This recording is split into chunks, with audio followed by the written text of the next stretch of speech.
Hello, welcome to Comic Tropes. I'm your host, Chris. I love horror. A lot of horror deals with an external threat, a monster of some sort. But what if that horror is something more internal? Today I want to talk about one of my favorite horror comics, Black Hole. It deals with body horror, that unique fear of having your body perverted into something unrecognizable. And that ties into a second layer of horror that this book deals with because it focuses on teenagers spreading a sexually transmitted disease that literally mutates your body. So it deals with the fear of being seen by your peers, of being recognized, of possibly becoming an outcast. So let's do it. Let's talk about Black Hole by Charles Burns. Black Hole is a 12-issue series now collected as a trade paperback. It came out at a leisurely pace from 1995 through 2005, so a little faster than one issue a year. But each issue tells a complete chapter of the 368-page story, and is so detail-oriented, both for the story and the art, that it is understandable.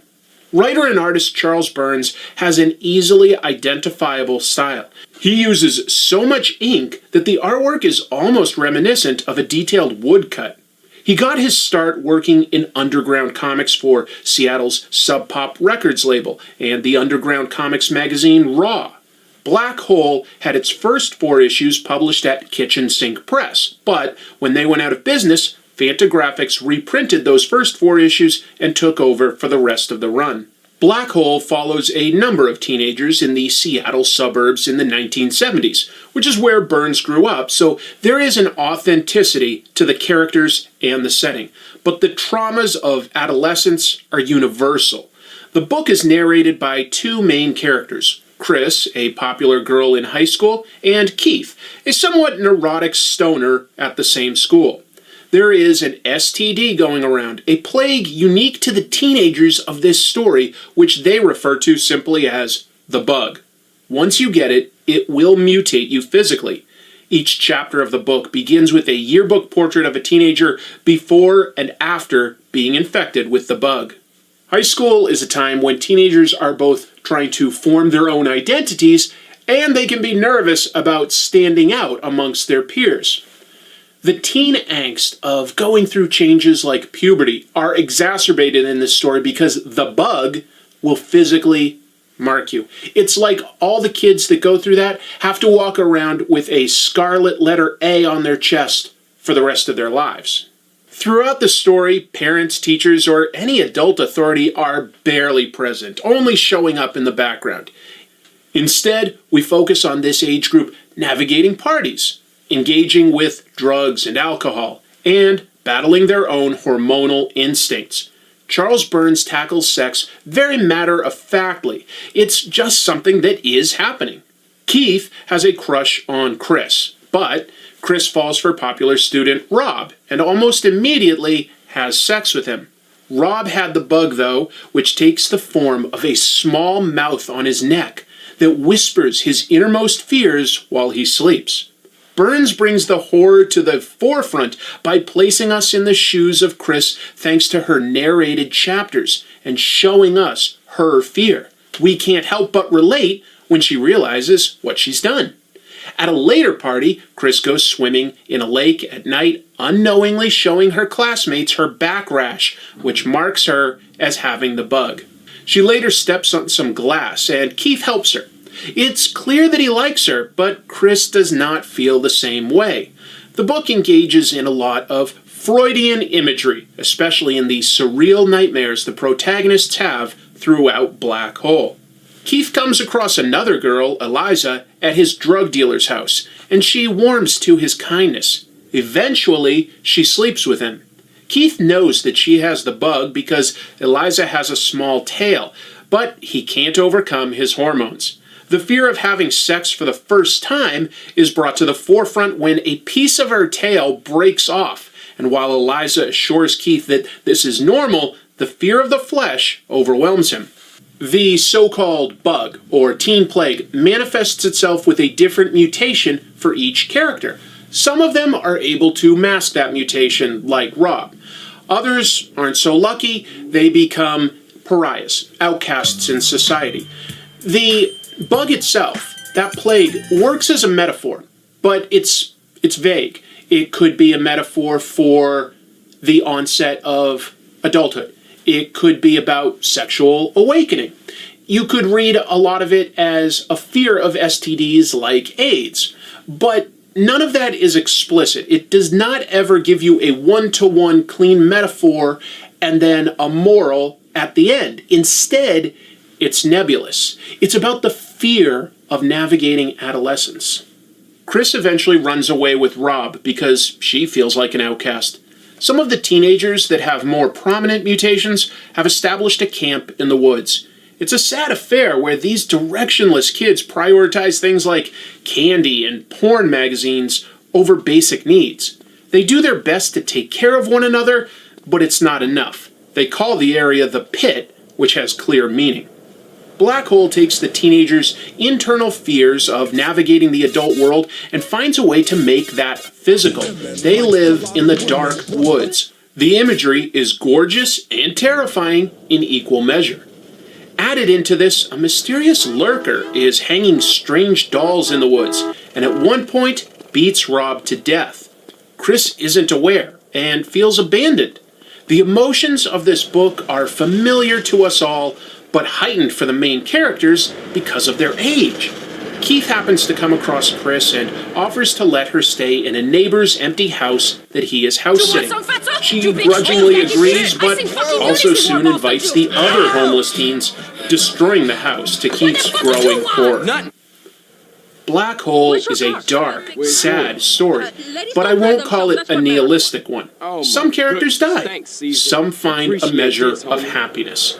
And the book ends with Chris accepting that she is alone, swimming out into the ocean and floating, unsure of what her place in the world will be. But what teenager hasn't felt that way at one time or another? Some of the horror in Black Hole comes from how people treat one another. Without fully understanding how they affect one another, fellow classmates point and laugh at both main characters, Keith for fainting during a lab exercise, and Chris for showing her mutation. One character was bullied even before dealing with his mutation, and his anger boils over in a disturbing scene where he's just trying to buy some fast food and getting yelled at by another patron. This character pulls a gun and spits in the patron's mouth to make him a mutant just like he is. It's gross, and the idea of what could happen to the man makes you wonder if the punishment outweighs the crime. The body horror aspects of Black Hole are disturbing enough as a story, but Charles Burns' heavily rendered details will be sure to push that to the front for you as a reader.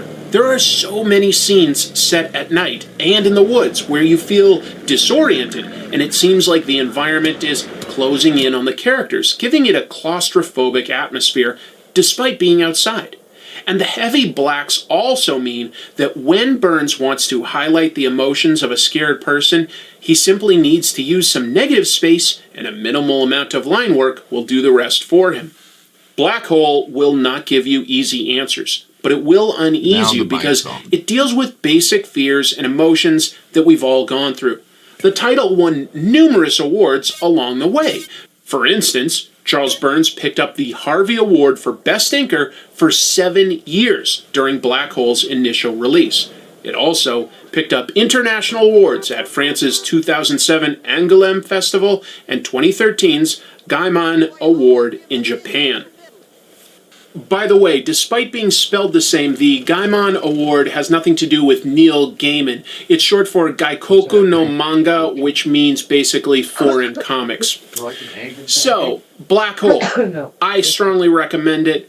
It is a pretty brisk read, despite being 368 pages. It's really captivating. It moves at a good pace. But I want to note, I do classify this as horror. Despite the things that I was talking about, like internal fears, just know that it also deals with some pretty disgusting mutations. It deals with some extreme violence here and there. And, trigger warning, there is even discussion of abuse towards the end. So there are some deep, disturbing things in this. Go into this comic ready to relive some of the horrors that we all know about adolescence and puberty, and come out the other end knowing, hey, at least this was just a story, and I'm probably past that point in my life. Thanks so much for being with me today. I really appreciate your patronage that you are watching these episodes. I'm excited to have another one next week. But if you're this far along, please consider hitting things like and subscribe. That really does help the channel. I've also got links to Patreon in the description, as well as my second channel, which is called Pros and Cons. I do a live show every Monday afternoon where I discuss that week's comic books and comic book news. Hopefully you'll consider giving that a shot. It's a little looser format, but it also allows me to interact with you, which is always a lot of fun. I usually also draw something, and every once in a while I'll have a guest on. But I think that's everything for this week, and we've still got one more week in spooky season, so I've got something up my sleeve for that. I hope you'll stay tuned, and until I see you next time, I want you to remember, keep reading comics.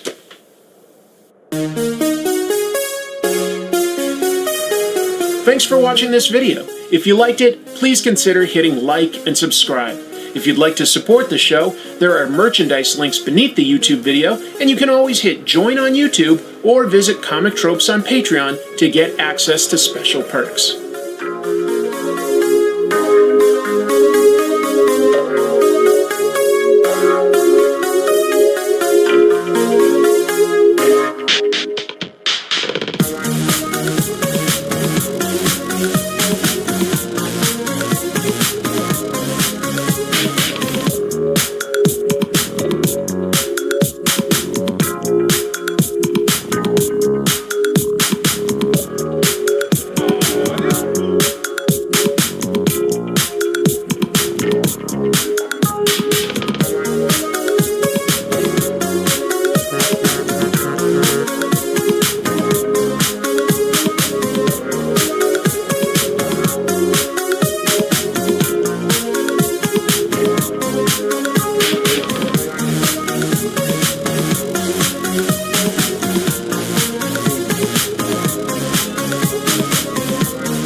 The medieval church played, let's call it, a complicated role in the development of the Western magical tradition. While often considered from the point of view of the sorcery trials, the tortures of the Inquisition, or the witch trials that raged for centuries during the early modern period, the church of the period of high scholasticism, beginning at the very beginning of the mid-12th century, was much more complicated in how it dealt with the practice of magic, even how it dealt with the practice of something like necromancy, a crime at that time. And this is nowhere more apparent than the life, writings, and teachings, and the magical practice of Albertus Magnus, Albert the Great, the Doctor Universalis, the teacher of Thomas Aquinas, and the bedrock of scholastic philosophy. His student Ulrich of Strasbourg claimed that he was inspired in all fields of knowledge and experienced in the magical arts. And indeed, a generation after him, Johannes de Beck famously declared that Albertus Magnus was great in necromancy, greater in philosophy, but greatest still in theology.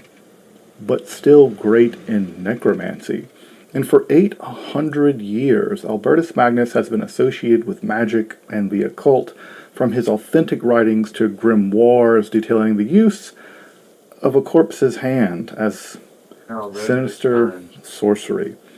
But what does Albertus's actual writings reveal about the position of magic, divination, astrology, the production of talismans, and perhaps even most shocking, his own interactions and experimentations with non-physical entities? What can we learn about the occult works attributed to him?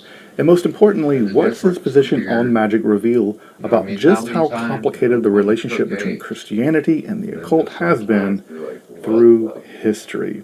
I'm Dr. Justin Sledge, and welcome to Esoterica.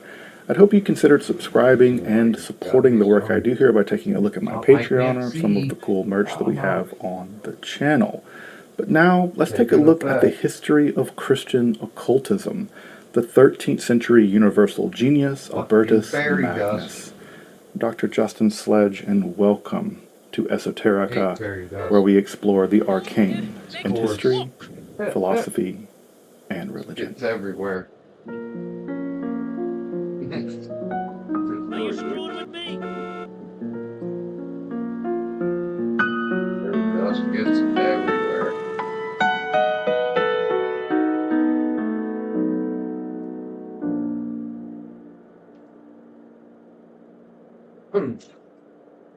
Probably born in the decade just prior to the turn of the monumental 13th century and living for over 80 years, Albert of Launingen was born into just a touch of privilege.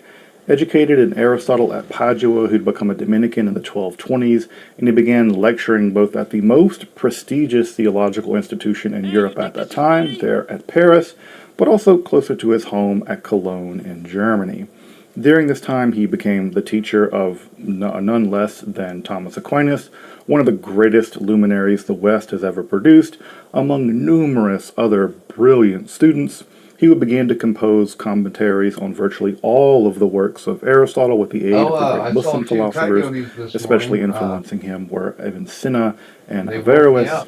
Indeed, Albert was said to have taken up the task of doing nothing less than completing the works of that great standardite. I wasn't quite sure when I went out there right in front of, right across the street. Albert would rise through the ranks of his order. He would be sent on peace delegations, both sacred and secular, and he would help to found the great University of Cologne, still standing hundreds of years later in that city. He would rise to the rank of bishop only to resign that position a few years later, and his learning was absolutely astounding. The 1899 collected work spans some 39 substantial volumes covering virtually every domain of medieval human knowledge, and as we'll see, even some superhuman knowledge. He would outlive many of his students, and he would pass from this world on the 15th of November, 1280. He would eventually become canonized and proclaimed a doctor of the Church on the 16th of December, 1931, by Pope Pius XI, and is now recognized as a patron saint of scientists. But, as we'll see through this episode, he could just as well be the patron saint of sorcerer, as he very carefully and very often blurred the line between natural and supernatural philosophy. But part of what makes it difficult to appreciate Albertus Magnus as Albertus Magus are a few issues. The first is his massive and difficult philosophical, religious, and scientific output, in which he positions himself on topics in the occult that are often just buried in otherwise extremely difficult scholastic philosophy, as if he wanted to wade through all that to get an off-the-cuff statement about some spirit. Secondly, Albertus is actually very careful to address such occult topics with differing degrees of focus, clarification, and even condemnation, strategic condemnation based on the topic of the scope of his discussion. For instance, his earlier theological works are much more quickly to condemn sorcery, especially sorcery having to do with the conjuration of spirits, than, say, his more strictly philosophical or scientific works. Thus, theology might bury that subtlety or that distinction, which is otherwise present in other works, which in turn otherwise greatly lessens a stricture on occult practice.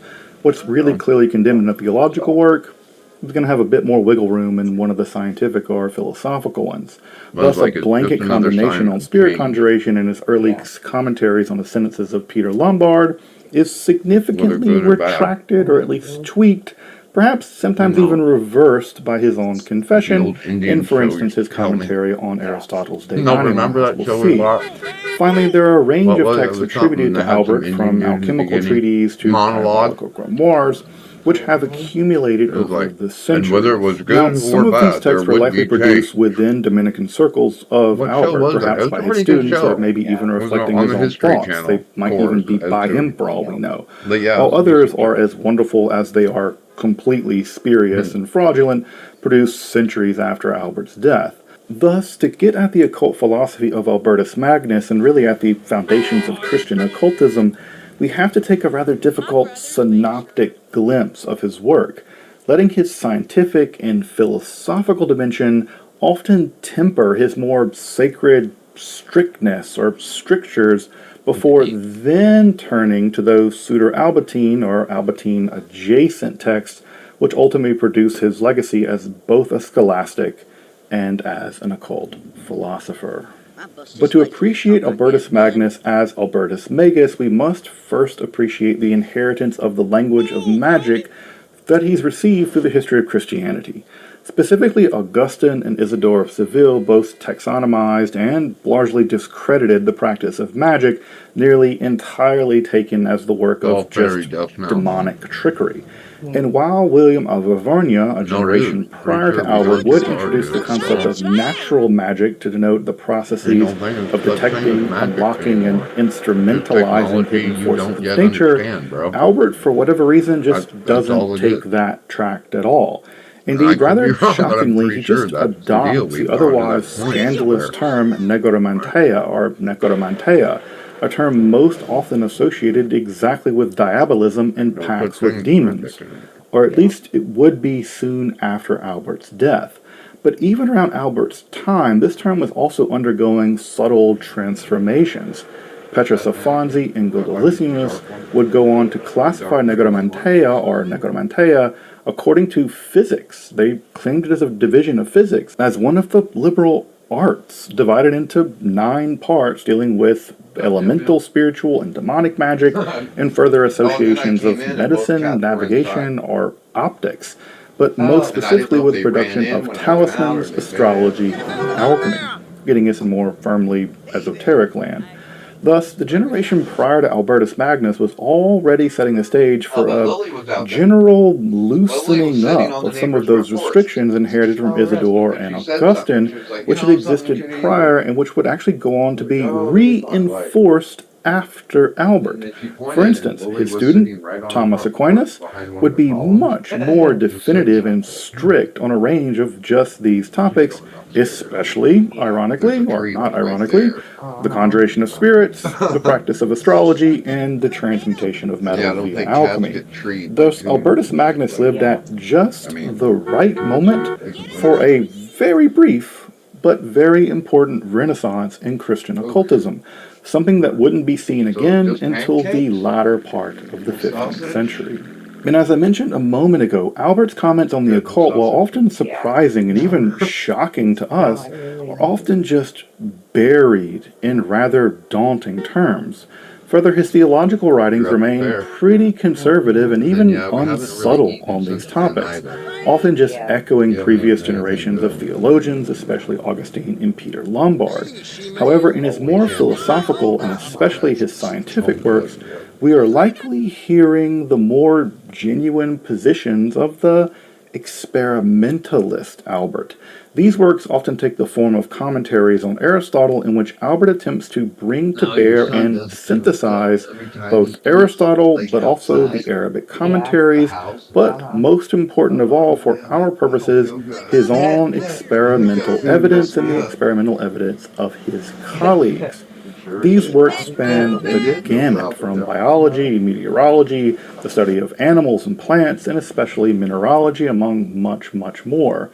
And key to appreciating this work is how Albert attempts to marry the lore and philosophy that he's inherited, much of which just often strains credulity, with the knowledge he's acquired either through appeal to ancient or modern expertise arrived at through ancient authority, but especially, and this is what's crucially important about Albert, especially his own experience as the result of testing. Specifically, Albert will often echo some inherited lore from the ye old days of old, and then he would note to which degree he agrees with that lore based on his own or his colleagues' experimental evidence.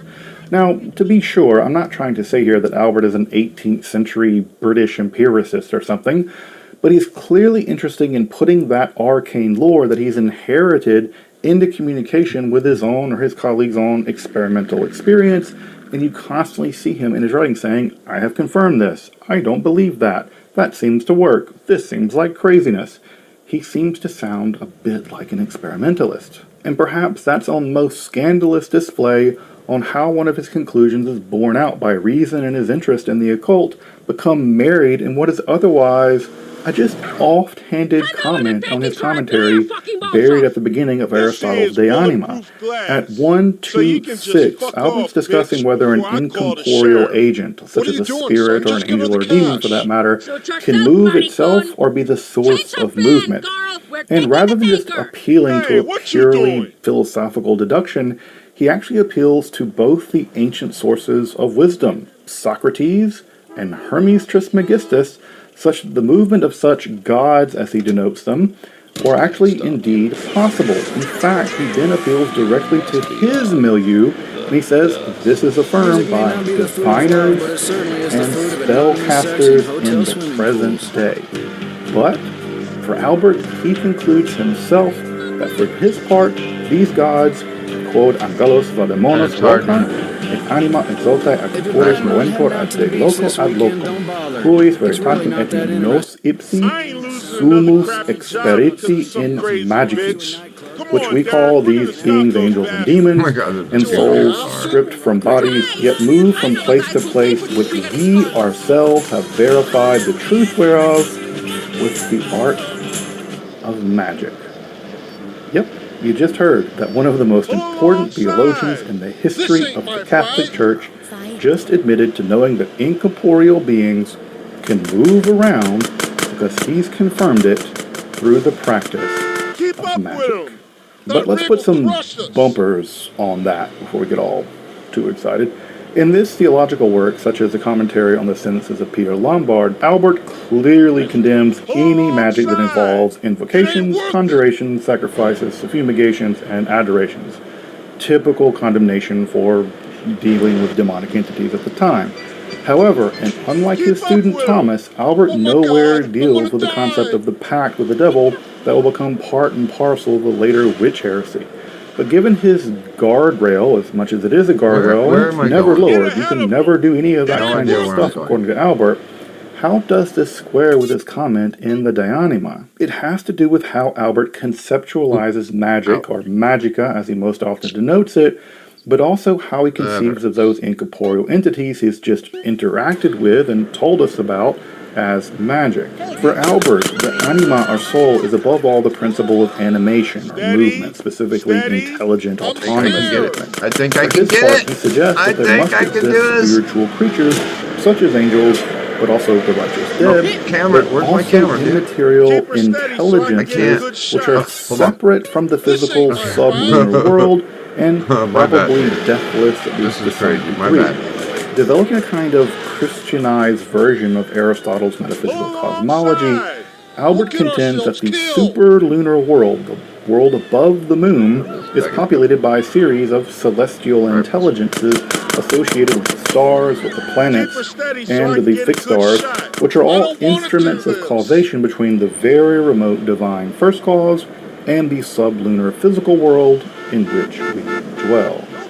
These non-material celestial intelligences work as instruments of the divine will, reaching down through the heavens and serving as the cause which actually propels our world, all of the physical world. Again, all physical things, according to this philosophy, need something to cause them to move about, and the physical sublunar world can only ultimately be caused by a superlunar immaterial celestial realm. These celestial intelligences or influences reach down via non-physical causation and are ultimately the cause of such movements as the winds, the tides, and further invisible forces such as the sun's ability to cause growth, even reaching down into the darkness of the soil to cause seeds to sprout and then reach toward the light. The influence of the sun is pulling them up in some sense. Our physical world is simply bathed in these celestial influences, some of which are visible, like the light of the sun or the effects of Jupiter as lightning, or the tug of the oceans by the lunar tides, at least visible to us in terms of their effects. But most of them are invisible, and thus occult, or simply hidden. Indeed, at any given moment, the world is simply crisscrossed with a vast system of celestial tides and the objects infused with exactly those celestial influences. And that's its own. Turning off the radio in this game is its own structure game. and the interactions of the world in which we dwell.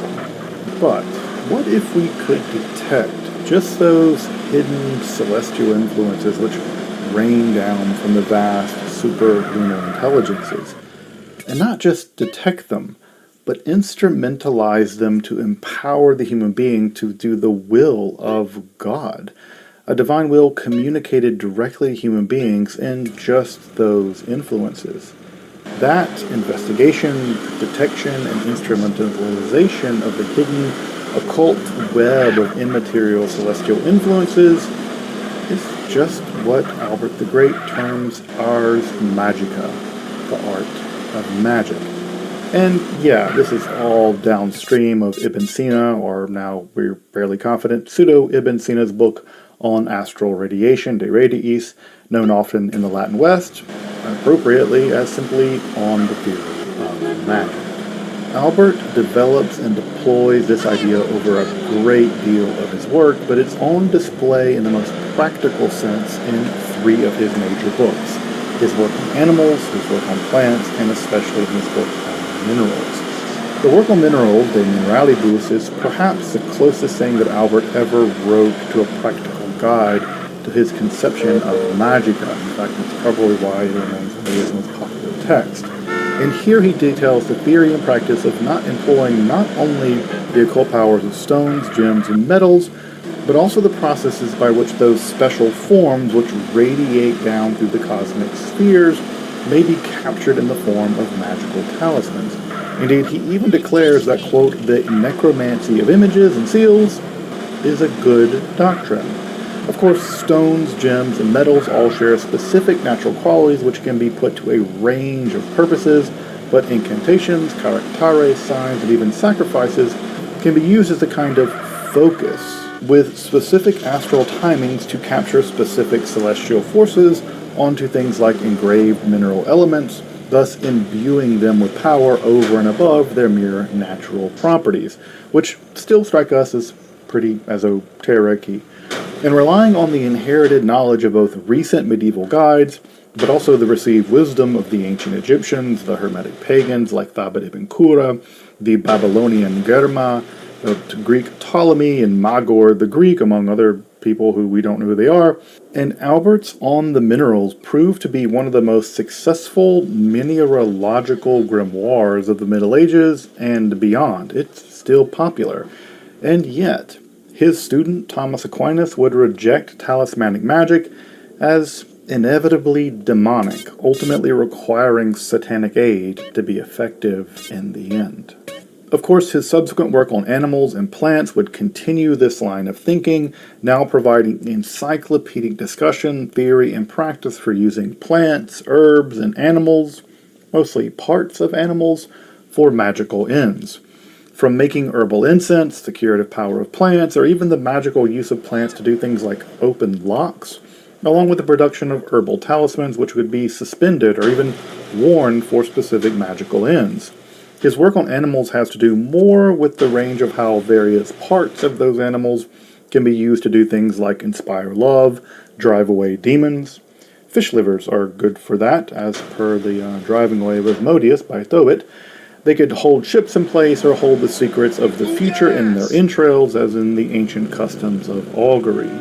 Of special interest is his discussion of the hoopoe bird, a bird of ancient mystique which appears in numerous manuals of magic, perhaps most infamously in Picatrix. Indeed, we even learn of combining mineral and animal magic, learning that the Corteria stone, a magical stone of some significance in De Mineralibus, can actually be found often in the nest of just that bird. Albert also deals alternative with a variety of topics on occult forces through his works as well. For instance, he's interested in the power of fascination, something akin to what we probably now denote as hypnosis, exploring a range of possible causes. He finally seems to land on the idea that a kind of celestial-infused personality trait of the fascinator, a bit like the power of charisma, I might say, is ultimately the grounds for the power of fascination itself. He also has surprisingly little to say about witchcraft or maleficia, a topic that people become absolutely obsessed with in later centuries. But he takes it to be basically the work of those seduced by malign demons and ultimately tricked with various kinds of mechanisms to basically get their soul stolen. Again, these surprisingly sparse discussions occur primarily in his theological writings, and their relative paucity is a far cry from the absolute obsessions of later demonologists with tales of witchcraft and pacts with the devil and making dudes' peepees disappear, all topics missing, thankfully, from Albert's considerations. Further, he does discuss divination to some degree, both positively and negatively. Prophecy is, of course, possible and can be communicated via the divine will through the stars, even in the natural world around us. A bit like you can see the weather coming down the road. Indeed, the stars can communicate the divine will, but they cannot determine the inner, immaterial life of ethical choice and the free movement of the mind, or soul, the anima. Those are basically the same thing in medieval thinking to a significant degree. Physical bodies, including our body and other extended things in space, are subject to indirect divine will through the direct influences of those celestial forces out there. Thus, astral fate binds bodies, but not souls or minds. Hence Albert's general reluctance for the acceptance of human horoscopes as anything more than predicting trends or forces at play rather than determinative causation in the form of fate and destiny. Again, a topic that's taken up into Christianity, Judaism, and Islam, with a great deal of ink being spilt about how do you square the circle of astrological destiny versus free will. Of course, it being the Middle Ages, alchemy is another domain of the occult sciences that Albert takes up, though again here with a bit more skepticism. He agrees with Ibn Sina's commentary on Aristotle's meteorology, which most people thought was actually just Aristotle because of how the manuscripts got copied. Basically, Ibn Sina's colophon to the text ended up being built into the manuscript's translation, and people just thought Ibn Sina was Aristotle. But at any rate, the argument is that one species of metal can't be transformed into any other species of metal any more than a dog can be transformed into a cow or something. But Albert did hold that alchemical gold and silver could be produced such that, at least in appearance, they were completely indistinguishable by the means of precious metal assay. So, They were really, really close, even if they didn't change species. But how could they be told apart then? Of course, by their occult properties. Specifically, alchemical gold and silver would lack the specifically beneficial medical occult properties laid out in his book De Mineralibus. Thus, while alchemy could have apparent success, it would always lack in its fundamentally occult power to fully transmute one species to another. Interestingly enough, it's for this reason that Albert places alchemy between the realm of the sciences and the realm of the occult arts, but much closer to magic than science. And this brings me to what really separates, at least for Albert, the difference between the categories of natural philosophy, or science as we might call it, and magica, the art of magic. They're questions of precision. For Albert, natural philosophy is driven by the senses to apparent phenomena marked by their consistency and the ability to put that consistency to the test through experimentation. Thus, the findings of natural philosophy can be placed within syllogistic logic, and one can, through good old-fashioned logic chopping, arrive at consistent truths. It's that logical and observational consistency that anchors natural philosophy as a discipline, as science for Albert. Magica, on the other hand, is the work of hidden occult forces which operate in perhaps necessarily inconsistent and thus unpredictable means. Well, why aren't they so consistent? Well, they're not apparently consistent to us, at least. Recall all that astral radiation raining down our world? Well, it's marked by extreme complexity. Think about the charts upon charts upon charts tracking the various cycles and epicycles of the planets and the movement of the zodiac, and even the slow tracking of the fixed stars on the background. All of those charts were there because even the seemingly regular movement of the planets became erratic and unpredictable long enough out in predictions. Further, those planets sit within crystalline spheres whereby their celestial radiation can pour down for sure, but also mix, make interference patterns, combine, cancel. They could enhance each other. There's so many different simultaneous forces falling upon the Earth that how can you predict the interactions once they even get here? This massive complexity means that the outcome of magic, outside of a very narrow scope of analysis and testing and deployment, are almost always by nature too difficult for our puny little brains to predict. Thus, with consistency and prediction not really being available to the would-be magus, magic simply can't be thought of as a science or an episteme, despite its ostensible power. It's much more trial and error, and effective magic can take centuries to work out in any detail, and that's why it's so important for Albert to recover as much from the past as possible, because everything those ancient sages had learned was really hard fought in the getting. In summation, Albert's theory of magic was the attempt to discover, understand, and manipulate unseen and thus occult celestial forces and their effects upon the sublunar world, our world. In a sense, this is natural magic, using the occult powers of herbs, minerals, and animals, but in a sense it's also supernatural in the sense that those powers stem from a world beyond the physics of our sublunar world. There's a whole different physics operating above the moon. Up there, originating in the divine will, then transmitted to the celestial spheres, those occult forces are the indirect hand of God. By grasping this hidden divine hand in nature, can the magus help to shepherd being to that great final form of causation. Final causation. Perfection. Thus, unlocking those special forms in nature, the magus can come to wield divine-like powers over nature itself, just as Adam did in paradise. Of course, this enthusiasm for the art of magic would not be shared by students of Albert like Thomas Aquinas, and thus the theology faculty of Paris would remain highly antagonistic toward the practice, ultimately resulting in the condemnation of sorcery in 1398. Definitely proving that the condemnation didn't work. There was a lot of sorcerers in Paris. The University of Cologne, on the other hand, co-founded by Albert himself, would continue more so in this tradition, Thus, scholasticism itself can be split into sort of a Thomistic versus a Albertistic form of scholasticism, and indeed this focus on the occult would be one of the features that would mark out the University of Cologne versus almost everywhere else in the scholastic world. This milieu would eventually produce the famous abbot of Spondheim, Trithemius, one of the true experts of the occult in the 15th century, as it gave way to the 16th, and indeed his abbey library would be one of the most substantial, if not the most substantial, occult libraries in all of Europe. And, of course, the University of Cologne would produce none other than Heinricus Cornelius Agrippa, the author of the famous and decisive 3 books of occult philosophy, along with many other Hermetic volumes. And that would produce a world that would remember fondly both the historical Albert, but also his focus on the magic of the mythical Albert, we might say, the magical Albert.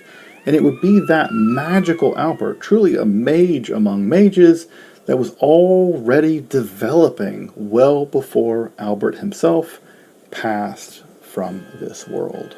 His student Thomas Aquinas claimed that Albert had cast a demon from a room in a show of his power over the forces of evil. Tales even began to circulate that God had allowed Albert to visit purgatory while alive to better write on the subject. He was said to have been given secrets to complete the more exoteric works of Aristotle, producing a kind of esoteric Aristotle. Indeed, he even been given special dispensation by the church to summon spirits and demons in order to best learn how to combat that very evil. But all of these increasingly legendary sources agreed on the titanic learning and deep piety of Albertus Magnus. However, some sources did not always agree that he was so pious, at least to start. A famous tale told of a youth, the youthful Albert, who employed magic to seduce women, including a royal princess, and caught in his lustful necromancy, he would spend the rest of his life in penance, using just those magical skills in the defense of good Christians. Perhaps one of the most famous tales told, not only of Albert, but of several scholars of this time, including Roger Bacon and Robert Grosseteste, was that Albert had constructed a brazen head, a kind of medieval automaton, using astronomical timings imbued with such an intelligence that it could speak and even answer questions if those questions are often just basic yes or no questions. Allegedly, a friar found the head in Albert's room and destroyed it as a kind of abomination. Albert himself lamented the destruction of the brazen head because the astral conditions for reconstructing such a magical device would only occur like 30,000 years into the future. These medieval brazen heads, by the way, would just make a good episode in themselves, so that's coming. They kind of remind me of artifacts from like old school Magic the Gathering, like Urza and Misha. But by the end of the 15th century, there was even a Middle English poem of Albert meeting with the Queen of the Elves. Now we're in Dungeons & Dragons somehow. The Queen of the Elves, Elzachel, in Damascus in Syria, where he's given, of course, an elixir to transmute metals. Now, to what degree Albert the Great practiced magic in his lifetime may be the subject of debate, or the kind of magic that he practiced, but after his death, he, like Michael Scott and Pietro d'Urbano and Thomas Aquinas for that matter, all became mages and alchemists par excellence. But not only did Albert become the stuff of legend, but many magical and alchemical works began to be attributed to him, some even probably within the last period of his lifetime, and probably originating within his own students and fellow Dominicans. And thus we have the veritable occult library of the works of pseudo-Albertus Magnus. Now, the problems with the works of pseudo-Albert is that they run the range from perhaps being written by the man himself to clear forgeries written hundreds of years after his death. He was pretty magical, but it's hard to write books when you're dead. But further, many of them, especially the earlier works, are actually important and interesting works in the history of Western esotericism, and they're just worthy of study regardless of who wrote them.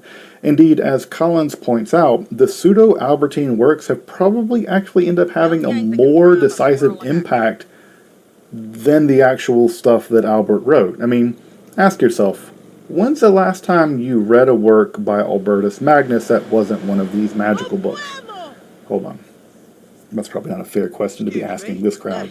But at any rate, I mean, how many times have you read his books on the metaphysics or physics? No one reads this stuff. That said, one of the most popular such collections of pseudo-Albertine works, at least early on, is the Liber Aggregationis, which is a collected volume describing the various physical and metaphysical virtues of herbs, stones, and animals, along with a similar attached volume on the wonders of the world, which details various tales of the marvelous. Unsurprisingly, they sound a bunch like Albert's works. The Book of Virtues, or the Secreti Alberti, is a similar collection dealing with the magic of plants and other stones and animals, though in this text there's a peculiar financial focus, that is to say the magical powers of the financial virtues of these things, which we could all use a bit of that these days.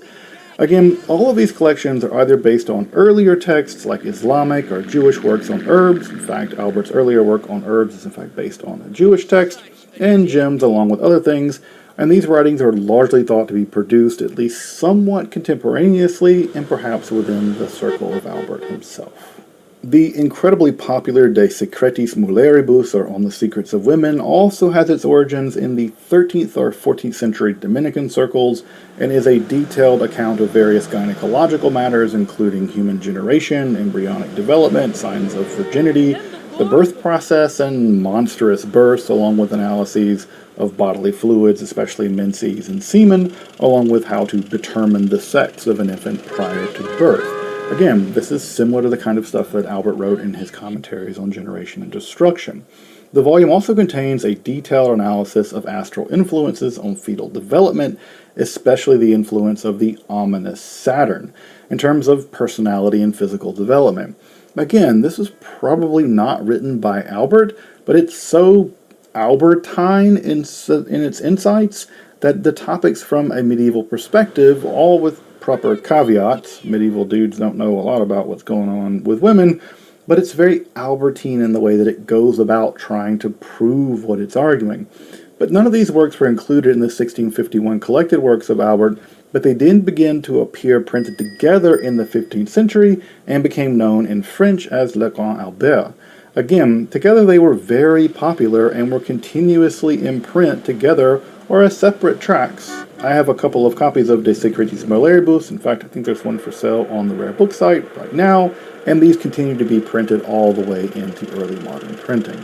Perhaps expanding on Albert's De Mineralibus, an alchemical text began to appear in his name shortly after his death, again often appearing very Albertine in their methodology.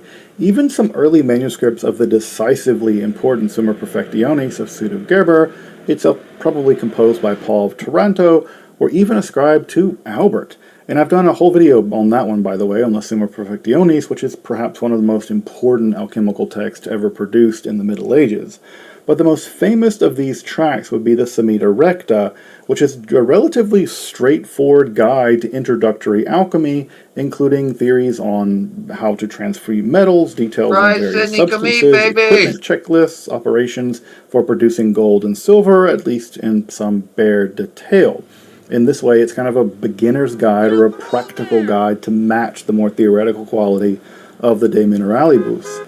The Libellus de Alchimia, which would first appear in the final volume of Albert's 1651 opera Omnia as spurious, but still worthy of collection, is another example of what Thorndike actually calls an unusually intelligible treatise for the work of alchemy, which is about as high praise as you're going to get from Lynn Thorndike, and still a fantastic resource for students of the Hermetic art today who want to get a sense of how medieval people thought about alchemy. Typically divided into 57 relatively brief chapters, this text describes a seeker failing to find a true teacher of alchemy, but who has now learned and will recount what he has learned, and only that which he himself is tested. Sounds like Albert. That value placed on what he has tested gives the text its truly Albertine tone. What follows is a systematic treatise on learned alchemy of the period, including the construction of a lab, the correct astrological seasons for alchemical work, the various virtues needed of a good alchemist, the proper order of the alchemical processes, the necessary alchemical equipment, all of which needs to be made in glass, by the way, so you can observe the changes therein, something we also know for alchemists like John of Rupescissa. their correct kind of furnaces, ceramics, theoretical discussions of the degree to which alchemical transmutation is possible, a point made by both Ibn Sina and Albert, the various substances and processes used in alchemical change, and finally recipes for transmutation itself. It wouldn't be a good alchemy book without a good transmutation recipe. All in all, the Libellus de Alchemia, if not written by Albert, is very much an Albertine introduction for the Hermetic art, representing it accurately for the High Middle Ages, and absolutely worth studying, and it's going to get its own episode. Finally, the much-discussed Speculum Astronomiae is also attributed and denied to Albertus Magnus, depending on who you ask, but needless to say, this is one of the most important works on astronomy astrology of the entire period, and again, one very much in line with Albert's thought. It focuses on how, while astral influences do flow down to Earth and determine the body, they do not have such an effect upon the mind and the soul, thus allowing for human freedom, a point that Albert makes. But given that the body does influence the mind and the soul, knowing the influx of such influences can help secure proper inner virtue against such influences. A Stoic idea, in fact. Thus, it allows for a limited astral influence, but again, still securing free will and moral choice. Indeed, the text seems to be following an argument made by Abu Mashar that astrology, properly understood, would actually aid in securing moral virtue, not negating it, much less erasing moral choice through astral determinism, something very much needed through voluntaristic religions like Islam and Christianity. The speculum became widely influential, inviting commentary and criticism from all corners, and to this day, the question of its Albertine authorship continues to be debated. All of these various texts would go through numerous editions. The Grand Albert would be expanded over time, mutating all the while to include a wide range of text before eventually being translated into the various vernaculars, including English. Of course, the Grand Albert would eventually invite the production of the Petit Albert, a notorious French grimoire of the early 18th century, and this little volume, printed small enough that it could be fit into saddlebags and smuggled around, was a incredibly popular grimoire, and it's going to get its own episode because it's just the most fun mishmash of black magic and alchemy typical of the time, most famously depicting, of course, the Hand of Glory, most often a mummified hand of an executed criminal, the hand which could be used for various nefarious ends, and continues to show up in film and art down to this day. The vicissitudes of Albert the Great's legacy would go through various reversals in time. He would be hailed as a foundation for the church, bemoaned as a sorcerer, reclaimed as a scientist, and eventually praised as a saint. Sadly, the works of Albert the Great remain very much understudied, and he's kind of to blame for it. Thomas Aquinas is kind of to blame for it, to call it thunder. But David Collins' recent study is absolutely the best at locating Albert in the history of Western esotericism. But if you want access to some of the litany of marvels in Albert's works, many of them are recounted with a bit of derision in Volume 2 of Thorndike's History of Magic and Experimental Science. Translations of Albert's works are just all over the place, frankly, but I'll include links to some pretty good editions of his works, especially works that are germane to Western esotericism and works attributed to him in the description, so at least you'll get some idea of at least the more esoteric-y works.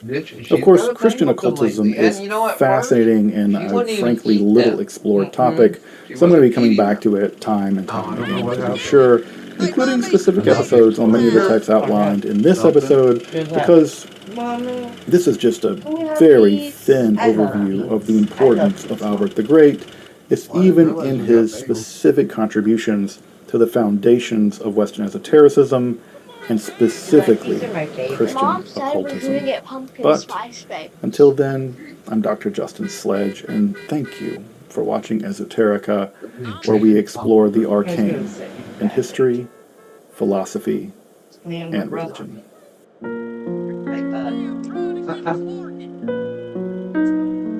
It's like if you were born before pumpkin spice craze happened, you had to be a certain, because our kids are under it, because they were too old. So they remember pumpkin spice being like a new thing. Yeah. So you either had to be, into it when it happened, Yep. or you had to be born under it. Because now the new kids think like pumpkin spice is an ancient tradition. Yeah. From the hills of Bavaria. Just right. No, that's not right. No, I don't know what that shit is. My name's Ed Piskor. I'm Jim Rugg. And we're going to be unpacking the Bill Watterson interview from Comics Journal 127, March 1989. What an exciting episode, Ed. This is a little different than what we've done in the past. One of our first newspaper-style cartoonists. And could there be a better choice than Bill Watterson? I feel like we should be taken to court, man, for not talking about Calvin and Hobbes, man, for about a year of having the Cartoonist Kayfabe channel, man. But we start with the Wizard coverage, got people into the fold, and now it's like we got to explore the real shit. Absolutely. This is cream of the crop kind of stuff. I love starting with Watterson. You know, there's lots of classic great comic strip artists, but he's very contemporary, and he's very in line with, what we've covered a lot of with, like, the 90s and Wizard. This is from 1989 issue, so, kind of the same time period. Give us some context for what's happening in the world of comics at this point. Well, context based on this issue, some of the stuff that comes, in the opening shots and the news items. There is Steve Salamis, the owner of The Beguiling, the legendary Toronto comic shop that Peter Berkmore is part of TCAF now. It was previously owned by Steve Salamis, and he's writing a big article in response to a Dave Sim speech about retailers emphasizing quality, unique personal comics. And Steve Salamis talks about The Beguiling selling twice as many Yummy Furs as Thor or Iron Man, and breaks down some of the math behind the way because his store sells all of these other comics. It's not an X-Men only store. So he gives the example of Eddie Current is a $3 book. X-Men is about $1 at this time. X-Men sells 3 times as many comics, but those titles are equally profitable. He uses Violent Cases, the graphic novel by Neil Gaiman and Dave McKean. It's a $14 cover price. He says, can I sell 10 copies of this versus 140 copies of X-Men? And the answer is, what's easier? So it's kind of interesting to see some of these retailers that, in a weird way, we still have this conversation today. So you had these forward-thinking stores that were, really selling to a wide audience, and Beguiling, of course, continues that legacy. So it's interesting to see, like, well, how did that play out? It played out great. Maybe the best-known store in Canada today. There's an 11-page feature on Now Comics not paying retailers. So it's a bit of the journalism that the Comics Journal was doing at the time, which I don't know if anybody does nowadays. Not paying retailers, what does that mean? Freelancers, I'm sorry, not paying freelancers. So, but it's 11 pages. Like, it's an in-depth story talking to those freelancers as well as the people at Now Comics about the situation. There's a lot of lawsuits going on, small claims, in order to get paid by freelancers. So that's a mess. Osamu Tezuka's obituary at age 62. Yes, and very famously, like they say that his last words were, "God, let me work." Oh man. Yeah. That's incredible to see Tezuka. Interesting that it's in this issue. Just giant cartoonist. They had part of his obituary is sold 700,000 copies of his second book, The New Treasure Island, with no advertising. 700,000 copies. Incredible.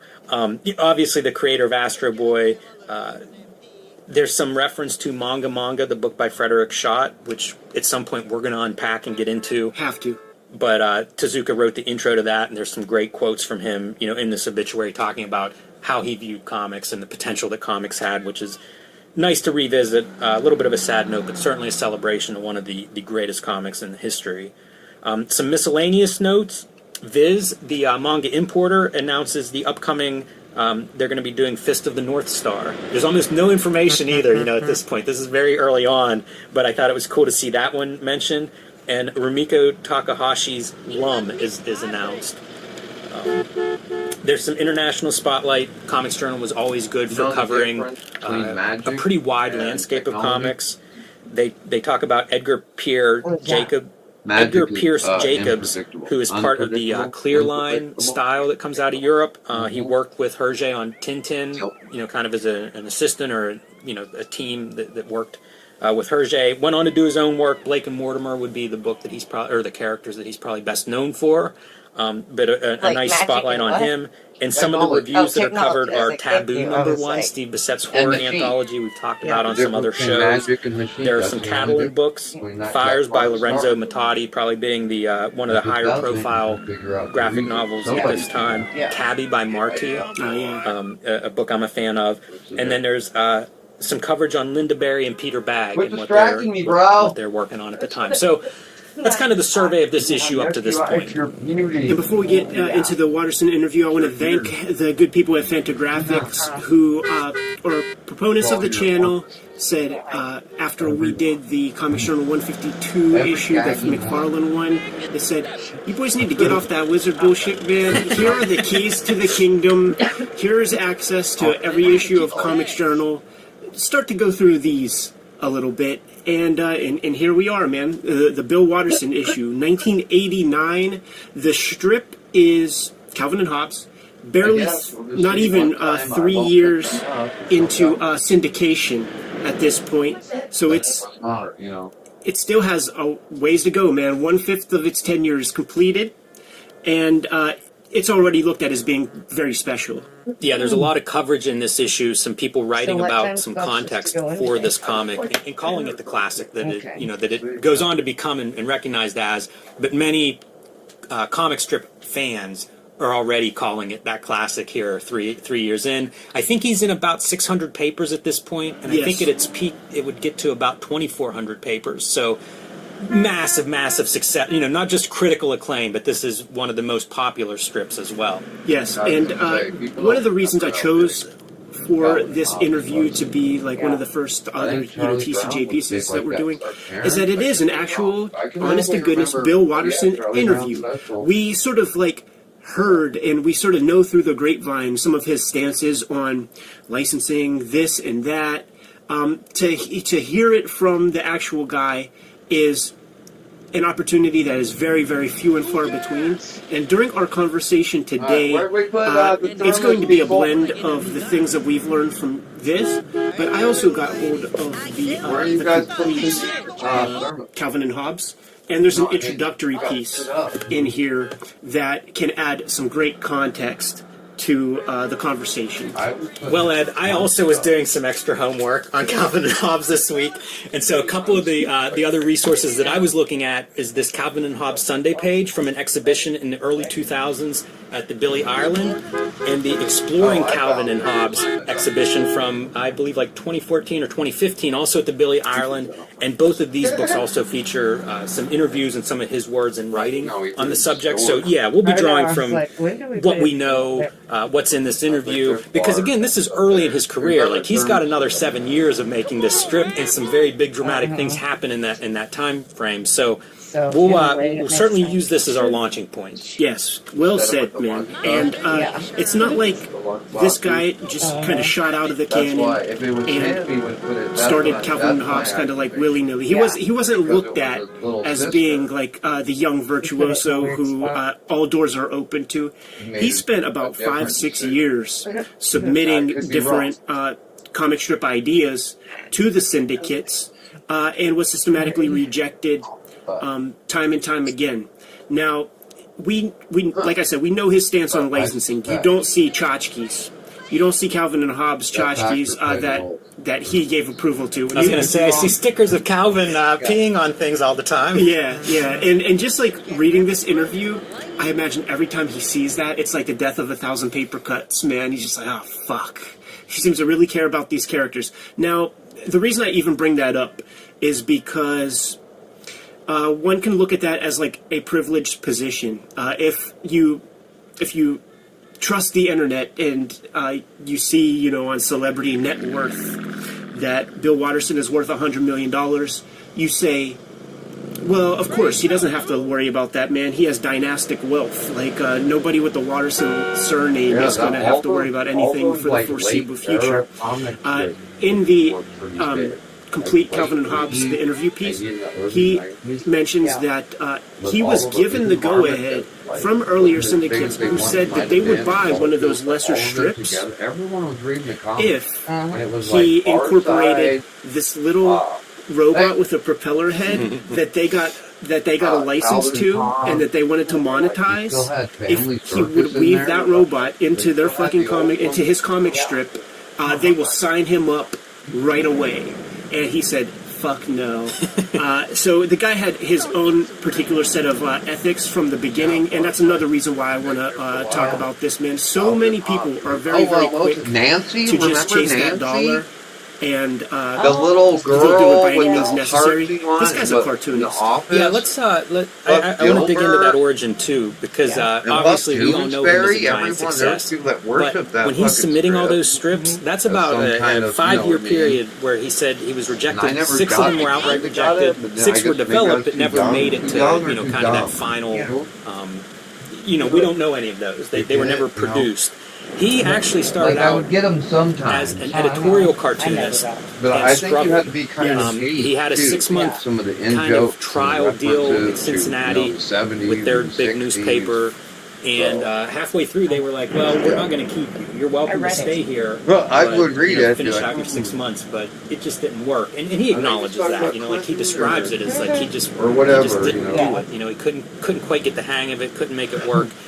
And so when you think of like he's turning down these licensing deals later on, it is a principled stand because that's a tough deal. Like he stuck out that 6 months because it paid the rent. It wasn't like he could afford to just toil and have fun and do what he wants. It was hard work, and it was not rewarded for many, many years. Yes, and it was, when he got the development deals, it would have been United Features Syndicate who gave him those opportunities. And basically, you get a grip of cash to go off and work up a bunch of samples, a couple months worth of samples. They're going to take a look at that material and decide, give you a thumbs up or thumbs down, or if they're going to accept you or not.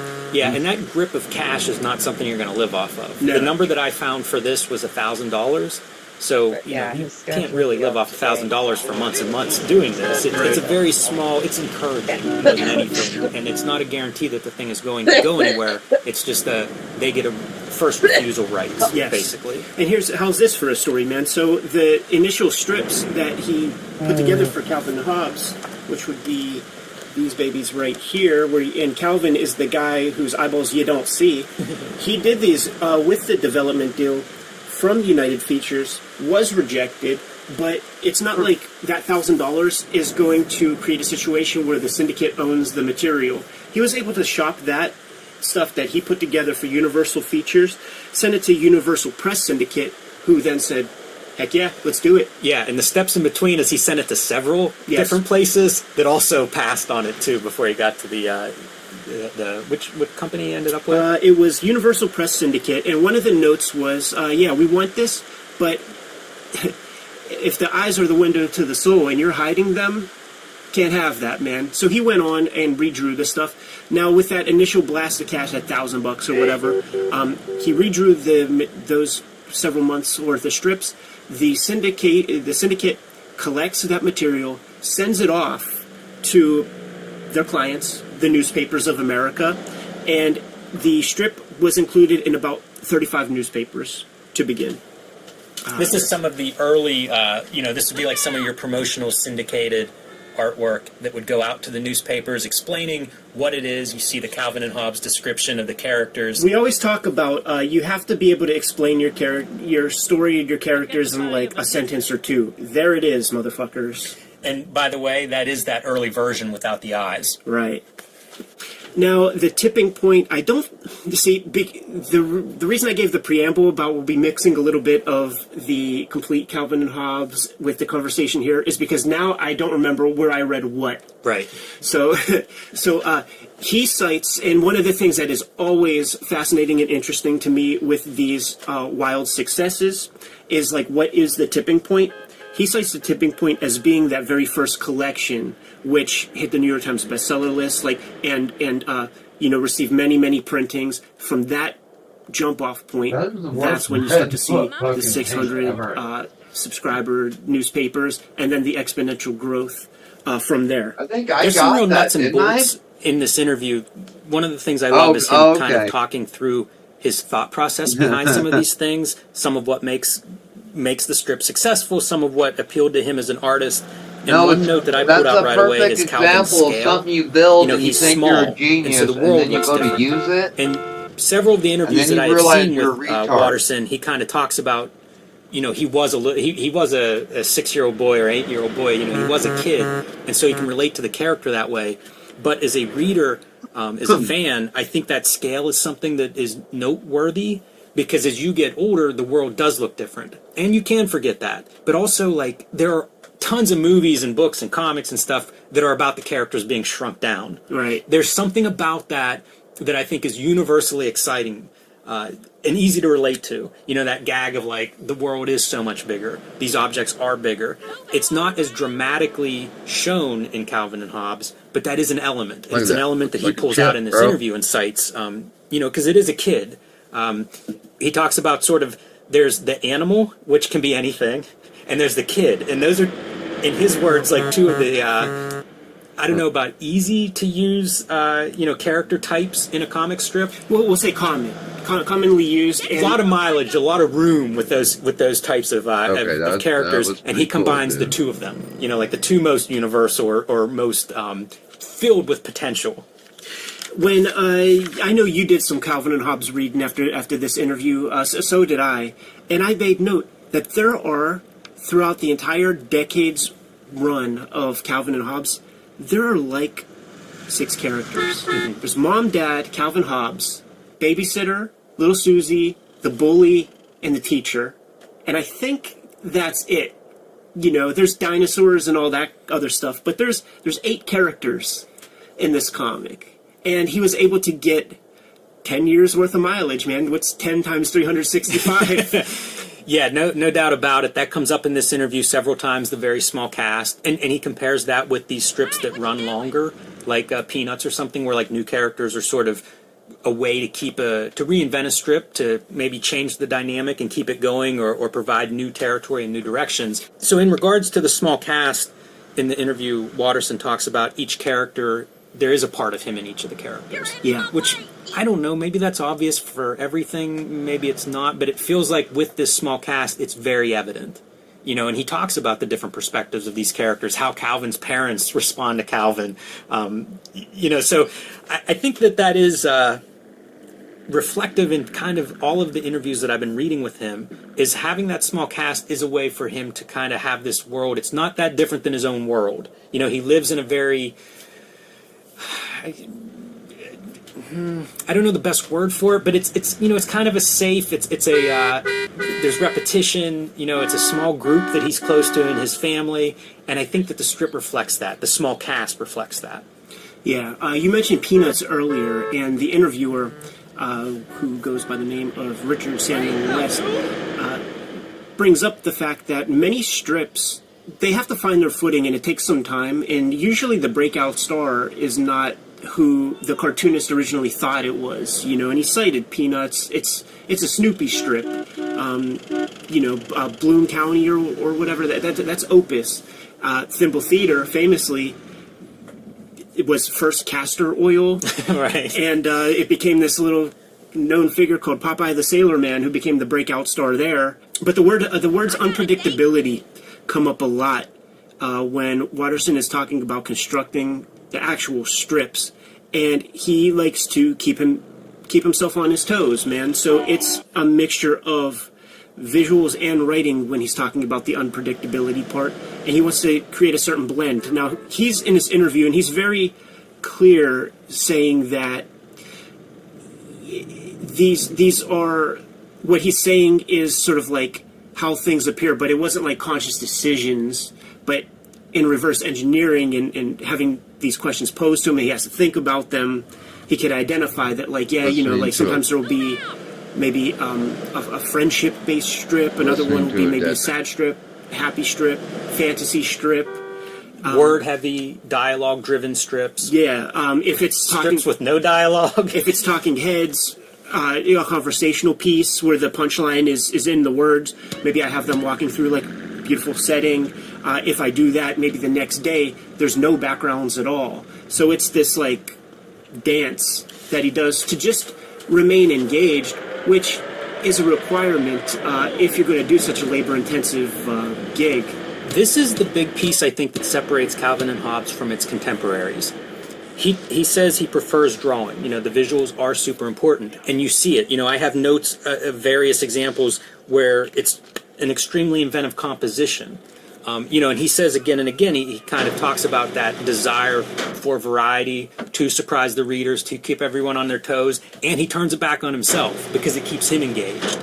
So I don't, this was not the norm. At this point, one thing he says over and over is how comics have been shrunk down and shrunk down and shrunk down, and that's part of the reason that they're just dialogue-driven gags, because nobody seems to value this visual piece. And I think he's one of those, one of the last cartoonists who really the visuals were paramount. You could easily identify it on the page, too, whenever you would see it in the newspaper, because many of the other strips are, it's almost like rubber-stamped figures of the same views that you've seen them in, 1,000 times before. But you could see right here, it's not like when he hit year 8 that he changed things up.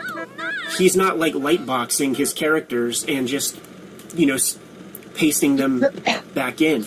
Also, worth noting is he had 0 assistants on this thing. Once again, not a fucking jobber, man. He's not trying to create a factory system for his comic. This is his passion.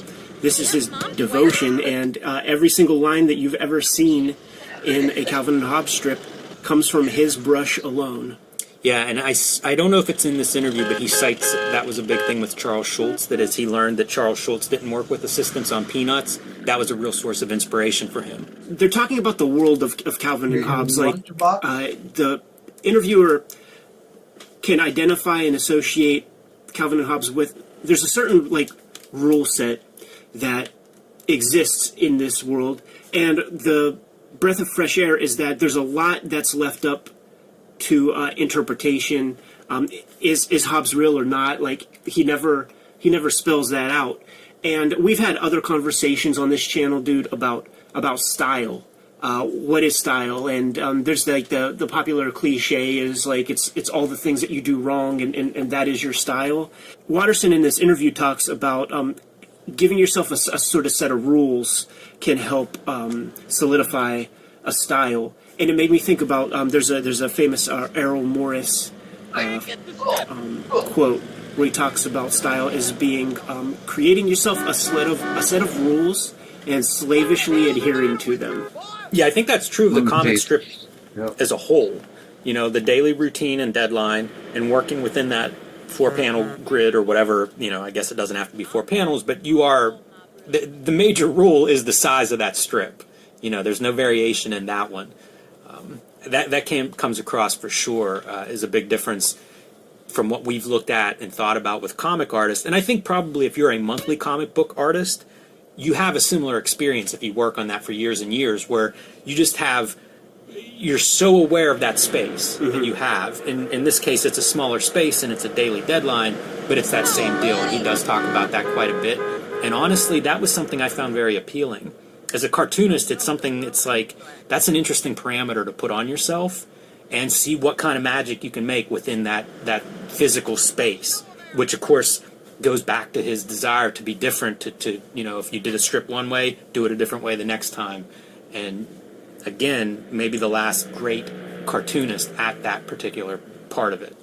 When, in regards to the Hobbes character, and is he real, is he imagined, whatever, Watterson cites works of Lewis Carroll, Through the Looking Glass, Wizard of Oz, and just talked about how it would cheapen the literary experience if L. Frank Baum spelled it out and said that Dorothy was just dreaming. Within the world of Oz there is a set of rules, and it could create that dissonance that could allow someone to have a whimsical moment and accept that as reality. One of the other big pieces for Watterson when putting these strips together is character. and he cites major flaws of other comic strips of the day as being the characters are created as ciphers just to tell jokes. You could almost just put any characters in those situations and then have this joke play out. Something that you could put up on your bulletin board at work. But his enjoyment is in character exploration with these characters and sort of getting to know them, creating a richness of character. And part of doing that is allowing yourself the way that you could create multidimensional characters, give them the chance to have more than one point of view and maybe even contradict themselves sometimes. That's what people do.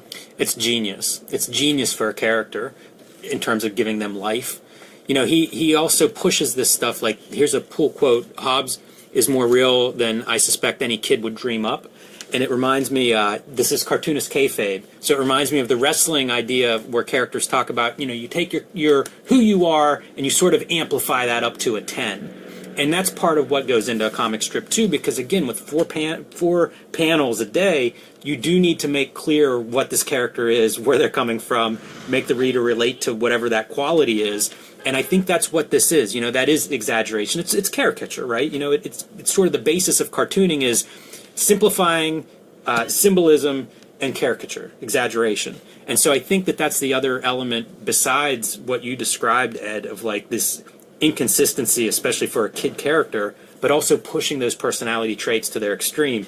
And the thing with Calvin that I find I don't totally understand is sometimes I think he's this hyperactive little kid. I have nieces and nephews that just run around and, it's no end of energy. But then also, like, he's a problem child. Like, he's so far to that extreme that I don't know if we should be cheering for him. He's Ricky Gervais on The Office, where it's very fun to watch as long as you have a screen between the two of you, but I would not want to babysit Calvin. There's a piece in here where Watterson says something like, and this is probably in relation to the questions about, like, breakout stars coming later and shit like that. And Watterson says something like, given Calvin's personality, I don't see his parents ever having a second one. Very, very good. Very good point. There's a lot of stuff in interviews. I think as he became, I think he's a parent, I believe, but even with the passage of time, some of the interviews that I've read post 2000, where he might be criticized for how Calvin's parents parent Calvin. Like you couldn't quite get away with that now, and he's very conscious of that. I like all that dynamic. I find all of that to be, again, part of the charm. I don't want perfect characters. Perfect characters are so boring. You want parents that are struggling to be good parents and sometimes failing to do so. And you want that kid who's going to push them every step of that way, too. So it's amazing. So when I think of Watterson, there are several things that are of note that absolutely must be covered in the conversation. One of them is the licensing issue. We should get into that a little bit. Yeah, it comes up in every interview I've ever seen with him. Yes, because it deviates from the norm to such an extreme that you can't help but notice it. This guy could be a billionaire if he wanted to, certainly at the height of the thing. Now, interesting piece about that is in this the complete Calvin and Hobbes. He talks a little bit about like maybe wishing it didn't come, like wishing that maybe he would have indulged in a little bit of that, because there was friction with the syndicate and a lot of pressure that created a situation where he just felt like he had to like take his stance, and he says that he almost stubbornly like maintained this rigid position that he wouldn't back out of, but there were like things that he would have been interested in, but he just felt dogmatic in his position. So it's interesting when you like look back. I've seen him talk about it in both ways. One is I'm a But cartoonist, take it creator to of your this mom thing. when It you should get not be up to told the you can't syndicate. wear it. I should be able to How's say that? no, and that should be it. Or Right. put it So in that's your, kind of it a can get creator's stolen in your rights backpack kind of too, argument. bro. Plant your flag, be dogmatic. See? The other Yeah. piece, So- like this interview's 3 years in, and he's already Or you he's can already wear it, been but you confronted would by the think licensing stuff already at this point. You know, one of the relatively No, 'cause early it- well, interviews, it's a and it still toy. comes up as a I major don't- topic. They may say no. And in just this one, means he hang sort of on. explains But go ahead, his see? reluctance based on a creative component, And if and your that he teacher feels it says would take something, away you tell from them, I'm the sorry, I creative I knew it might process, not be the cool. integrity of the creation. It's a but little yeah, bit muddied, take it and to I'm your probably mom. not explaining it well, and I'm not sure he's clearly explaining it. You know, I think there's still some concepts, and there's a lot of forces. I don't think it's a one simple answer as to his stance on this. Right. But he does seem to, in this interview, he seems to link it to the creative process and what he's doing creatively, and the belief that licensing would somehow detract from the strip's quality, the characters, our understanding as readers I gotta of those record characters. this part. It's interesting It's hard ideas. to tell It's her kind no, of 'cause heady. that's I literally like I what said, they're I don't know if I can totally explain them, Show but it's off. pretty interesting to see him kind of working that out in this interview and talking about the compromises that just licensing brings. You know, having these characters.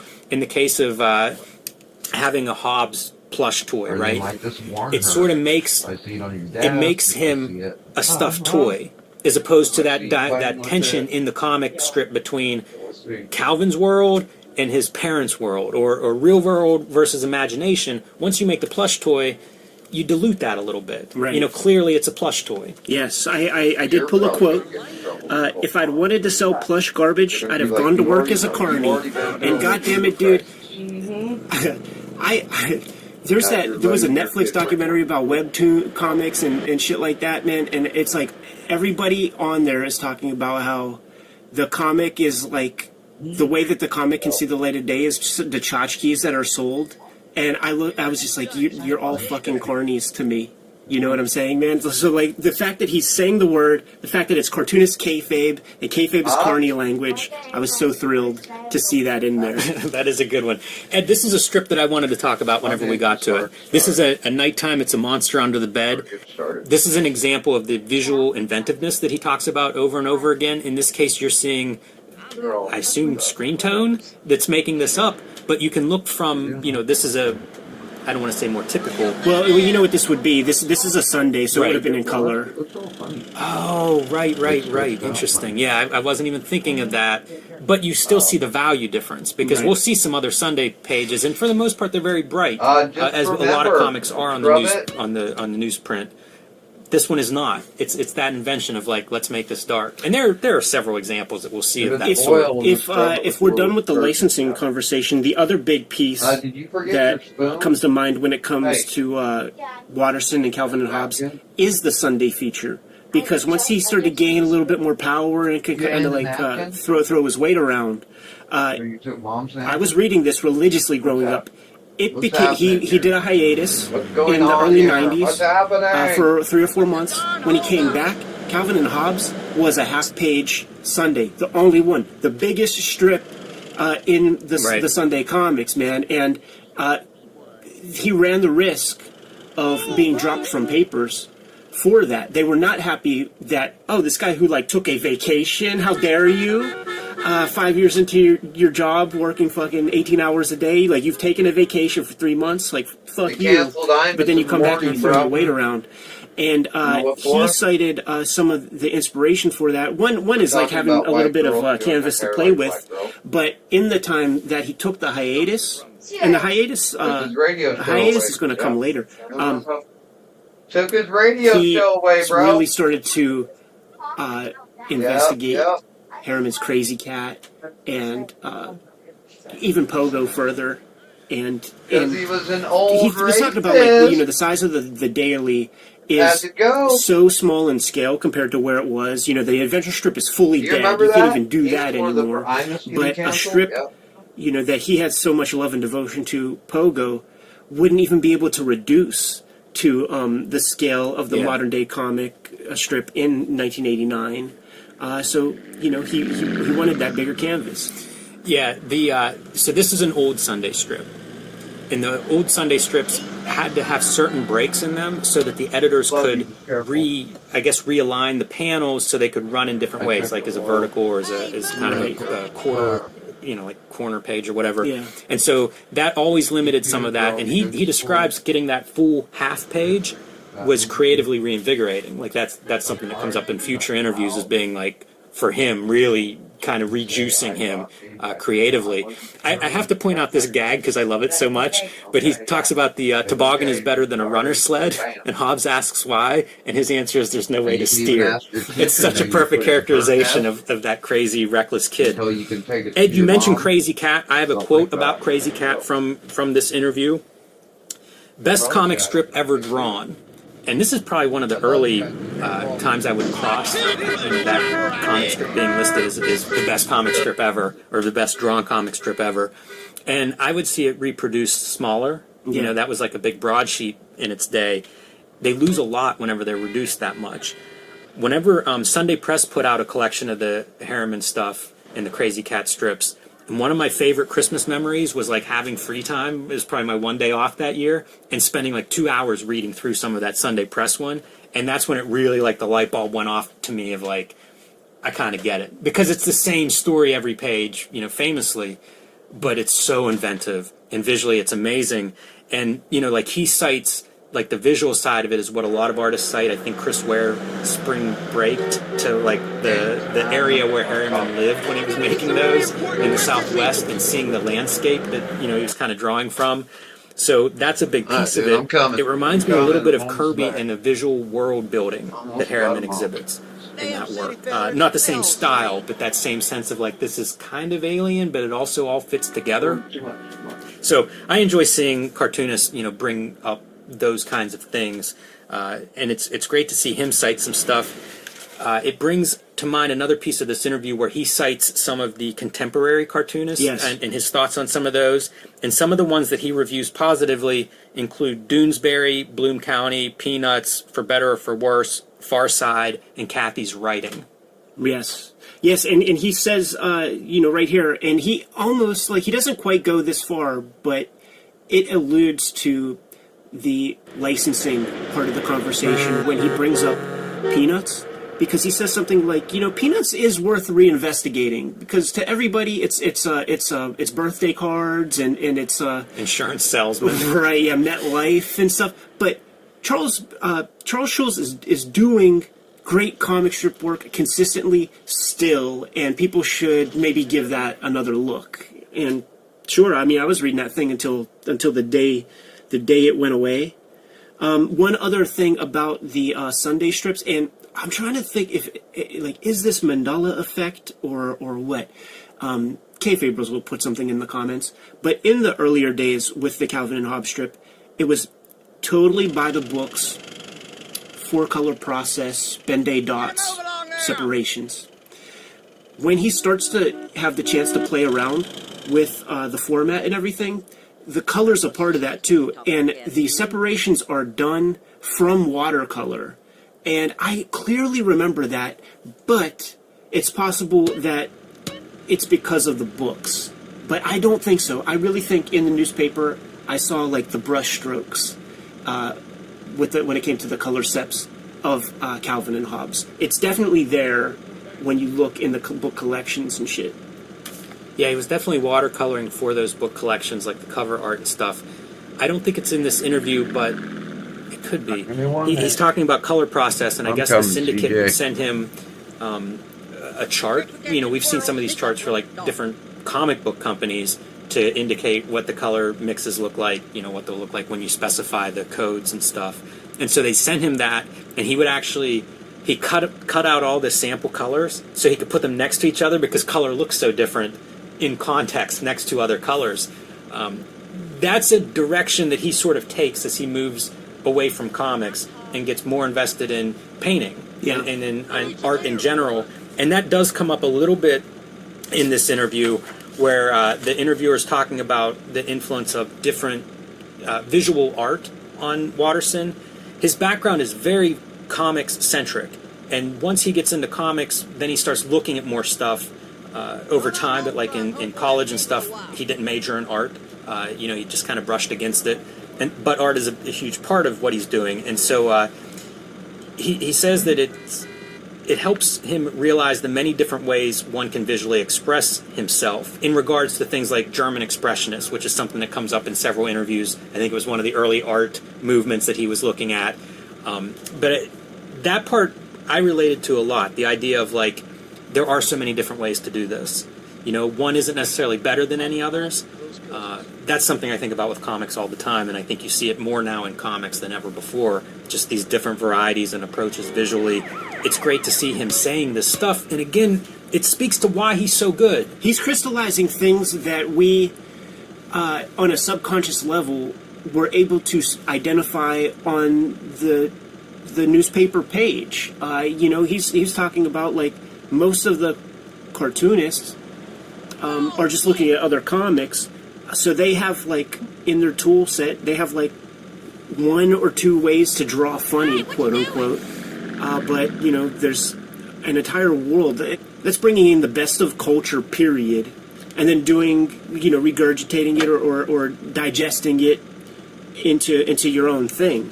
Yeah, he describes learning to draw and paint as like vocabulary and being able to say something as clearly as you possibly can. If you're adding to your vocabulary. As an artist, you add to your vocabulary through your ability to draw anything. And referencing art history as ways to think of different perspectives on drawing anything. Right. And when it comes to German expressionism and stuff, like literally the perspective of like the buildings and stuff is very cabinet of Dr. Caligari, weird angles and stuff like that. Here's just a quick example of what he's been up to lately, man. Just painting these like landscapes and stuff, and the caption's pretty funny. He's like, I think only a comic strip cartoonist would use a 4x6 inch piece of artboard to try to capture an 80-mile view. He gets into animation is another thing that he has some interest in and has some influence on his work and his thought process. And the big difference, of course, timing is something that you get to do in animation that you can't do in the comic strip, and he compares those two a little bit. But in terms of drawing, pulls out Chuck Jones and Tex Avery and their ability to, stretch a character and to really pull comedy out of that kind of thing. But again, not necessarily something that would translate to a comic strip. And then also, this is a quote from him, talking about possibly doing some kind of animation work. This is a quote from him. Fewer people with input in my work, the better I like it.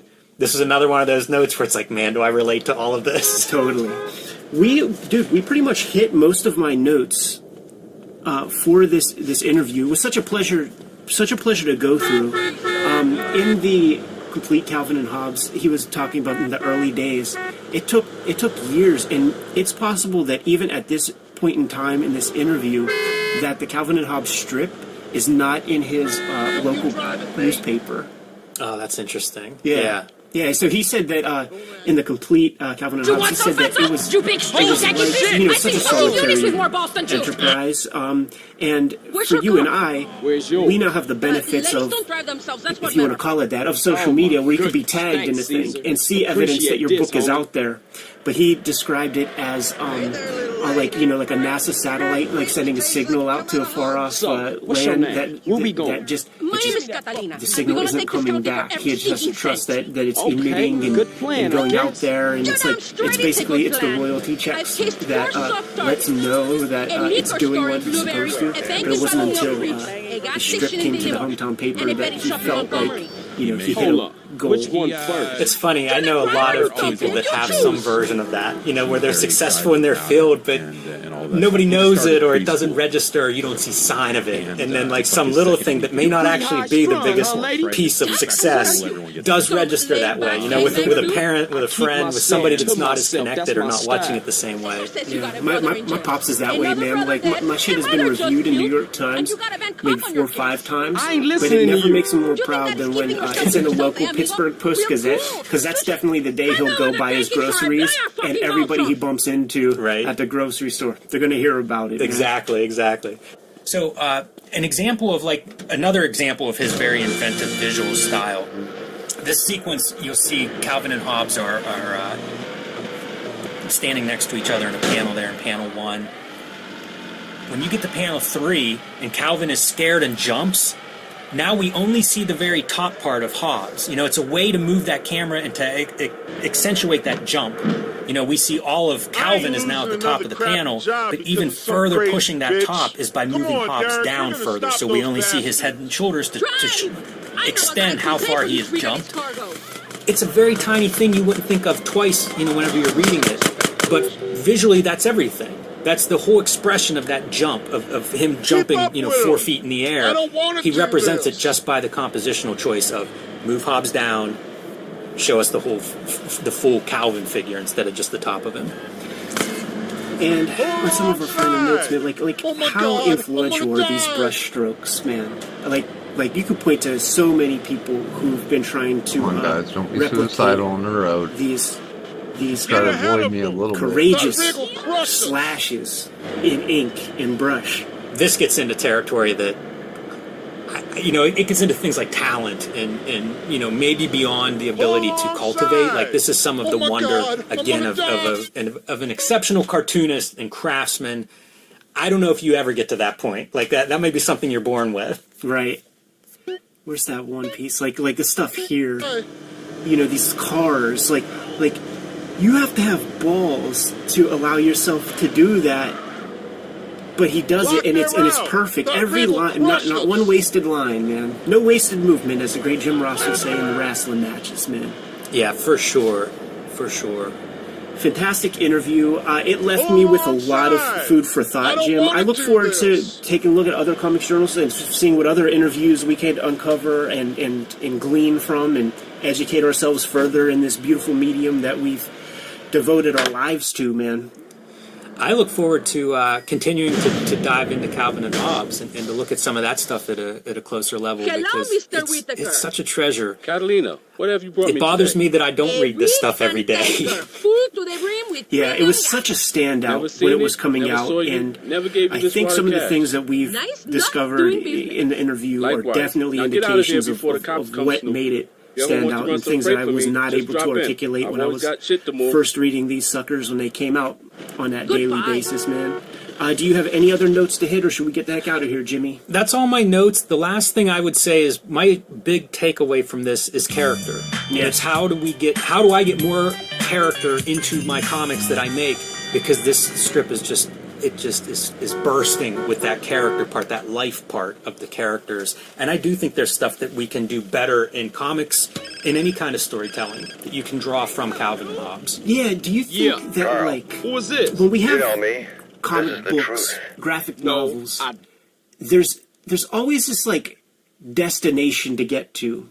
Plot. don't. No, I don't. Perfection. They said you were a moron. Who? Okay, you can drop the act now, kid. You the police? No, we have a mutual friend and business partner. We do? Who? Yes. Have you killed any cops lately?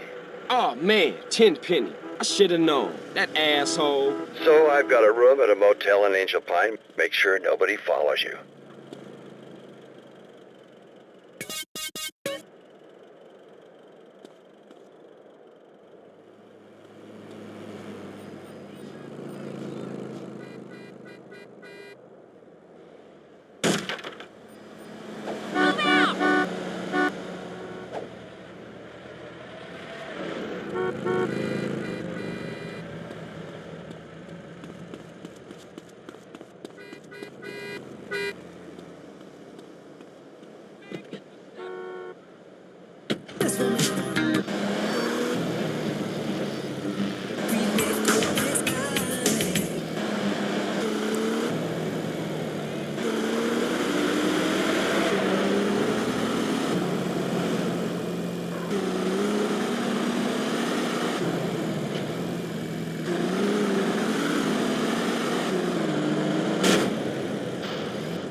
and it's almost an expectation, you know, like when somebody buys a comic book, they're looking for that. There are exceptions to the rule.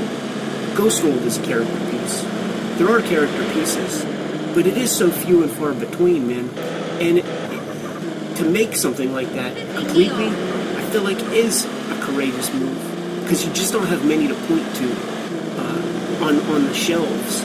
But it's like, this guy's able to convey character at 4-panel bursts, man. There's a lot we can take from it. And with that parting note, man, let's get out of here, Jimmy. Kayfabers, like, follow, and subscribe to the YouTube channel. Hit the bell icon. We'll let you know when those next videos are available. Be sure to sign up to the Cartoonist Kayfabe e-newsletter. You can find Cartoonist Kayfabe t-shirts and merch at the links below this video. And it's time for me to start gridding out 4-panel strips, man. Give them the marching orders, Jimmy. Read more Calvin and Hobbes. Hello, guys and gals, me Mutahar, and reject that digital ID, ladies and gentlemen. Now, this is one of those things that I kind of saw the other day. Do not introduce digital ID cards. You know, this thing has sort of started up. It needed a goal of 100,000. 1.2 million British people said that they don't want to see digital IDs coming into the country. That number just keeps growing. So I wanted to kind of touch this situation a little bit. The reason why we're talking about this is I've covered a lot of stuff recently on internet censorship, government surveillance, user privacy, a lot of things that I hold near and dear and important to me, right? And I think we live in a world that is slowly turning into, well, I mean, let's be real, not slowly, pretty aggressively turning into a surveillance state. But before we go into this video, I do not want to be the one spreading misinformation or fear-mongering, okay? I want to just lay out the facts and lay out the reality of a situation. So I do implore that you watch this video. I'm not going to make it too terribly long. I'm just going to give you the upfront facts here. So according to the United Kingdom, in order to work now, in order to go into the future, digital ID is mandatory. And the government says that it's to combat illegal working while making it easier to a vast majority of the people to use the vital government services that they have. Now, I want to start off by saying IDs are pretty much commonplace everywhere, okay? Obviously, in Canada, if you want to have a valid ID, something like a driver's license makes sense. Obviously, it contains my name, my address, date of birth, so on and so forth. And of course, obviously, there are, things that don't serve as valid ID in Canada. For things like health cards, for instance, they don't. So driver's licenses and passports are these IDs that you basically show around the entire world. Okay, so for instance, a cop pulls me over, I show them my identification.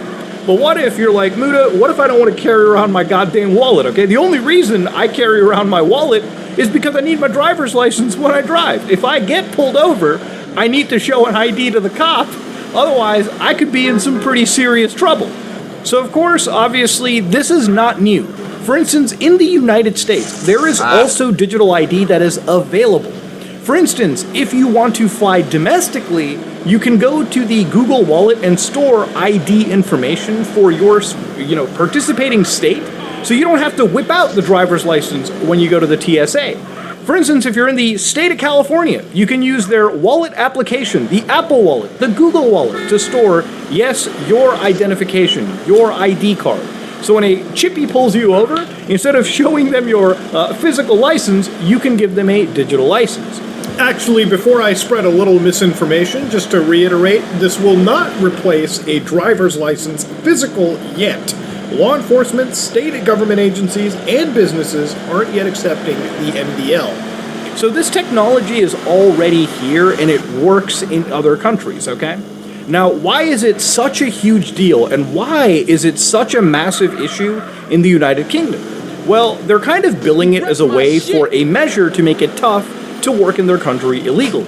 Now, I don't know much about the United Kingdom and their illegal immigration, but illegal immigration is a huge hot-button issue in the entire world. It's an issue in Canada, it's an issue obviously in the United States, and it's an issue clearly in the UK. And I've seen, all the images of, like, the boats that are flooding into the country and the metrics that they have that illegals are coming into their country to work and are taking jobs from, again, residents, right? Like, actual, citizens in their country, which is a problem.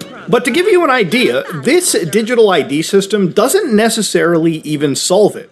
So there are already requirements and systems in place in the United Kingdom to check if a job applicant is right to, can work. And a lot of this works with them validating through their systems online whether users have valid documentation. And I think the documentation is like a work visa, I think an NI number or something of that nature, which is equivalent.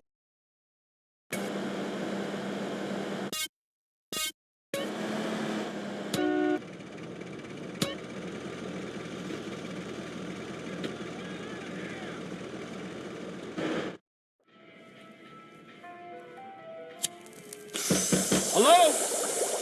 Hello? Somebody in there? In here.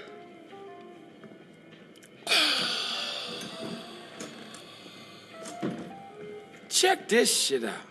What do we have here? Yo, Carl. What up, kid? Hey, what's happening? Oh, is this undercover training? Oh, no, you must be off duty. Yeah, whatever. Hush up, man. Mr. Truth here is going to be supplying you with some of the finest weed, and you are going to deliver it for us. Hey, man, you losing it. You hallucinating this shit. What? Oh. Yo, Truth, come here, man. Welcome, friend. What's up? Carl here is gonna be paying you your money. What you talking about? Now, Carl, I got a real do-gooder fucking with me, and I want you to take this evil green poison and drop it on him. It's gonna ruin that asshole's career. Ah, bullshit. Dudes, you want mushrooms, loons? How about some DMT? No, not for me, man. I got a jet. Whew, shit. I'm fucked up. Yo, Carl, pay the man. Whoa, man. I never thought I'd see that. A Fed out smoking me. What are you, dude? FBI? DEA? Nah, I'm more like a private investigator. Friend, you give off a positive energy. How about some Vietnamese opium? Nah, I don't get down with that. But how do I know I can trust you then? What, I'm working for you now? I'm a man of peace. But some squares across that ridge are not respecting my peace. I mean survivalist maniacs, right-wingers, fascists. They have a harvester and I need one. Get it, then you can pay me. Namaste, Carl. The fuck that mean? Later, freak.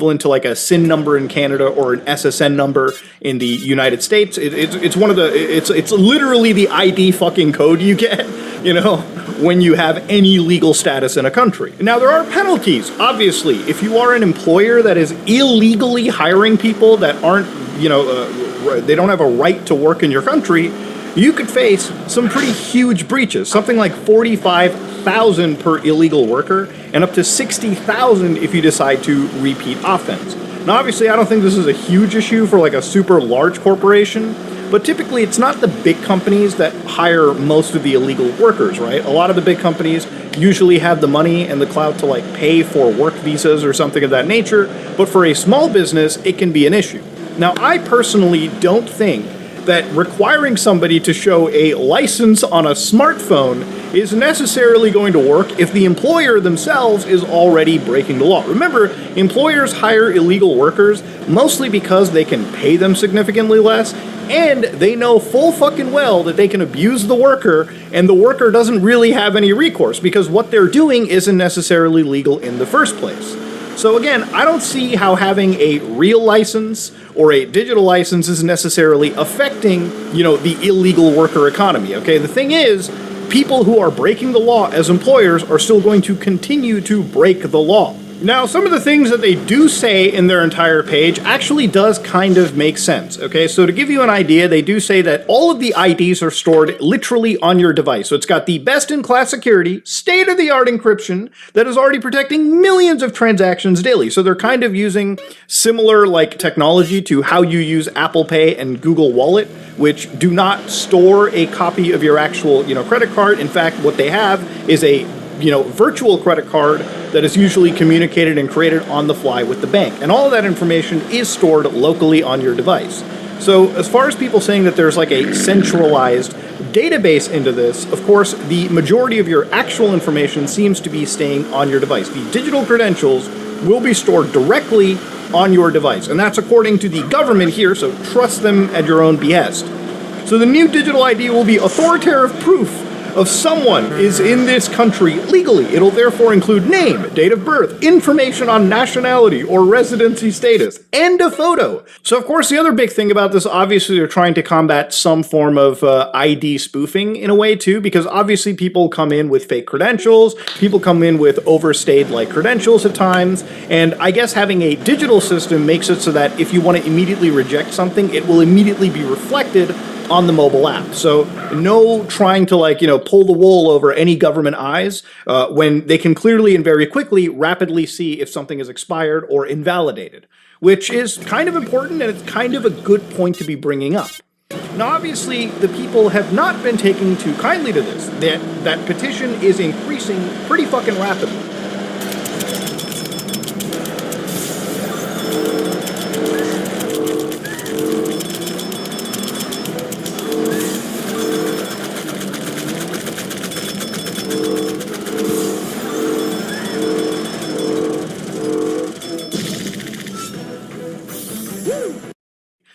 Of course, as you can see. So what are some of the actual, things that people have brought up? And where is there some level of misinfo? So, for instance, if you go into My Dog Muppet here, who posted, resident registration was used in Weimar, Germany, post-1900. It was brought in 1938. Jews were forced to carry identity cards stamped with a J, and to adopt the name Sarah or Israel as middle names. Passports were also marked for Jews and other deemed undesirables. Drafting men into the Wehrmacht, locating asocials, Roma, political opponents, and especially Jews for deportation, implementing racial laws like the Nuremberg laws, which require tracing ancestry via vital records. So perhaps Starmer, who is the PM of the UK, is a closet admirer of all things Nazi. Now again, digital ID by itself isn't necessarily equating anybody to the Third Reich. But I think the idea here is that, listen, they're introducing this thing as a way to say we're fighting against illegal workers, which I don't know the efficacy of this. It would be a lot better if the government said, we're using this to fight people who are faking ID cards and passports and credentials that are used to abuse the country. That would probably make more sense. I don't know who the fucking PR teams for the UK government are, but they always stick their feet in fucking bear traps. Now, for some people, it's actually a pretty good thing, and it's more convenient. And this user brings up a pretty interesting point. Driving licenses aren't a full ID, as it doesn't prove residence, nor whether you can work or not, which is true. Actually, many people in Canada can, for instance, get a driver's license. Now, obviously, this has your address, so it should technically prove my, address, unless a UK license is substantially different. But nowhere on this actual license does it say that I'm a citizen or an immigrant or a permanent resident. And a lot of those different connotations can affect your work status in the country. So again, to go further into it, a passport is physical. I mean, it could be digital, and it doesn't have tracked use checked against central databases, except at the border. It's only for citizens. The ID doesn't have to be. It could be held by ILR or Visa, and it doesn't reflect anything like your benefit situations. Example, when LA needs to do a means test. So again, this is all UK-oriented stuff. So for the UK guys, you probably understand it. For the rest of the world, these are all just random, words for me. Or your eligibility for NHS treatment. I know what the NHS is. Passports are also static. They have a set amount of info that's printed and can stay that way for years to decades. An ID is updated with eligibility and changes to your status. And that's pretty important, right? When you get a passport, For me, my passport was made like last year, so for the next 9 years, it's probably going to stay exactly the fucking same. My ID, however, requires me to at least have this constantly renewed. For instance, this expires in 2030, so wow, that's actually a pretty big expiration date, Jesus Christ. But yeah, this is something that I'll constantly have to be getting updated. But a digital ID can be updated even faster. It can be the changes can be reflected.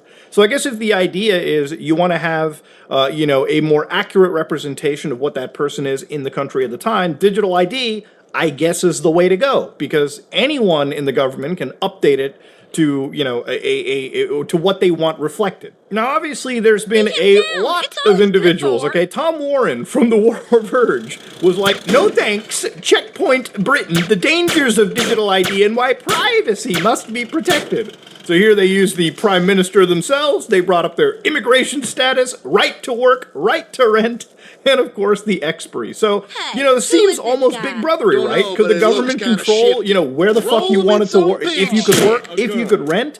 The thing about it is that a lot of times this already does exist. This is why I wanted to kind of cut the fear-mongering stuff a little bit. For a lot of people that brought up these image macros. So this one right here says, it's the loss of privacy. Every move, purchase, or interaction could be logged or monitored. And this is not something that is, impossible to do. Right now, if the government of Canada wanted to know what the fuck I was buying, okay, they could go and subpoena my bank information. I'm pretty sure the cops can do that. I'm pretty sure the CRA could do that. I'm pretty sure any federal agency in Canada, if they really wanted to and had a sufficient enough reason, could pull that out, right? But of course, it kind of makes it a little bit easier if, again, the concept of a digital ID being pinged is something that the government can pull up a lot quicker than warrants going to banks. But we'll get to that towards the end of the video. Centralized control. Whoever runs the system holds enormous power over your daily life. And that could be true, right? Like if the government can now decide on that ID card, hey, you're allowed to work, you're allowed to rent, you're allowed to do whatever it is, right? And they can change that at any moment. Yeah, if it's used nefariously, sure, it could affect somebody poor. And you might be like, but would the government really do that? The thing is, do you trust the government to be 100% fair with a system like this? For me, I really do have the best intentions, but I'm sure there's a lot of people out there with very valid reasons as to why they wouldn't want the government or any of these tech agencies to be deciding what the system, has on you or not. Data breaches. Huge databases are irresistible targets for hackers, risking your identity. And the thing is, a data breach can still affect you even if digital ID doesn't exist. There's a lot of places, there's a lot of stuff you've probably heard where social insurance numbers have been leaked. Hell, these people could hack an internet service provider or any of these like tech companies and dig out people's personal information, which usually could contain things like addresses, emails, and whatnot. So you don't necessarily need this, government ID system to be hacked. However, it does raise the question, if tech companies that are already, fighting against this kind of stuff, cybersecurity-wise, are having a tough time in today's day and age, I don't really trust any fucking government to be able to protect my shit. So then, exclusion. No ID, no access, people could be locked out of work, healthcare, travel, or even shopping. And the thing is, this is not digital ID exclusive. I want you to remember, this is something that easily could have happened and still does happen with traditional IDs. For instance, if you don't have an ID, if you don't have a health card, right, you may not be, privy to certain services in my province. If you don't have IDs, you may not be privy to certain things. Having a digital or physical ID doesn't necessarily, a digital ID doesn't necessarily mean you'll be excluded. You already can be excluded. Now, of course, you've also got freedom erosion. Once it becomes required, reversing it will be almost impossible. And I guess that's kind of true for any form of ID. I sincerely doubt back in the day, we used to have horse and buggy licenses, right? But obviously as cars were introduced, driver's licenses were brought in, and it was something that, immediately, it was something that came in, took a little bit to, for people to get used to, but eventually it just became the norm. And digital ID, I don't doubt, is going to end up becoming the norm, because the reason I'm talking about it is I might not be a United Kingdom guy, but I can tell you right now, for a country like Canada, for a country like the United States, for a lot of places, this is going to be the future. If digital ID is something that kind of fucking scares you, remember, I was actually at the LAX a few days ago, And at the LAX, what was so wild was that for, I guess, domestic people traveling, they have to have, like, U.S. biometrics, like, something about, like, real Face ID or some shit like that, where, again, you know, all these digital systems are being implemented. Now, a lot of people have brought up digital surveillance as a thing, and one of the things that got brought up with the United Kingdom was, you know, according to some of the guys over at Hacker News, when you look at things like what the UK is already doing with things like the Online Safety Act, which, again, is not really going all that well. In fact, it's really funny that the Australian version, literally yesterday, everyone was laughing at them because they started targeting places like GitHub.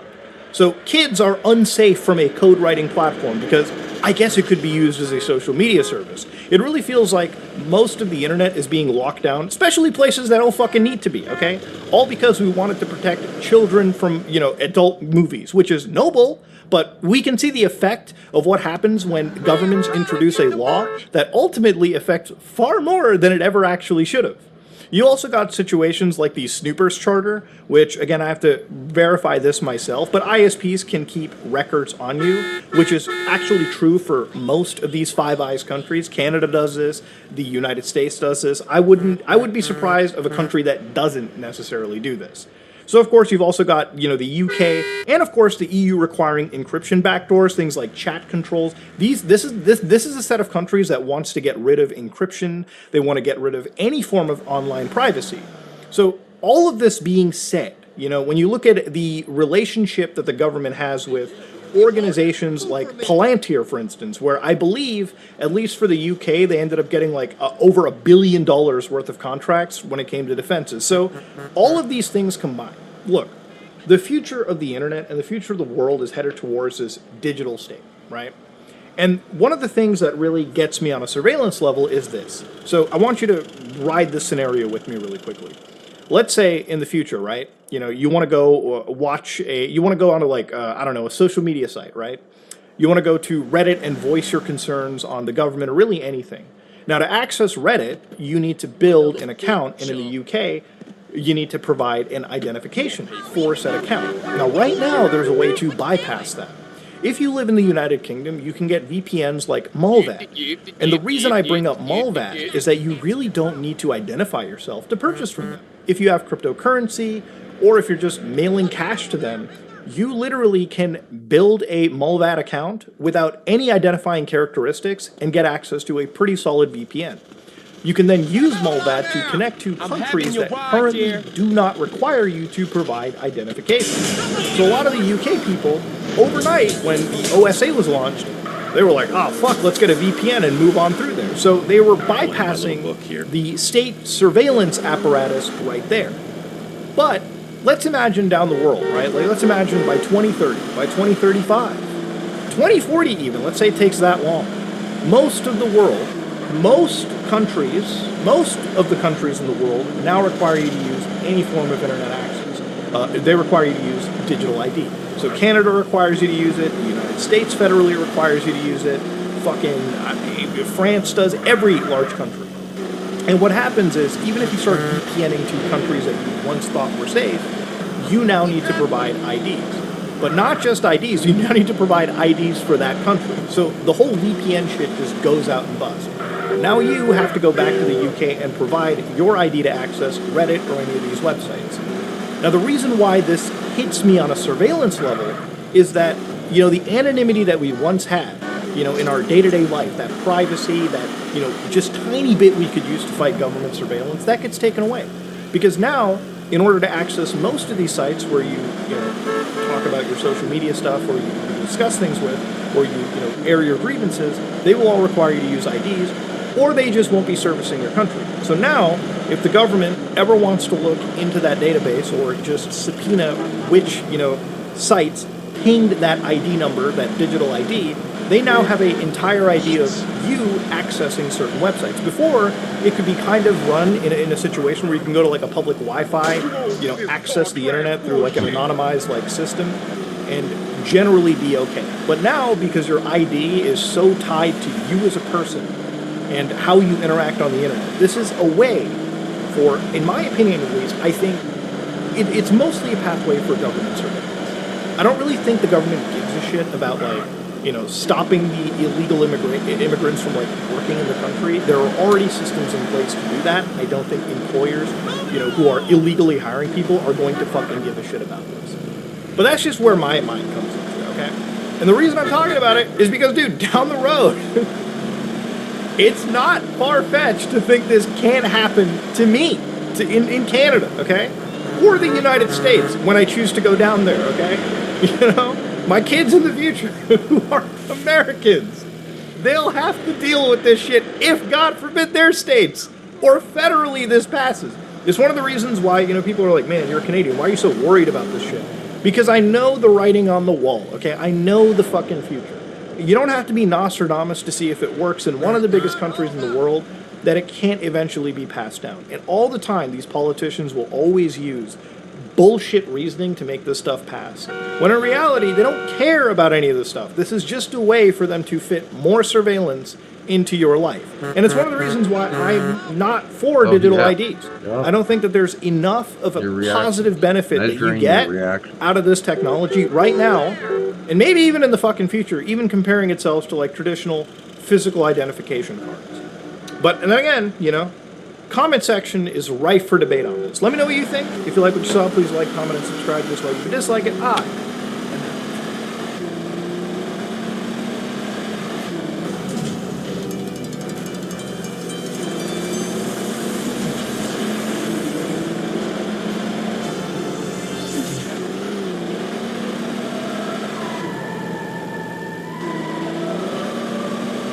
Now out on 4K Blu-ray is the cult classic from 1983, KRULL. Oh, I did. Directed by Peter Yates, best known for directing Bullet from 1968, starring Steve McQueen, and The Deep from 1977. KRULL was produced for a big budget at the time of $30 million, though some reports said it was even higher, which was equal to the likes of Superman 3 and Return of the Jedi. But unlike those films, KRULL was a massive bomb for Columbia Pictures, with it only crawling back half its budget. Its failings at the cinema was largely down to the critics and word of mouth. The LA Times said it had nothing up its sleeve, the script lacked wit and humour, calling it dull. One critic said, combining the worst elements of sword and sorcery and science fiction movies. KRULL has the appeal of a giant cruller that's been dunked in liquid cement. KRULL provides more yawns than thrills. Siskel and Ebert put it on the list of the worst movies of 1983, and John Brosnan of Starburst magazine said, KRULL is an unimaginative patchwork quilt of a movie consisting of warmed-over scenes from other fantasy movies: Dragon Slayer, The Dark Crystal, Hawk the Slayer, Thief of Baghdad, Conan, Monty Python and the Holy Grail, and of course, Star Wars. If there are any touches of originality lurking within its predictable storyline, I missed them. Despite all the talent, effort and time that went into making it, KRULL must be considered a failure. It's not a bad movie, it's watchable. It's just not special enough. Columbia Pictures tried to push the marketing to gain the attention of the kids with a Marvel comic and a video game by Atari, which still holds up really well today.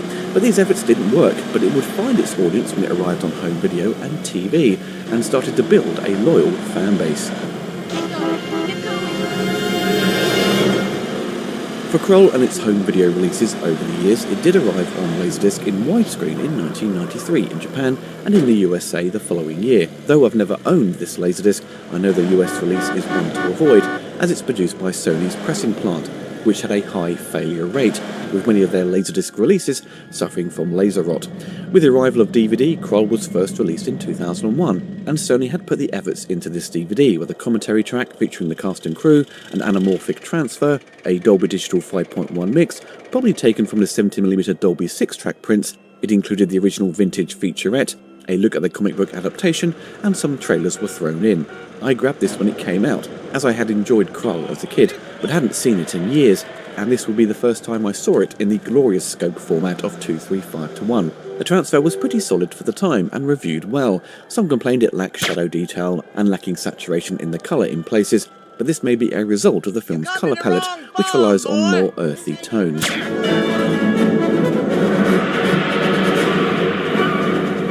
The Blu-ray would arrive 13 years later in September of 2014 from Mill Creek Entertainment, which included no extras, just a new HD transfer, which was warmly received. It certainly was a big step up over the DVD, which had visible dust in places, resulting in a cleaner and sharper image, with more saturation to the colours, making the daytime scenes warmer in their tones. The though with increased resolution and overall brightness, it does reveal the obvious sets for the supposed exterior scenes, with Coleman in the woods where he meets Ergo, and you can easily spot the blatant stunt doubles. And it doesn't do the optical effects any favours, as they were perhaps too ambitious, resulting in them looking more obvious than ever. For UK fans, it would hit Blu-ray in 2019, sold exclusively by HMV, as part of their premium collection, which included some postcards, a poster, and a DVD was included. This release would port over the extras from the previous release. This version did have an issue on its first pressing with a botched aspect ratio, but these were quickly withdrawn and corrected. I believe it carries over the same transfer from the Mill Creek release.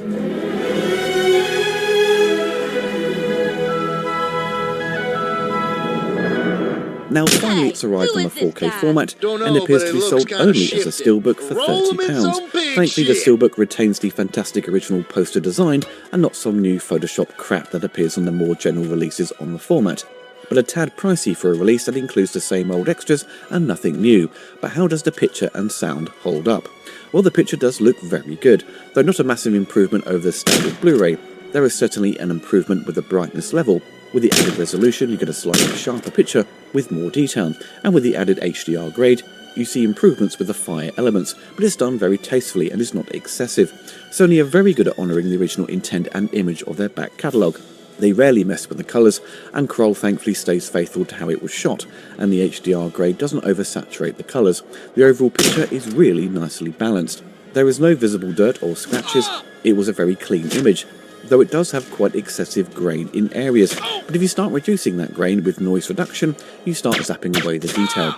So to some it may come across as a bit noisy in places, but for fans of 35mm film, the grain remains intact. For the sound options, there is a new Dolby Atmos mix, which has clean and clear dialogue, though sadly it's very front heavy with the mix. Not much use of the surround sound channels, only for a few select action scenes and when James Horner's amazing score kicks in. There is good separation of the left and right channels for the sound effects, but the sound is very much of its time, though it doesn't quite match the sound mixing and dynamic qualities of other movies from 1983, with the likes of Octopussy, Superman 3 and Return of the Jedi. They bring over the old DTS 5.1 mix from the previous Blu-ray, and the option for a DTS stereo track which sounded too quiet to my ears, coming off as quite compressed, so stick to the Atmos and DTS 5.1 tracks. I enjoyed KRULL as a kid, but on repeated viewing over the years, it certainly doesn't hold up well on the story front. I've said this before in my old retrospective and a commentary I did many moons ago. It's an odd film. You have a fantasy adventure that takes place in a largely empty world. You think the castle would have townsfolk close by and not be sitting there alone. Where are the servants and those to serve the royal family? They talk about people and locations we never see, so you end up with a movie with actors walking around largely empty locations. A major problem from the get-go is that the movie poorly establishes the world of KRULL and its mythology. For the majority of the film, you spend most of the time with the characters going from point A to point B and taking these detours. Their passage through the swamp takes forever. They get into a few scraps and eventually get to the Black Fortress. The film has a runtime of 2 hours, and it has no business being that long. The story amounts for maybe half of it. The rest of the runtime is just slowly making their way on their adventure, giving this film this sluggish pace that to most people would find pretty dull. When it comes to the action, it's not well choreographed. It's slow and clunky. The editor Ray Lovejoy, who edited 2001: A Space Odyssey, Aliens and Tim Burton's Batman, tries to give the fight scenes some energy, but everyone is fighting slowly. I imagine it was tough for the extras who are portraying the bad guys, who get a great sense they can hardly see out of their masks, so it results in really simple combat. What people fondly remember about KRULL is the glaive, the weapon he uses for the finale, which is an awesome weapon and is executed really well. We even see Jesus use it himself many years later. James Horner's incredible score is very memorable and does most of the heavy lifting, though in classic James Horner fashion he copied and pasted material from Wrath of Khan. The giant spider sequence is very memorable and it scared me a lot as a kid. And the film features some great supporting actors, the likes of Liam Neeson, Robbie Coltrane, Bernard Bresslaw and Anthony Armstrong. Ken Marshall has leading man written all over him, but sadly he didn't hit it big after KRULL, which is a shame, and it's unfortunate that Seth Anthony gets dubbed throughout, which was a huge mistake. He ends up with a middle-aged woman's voice. I do think Peter Yates was probably the wrong man for the job.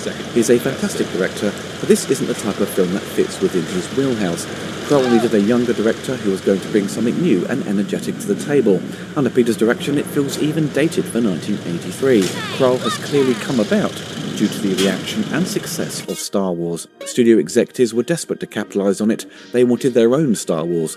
Also, with Excalibur and Conan doing well in the fantasy genre, KRULL seemed like an easy win.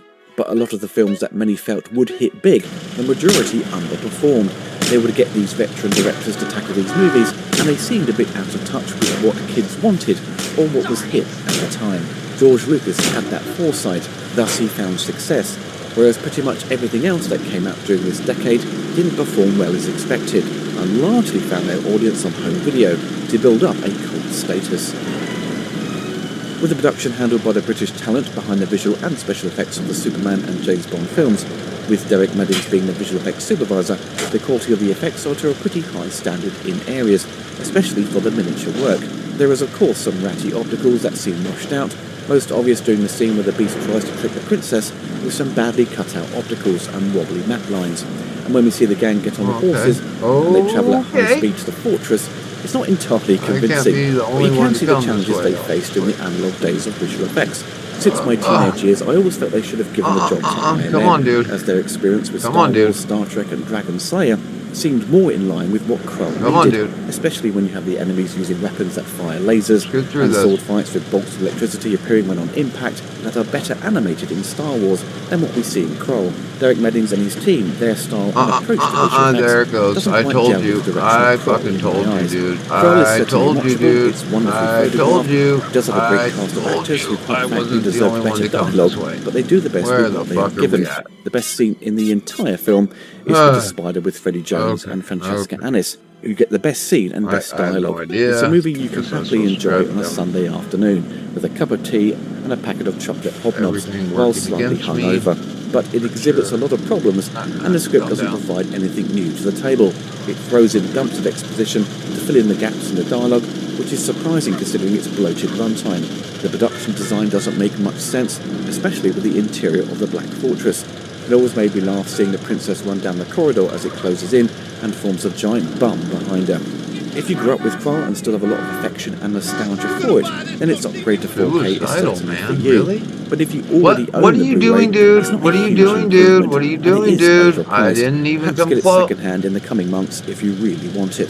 KRULL perfectly falls into that guilty pleasure category. The film's problems are very obvious, but if you ignore them and enjoy it for what it is, as a silly fantasy adventure that takes itself too seriously, you will have a pretty good time. Not a great time, but a good time.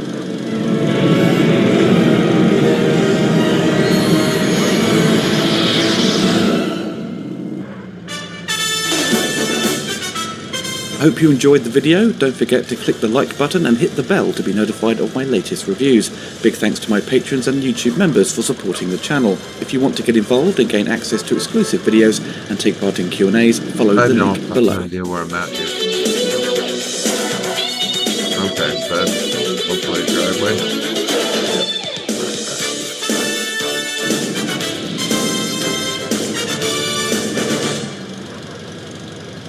I love the water, man. There's something special about just being in the water. I'm such a fan of it. Oh yeah. Well, I think that a lot of people believe that life started right out of the water. It kind of makes sense.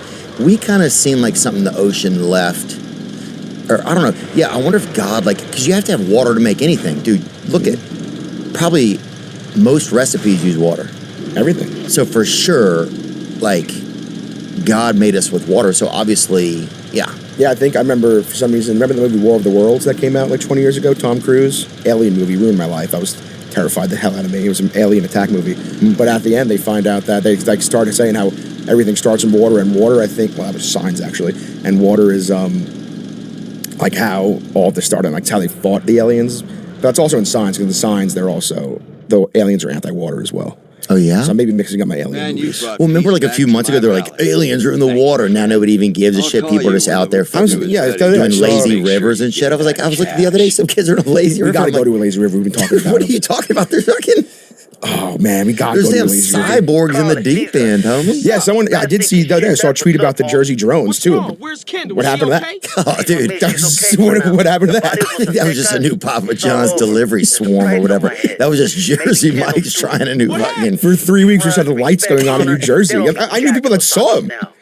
Like, really? Yeah. You're lying. One of my buddies, his frat brother from college, is a cop in Toms River, New Jersey. And he was like, texting them, like, I'm seeing these things. They're here.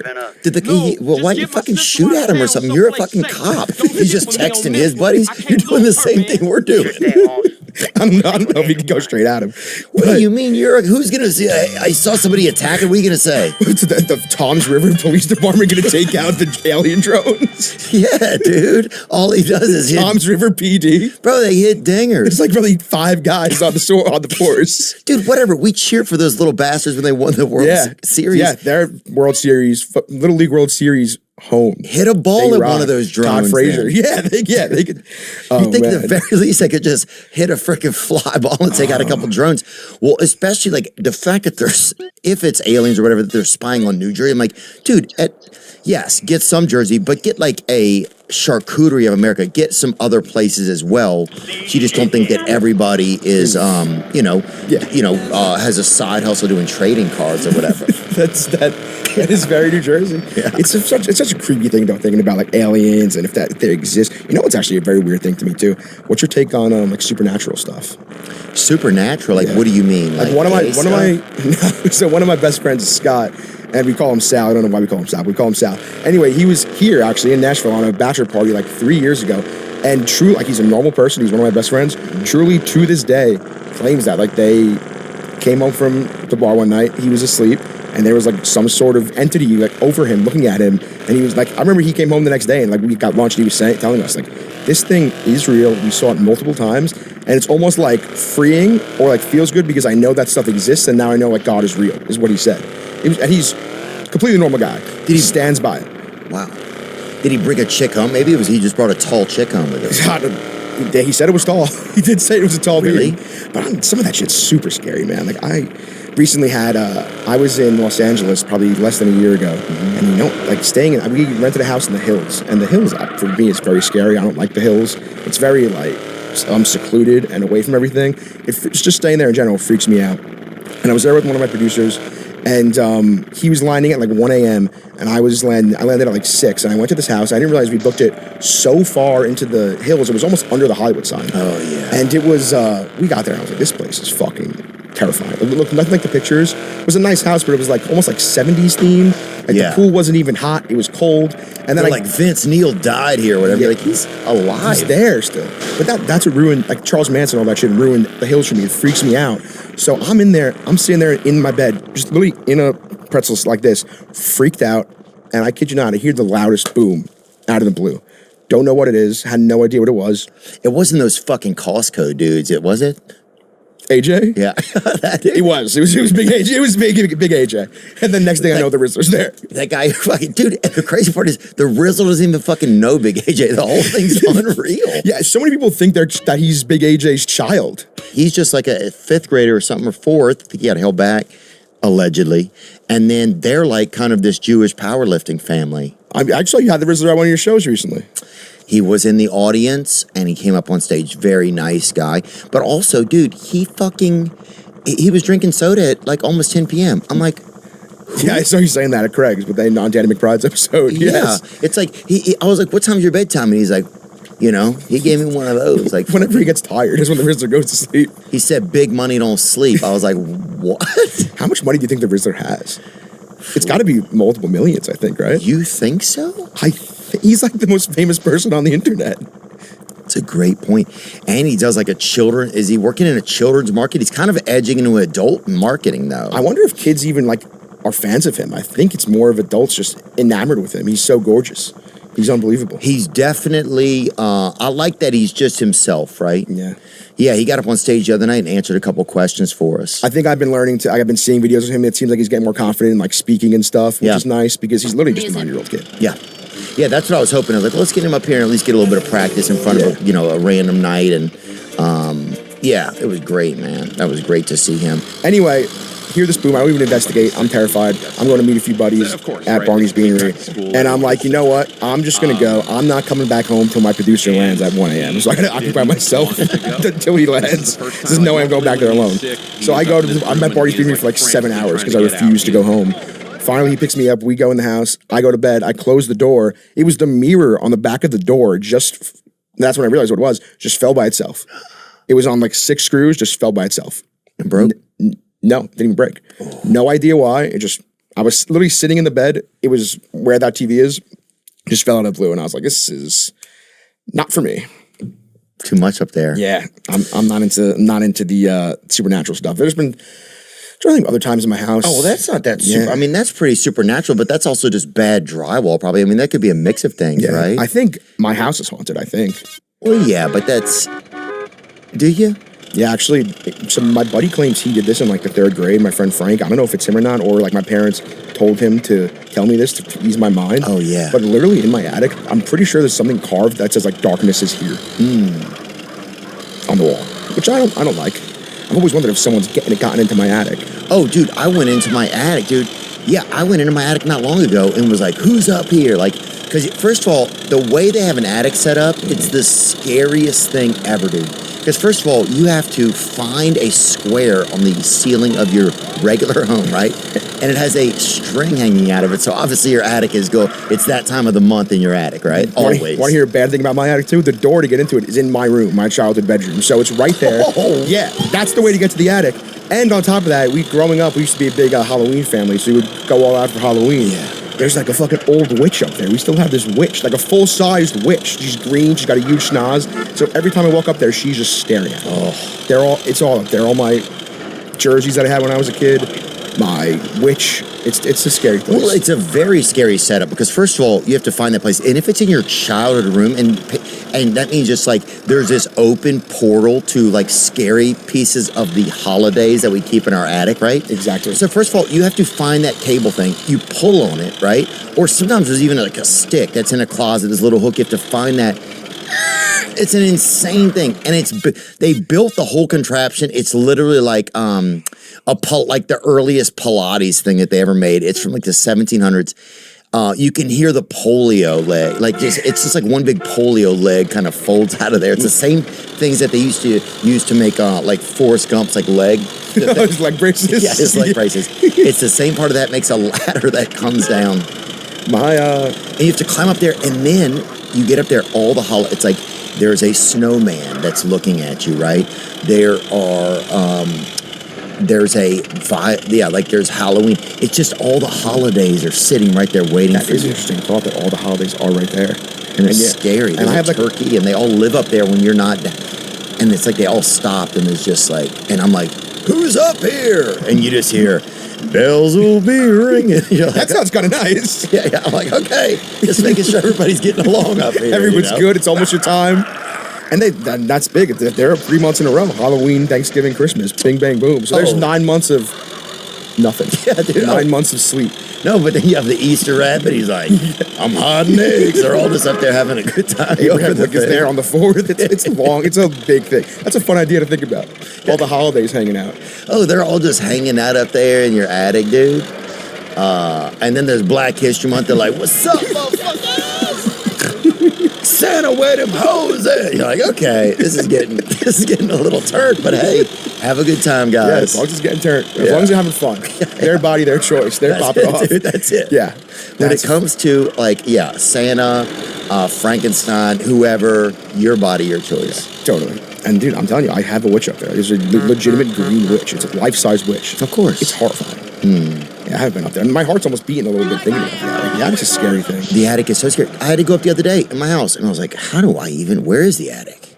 And first you're like, oh shit, that's where it is.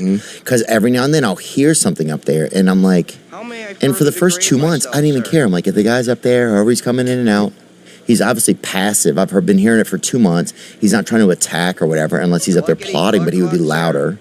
He'd have a chalkboard going. I would hear something, I would hear like, him watching John Gruden YouTubes or something. I would hear some. That would be nice. I would hear some strategy though, Spider 2 banana just in the back of your ear.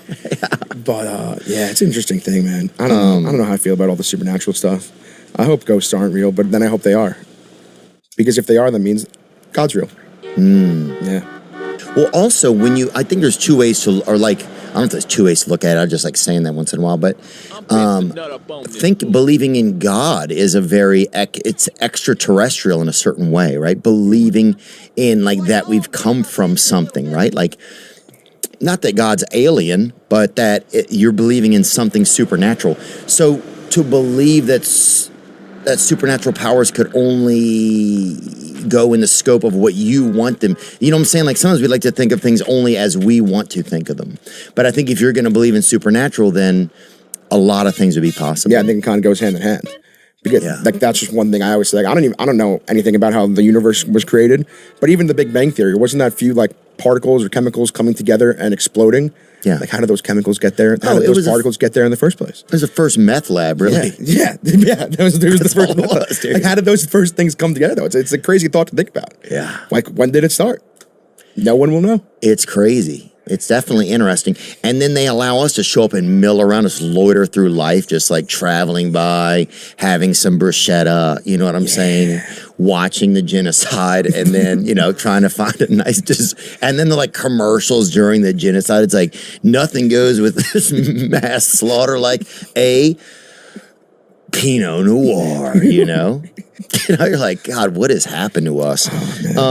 Very sad times in a lot of ways, but yeah, man, but you still have to live your life, right? And it's interesting. But then you're like, is Satan just amongst us? Like, we treat each other, human beings, we're all, instead of just being like, hey, look how crazy it is, we're all living together on this magical Christmas ornament of the Lord that got hung in outer space. We're here shooting each other. Like, imagine if you saw a Christmas tree and you see a beautiful ornament. It's the most beautiful ornament there is. And you go and you look really close, right? Like you zoom in like you do in like a Google Maps for a Christmas ornament, the most beautiful one that exists. It's like a diamond in the sky. And you look at it and you're like, holy shit, they are gunning each other down on this fucking thing. Stop that. Yeah. You're like, why? This is supposed to be an ornament. It's supposed to be. There's no bad things that happen in snow globes. Yeah. And this is it. This is the best snow globe. And it's I feel like we can do better in this snow globe, man. I really believe that.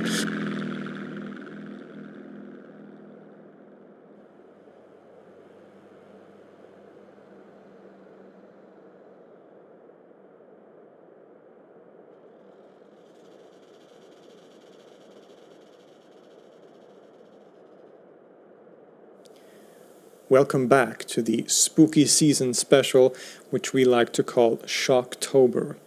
In the last episode, we were given an introduction to the occult sciences as they have existed in the Islamicate world in particular, a topic that is very broad and which of course deserves a couple of dedicated episodes to cover properly.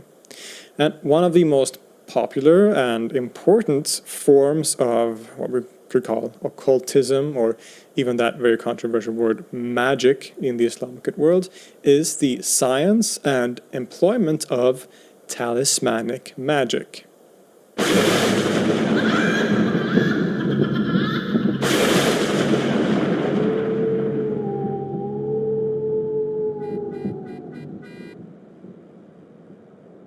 When it comes to magical practices in the Islamicate world, there is a whole lot to go through, of course, because we are dealing with a very wide span of time, about 1400 years at least, and of course a wide geographical area as well. The word magic itself comes with a lot of problems, but as we've seen in the last episode, the closest equivalent to that word in Arabic is the word sihr, which also carries a lot of bad and negative associations. Sometimes we argue that we shouldn't call some of these sciences and practices actually magic, because magic can have these associations directly with demonic forces or to invoking things like the jinn rather than invoking God, which is what the majority of, in a broad sense, what magic is actually doing in the Islamic world for most of history.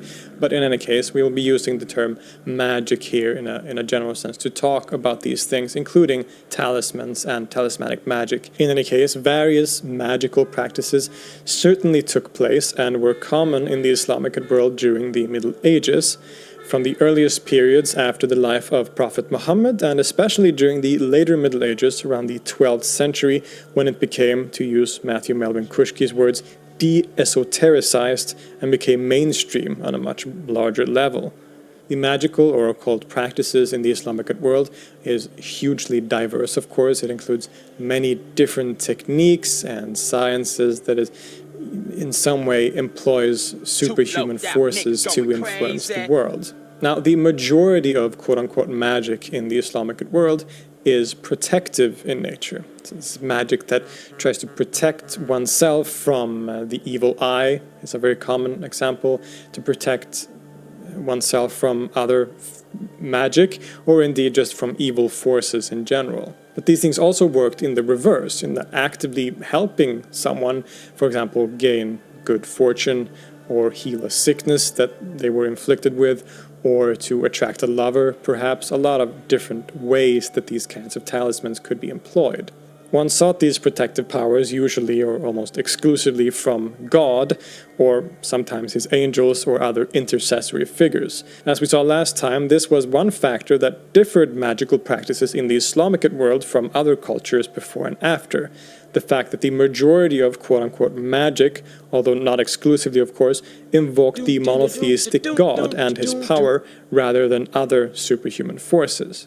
And the way this worked was usually through various forms of talismans, so protective objects or amulets a lot of the time that were imbued with usually God's power that could help the person in various ways. Indeed, even though magic as a concept is often looked down upon as un-Islamic by many in the Islamic world today, these kinds of talismans can very commonly be found in a Middle Eastern market or in the homes of people stemming from this region.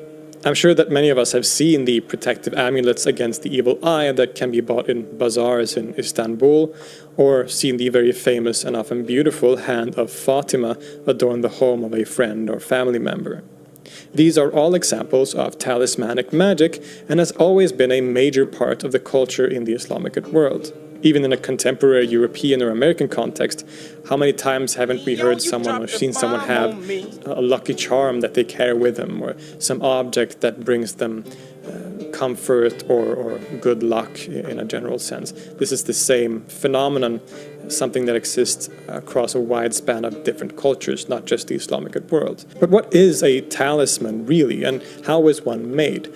This is a fascinating topic, and luckily there is a lot of material from which we can draw to learn about it. During the Middle Ages, there were many books written which were either exclusively dedicated to, or at least included sections about magical practices such as these. The Ikhwan as-Safa, or Brethren of Purity, included a whole epistle in their grand work specifically to sihr, or magic. And two of the most famous grimoires or magical books in history, the Ghayat al-Hakim, or Picatrix, probably written by the Andalusian Maslam al-Qurtubi, and the Shams al-Ma'arif, attributed to Ahmed al-Buni, both of these deal with these very topics. Sometimes we find clear instructions on how talismans are made, what techniques to use for what, etc. A talisman can technically be any object. You're probably thinking about some kind of necklace with a locker or something, and that can definitely be one form of talisman, but a talisman can also be just a piece of paper, it can be a bronze bowl, as we will see, and it can also be clothes, which we'll also see examples of. The important part was that these objects were imbued with power, so God's power usually, and the most common way of doing this was by imprinting certain symbols, writings, or images onto these objects. Some of the most common ways of turning an object into a talisman would be to write on it the names of God in Arabic. Primary of these is of course the name Allah, but one also finds other names like Ar-Rahman, the Merciful, or Al-Ahad, the One, etc. If not God himself, then one might write the names of one or more of his angels, such as Jabril or Mikael. One can also write the names of his prophets, perhaps Muhammad, Moses, or Solomon. For many Shiites, one might also write the names of one of the Imams, or spiritual successors to Prophet Muhammad. Very common is also to write the Shahada, or Muslim proclamation of faith, La ilaha illallah, there is no God but God, or also direct verses from the Quran. Many verses, like the Ayat al-Arsh or throne verse, were thought to be especially powerful in this sense. In other words, there was a lot of writing on these talismans. Words and phrases were the primary way that these objects were imbued with protective power. Many talismans, such as these, are often very beautifully adorned with Arabic writings, or in the case of Jewish practitioners, perhaps Hebrew writings. But there isn't just writing on these things, there is also various mysterious and esoteric symbols that are often imprinted. Quote, in the earliest periods, we find an abundance of various figurative images, symbols that probably carried over from pre-Islamic practice and symbolism. The earliest surviving talismanic objects reflect pre-Islamic magical symbolism. For example, a long-horned stag or oryx occurring on very early Iranian amuletic objects of about the 9th century, and remarkably stable but complex design also occurring on 9th and 10th century amulets composed of a scorpion, rampant lion or dog, a canopy of stars, and a frame of pseudo-writing. Later, other symbols became more popular. In particular, a group of 7 magical symbols came to be widely used in talismanic magic and other magical instruction. These symbols were, in some traditions, thought to be the seals of various prophets, and, taken together, they also represent the seal of the Almighty, or God. The most famous and widely used of these seals is the so-called Seal of Solomon, often depicted as a hexagram or pentagram. According to Islamic tradition, the Prophet Solomon, or Suleiman in Arabic, was especially associated with the esoteric and magic, if we define that word broadly. It is said that he was given a magical ring by God, which had this particular seal on it, and which allowed him to control the jinn and other spirits, as well as to talk to animals and understand their languages. Solomon is a central figure in the mythical history of Islamic occult sciences for this reason, and the symbol of his seal became a very important talismanic symbol and device during the Middle Ages. It later also carried over into Europe and Western esotericism as well. I think many of us have seen the Seal of Solomon without necessarily realizing its historical background and significance. We see it return again and again in these kinds of magical or protective objects. Just look at this amazing talismanic scroll from Fatimid Egypt, for example. Another kind of symbol that was very popular, especially in the later Middle Ages, is something known as magic squares. These were, as the name suggests, squares in which various numbers, or sometimes letters representing numbers, were written into separate columns. Big deal, you may think. Well, the thing about magic squares is that they are always designed so that if you add up the numbers in any of the rows, whether horizontally, vertically, or diagonally, you will always end up with the same number. These kinds of squares, again, were thought to be very powerful for magical purposes. The earliest and most popular form of magic square was the 3x3 variant, as it was obviously the easiest to make. The 3x3 magic square was also called by the name buduh, and if you didn't have the means or skills of making one of these yourself, you could sometimes invoke the power of this symbol simply by writing Ya buduh or O buduh. Later, more complex magic squares were developed, 4x4 and even 6x6 and beyond, which of course made them even more powerful. In the writings of thinkers like the Persian astronomer Abul Wafa Buzjani, we find instructions on how to make these squares up to the most complex 6x6 variant, and they feature also in later medieval works like the Shams al-Ma'arif. One example of how these magic squares were used in medieval times is that they were often used to help women in childbirth. So particularly the 3x3 magic square would be written on a pot shard that had never touched water, very important, and then this symbol, this shard, would be placed in front of the woman's face so that she could look upon it, and then the shard was also often placed beneath her feet. And this is very interesting because this practice is apparently very widespread in the Middle Ages and very commonly used, to the point that even someone like Al-Ghazali, who is famously very hostile sometimes towards anything occult, even he uses this as an example of something that basically everyone agrees works, and then from that he argues for the significance and powers of numbers in general. I think it's a very fun and I think significant example to show how widespread these kinds of practices were at that time.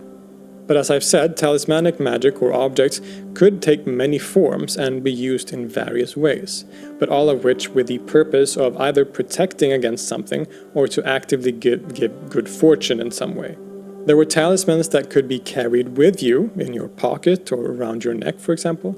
There were even talismanic shirts, like this fascinating object, the image of which was shared by one of my patrons by the name of Omar Abdoun.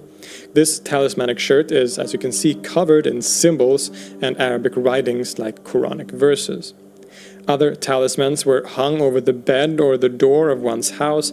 There were even some that were consumed to help with some internal problem or illness. In other words, there were talismans that could be swallowed, there were talismans that were carried with you, you could wear talismans as clothes, you could hang talismans above your bed or above your door, various different ways and objects that could function as talismans, but they all had essentially the same function of helping with some ailment or of protecting against evils. I've seen some in the comments and in our discussions elsewhere that many people bring up examples of everyday talismanic objects that some people might even not think about, like having objects with Quranic verses in your car or at your workplace, just general objects that in some ways have references to the Quran or to God, and that is thus thought to help or protect oneself in some way.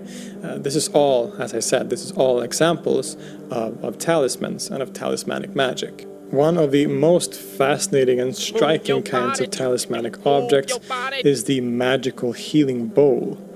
These were used for specific purposes to help with a particular therapeutic or physical problem, and is a practice that goes back to similar bowls used in earlier Aramaic-speaking contexts.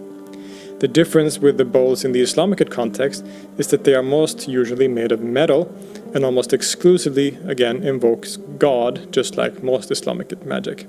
And let me tell you, some of these objects are just absolutely amazing. Look at this bowl. It has everything. It has depictions of the symbolic animals described earlier. It has magic squares. The Seal of Solomon is there. Verses from the Quran. It's just absolutely magnificent. To some people, the existence of these kinds of objects or practices in the Islamicate world may be surprising, but as I said in the beginning, this stuff is all over the place, and these are just a few examples. As already mentioned, one of the most common symbols or images thought to have protective powers is that of the human hand. In Arabic, this symbol is often given the name khamsa, meaning literally the number 5, but referring specifically to the 5 fingers on the human hand. In a particularly Islamic context, the khamsa is also often given the name the hand of Fatima, referring to the daughter of Prophet Muhammad and the grandmother of all the Shiite imams. To Christians or Jews, it is sometimes given other names like the hand of Mary and other such things, but the purpose is always the same. The hand is thought to ward off the evil eye, a central and recurring theme in protective magic. It often has the image of an eye on it, but can also be adorned, just like other talismanic objects, with various symbols or phrases like verses from the Quran, for example. Now, interestingly, the khamsa most likely originates in a pre-Islamic environment, being used as far back as in ancient Mesopotamia. And it has always basically served the same role, only being given different associations and symbolic functions depending on the religion or culture that appropriates it. In one of the most significant occult works in the history of the Islamic world, the Shams al-Ma'arif, or Sun of Knowledge, attributed to Ahmad al-Buni, talismanic magic figure prominently. Ahmad al-Buni was a Sufi sheikh and writer, most likely from either the Maghrib or Egypt, where he at least passed away in 1225. His writings are on Sufism, but he is heavily involved with the Ilm al-Huruf, or science of letters, and how it relates to Sufi practices like dhikr.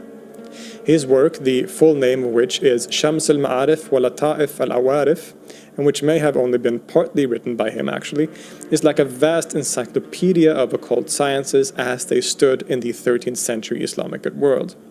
And this book contains detailed instructions on how to make talismans using many of the techniques that I have described here. It is important to remember that when we talk about these subjects, there is a tendency to speak in past tense. That is, to talk about these practices as if they were things of the past, and indeed the Middle Ages was a significant period for the development of occult sciences, but we should not forget that these things continue to exist into the modern world, from Safavid Persia and Mughal India to the Ottoman Empire and all the way into the present day. I've had viewers reach out to tell stories about how widespread such practices are in places like Indonesia and Southeast Asia today as well, but it's also the case in the Middle East or North Africa too, of course. The occult is not something that only exists in the past, but today and all around us. In any case, talismanic magic is and has been a vast science that has been taken for granted as a legitimate way of influencing and affecting our lives and the world around us. You may believe in the legitimacy of its powers or not, but you cannot deny the significant role that it has played and continues to play in the wider world. I'll see you next time.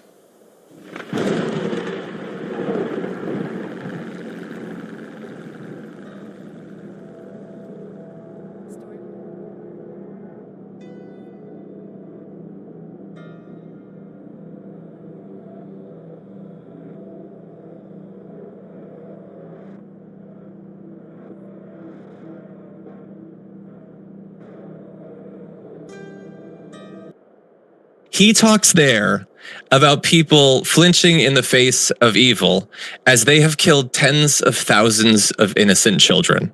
No, I think these countries are aware of what evil is and what it looks like, the acts that it's perpetuating, and the lies that it tells to try to ward off, the culpability for the acts that they have committed. The fact that there has been some international solidarity with Palestine is not an indictment of those countries. It's an indictment of everyone who hasn't yet joined it, including the country that unfortunately we are broadcasting from for this show. The Assembly will hear an address by His Excellency Benjamin Netanyahu, Prime Minister of the State of Israel.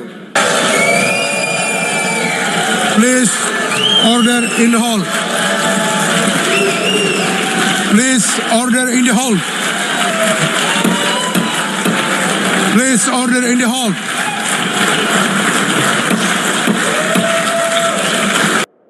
I honestly don't know what that guy's complaining about. There was order in the hall. They formed an orderly line as 100 diplomats representing over 50 countries walked on out of there. They weren't pushing. They weren't shoving. It wasn't a crowd. They were like, no, I'm not listening to this. Peace out.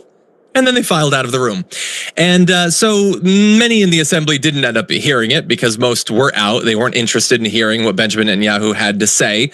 But some people in Gaza did hear it because the Israeli intelligence broadcasted into Gaza on loudspeakers placed along the border and even live streamed it to hacked cell phones so that Hamas or the hostages could listen to it. See, they can get a propaganda speech into Gaza. Food is just so much more difficult. I mean, who can figure that? How do you get food over a wall? It's too difficult. Everybody back off of them. But getting to the actual content of the speech, he did what I think most people were expecting he would do in an address like this, making clear that the war is not done anytime soon. Take a look. We're not done yet. The final elements, the final remnants of Hamas are holed up in Gaza City. They vow to repeat the atrocities of October 7th again and again and again, no matter how diminished their forces. That is why Israel must finish the job. That is why we want to do so as fast as possible. Yeah, I believe him in some of that they want to finish the job. I disagree about whether he'll correctly identify what that job is that he's trying to finish, but nobody's surprised that he's saying the war is going to continue. Of course the war is going to continue. It's going to continue as long as there's a man, woman, or child of Palestinian descent still alive in the world. As long as there's an inch of Gaza that isn't prepped to be bulldozed and turned into a resort, clearly the war is going to continue. He'd word it differently. He's got better PR consultants than I do, but I think most people at this point understand what the point of all of this is, what the point of these speeches are, what the point of the war is. And bear in mind the context for this is that more and more countries represented in the UN have now voted to acknowledge a Palestinian state and are being very critical of Israel for the war crimes they're committing on a daily basis. And Netanyahu also fit in time to complain about that. Many world leaders buckled. They buckled under the pressure of a biased media, radical Islamist constituencies, and anti-Semitic mobs. There's a familiar saying, when the going gets tough, the tough get going. Well, for many countries here, when the going got tough, you caved. As we fight the terrorists who murdered many of your citizens, you are fighting us. This is not an indictment of Israel. It's an indictment of you. It's an indictment of weak-kneed leaders who appease evil rather than support a nation whose brave soldiers guard you from the barbarians at the gate. They're already penetrating your gates. Yep, the remaining fragments of Palestinian society are the barbarians at the gates. Any day now, Canada will be invaded by the 2nd Infantry of Palestinians busting down the door. He talks there about people flinching in the face of evil as they have killed tens of thousands of innocent children. No, I think these countries are aware of what evil is and what it looks like, the acts that it's perpetuating, and the lies that it tells to try to ward off, the culpability for the acts that they have committed. The fact that there has been some international solidarity with Palestine is not an indictment of those countries. It's an indictment of everyone who hasn't yet joined it, including the country that unfortunately we are broadcasting from for this show. We have more, but I'm gonna jump to you, Ramesh. What do you make of this? Look, it's strikingly similar, right? Netanyahu's speech to Trump's, right? It's two countries that are now incredible that one of them is ours, that are isolating themselves from the rest of the world and endorsing, wholeheartedly. We're not just endorsing, we're funding and supporting it fully. We're the only reason it's continuing. An insane genocide that it should never occur. We should never have mass genocides on this planet, and I know it's not the only genocide that's occurred, including in recent years, but it's berating the UN, which is basically and it's the same thing Trump did, right? Basically telling the rest of the world, you guys suck, and we are not with you anymore. So what's going to happen, right? And just this key point, can't say it enough. The only reason this is continuing to happen is because of the United States. Okay, it's great that a number of countries supported the idea, or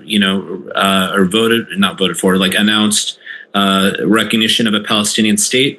But that's not enough, right? If you look at what happened during the South African apartheid state, and by the way, it's remarkable how South African leaders are a huge part. They're on the flotilla as well. Mandela's grandson is on that flotilla, heading to Gaza.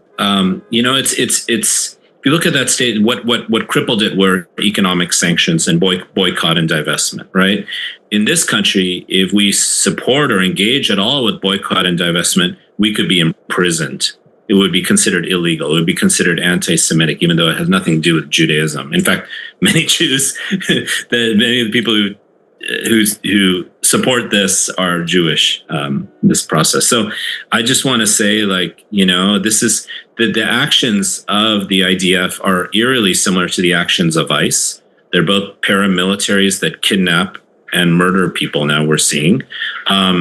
And just think about the parallels also about the ideas of relocating Palestinian peoples to some third state where they'll basically be a refugee population, marginalized population, and how similar that is to what ICE is doing with people it's detaining here in LA and elsewhere and trying to push them out to random places in the world that have nothing to do with where they're from, such as Sudan, South Sudan, Libya, etc. So it comes down to that, right? It comes down to like kind of kidnapping paramilitary or actually just standing up for people not being murdered. Yeah, I'm not gonna lie. It's kind of tough for me to stomach any of this guy's public remarks because rarely does he do anything but lie and spew just hateful propaganda. It's tough. And the thing that kills me is that the bile he's able to spew is he's only capable of doing this because of they're being buttressed by the American government. They say it all the time in Israeli media. In the Knesset, it's like we could not do any of this without America's backing. They couldn't do this on their own. And so to know that our leaders have the power to put this genocide to an end and they don't, it just kind of kills me. Like even just watching that clip, he's like, oh, they say every day they want to do another October 7th. And I'm just like, man, like, we've all seen the videos and pictures of what you guys have done in Gaza. And you mean to tell me that these people are just as capable now of perpetuating what they did on that atrocity on October 7th as they are today? That's a complete failure. That's an indictment of the strategy. Like, what are we doing if that's the case? Which we know it's not. Like, is the security of Israel is not under threat by Hamas. What happened on October 7th was a security breach. Like they kind of were sleeping at the wheel and it allowed for these militants to come in and do an atrocity and it was horrible.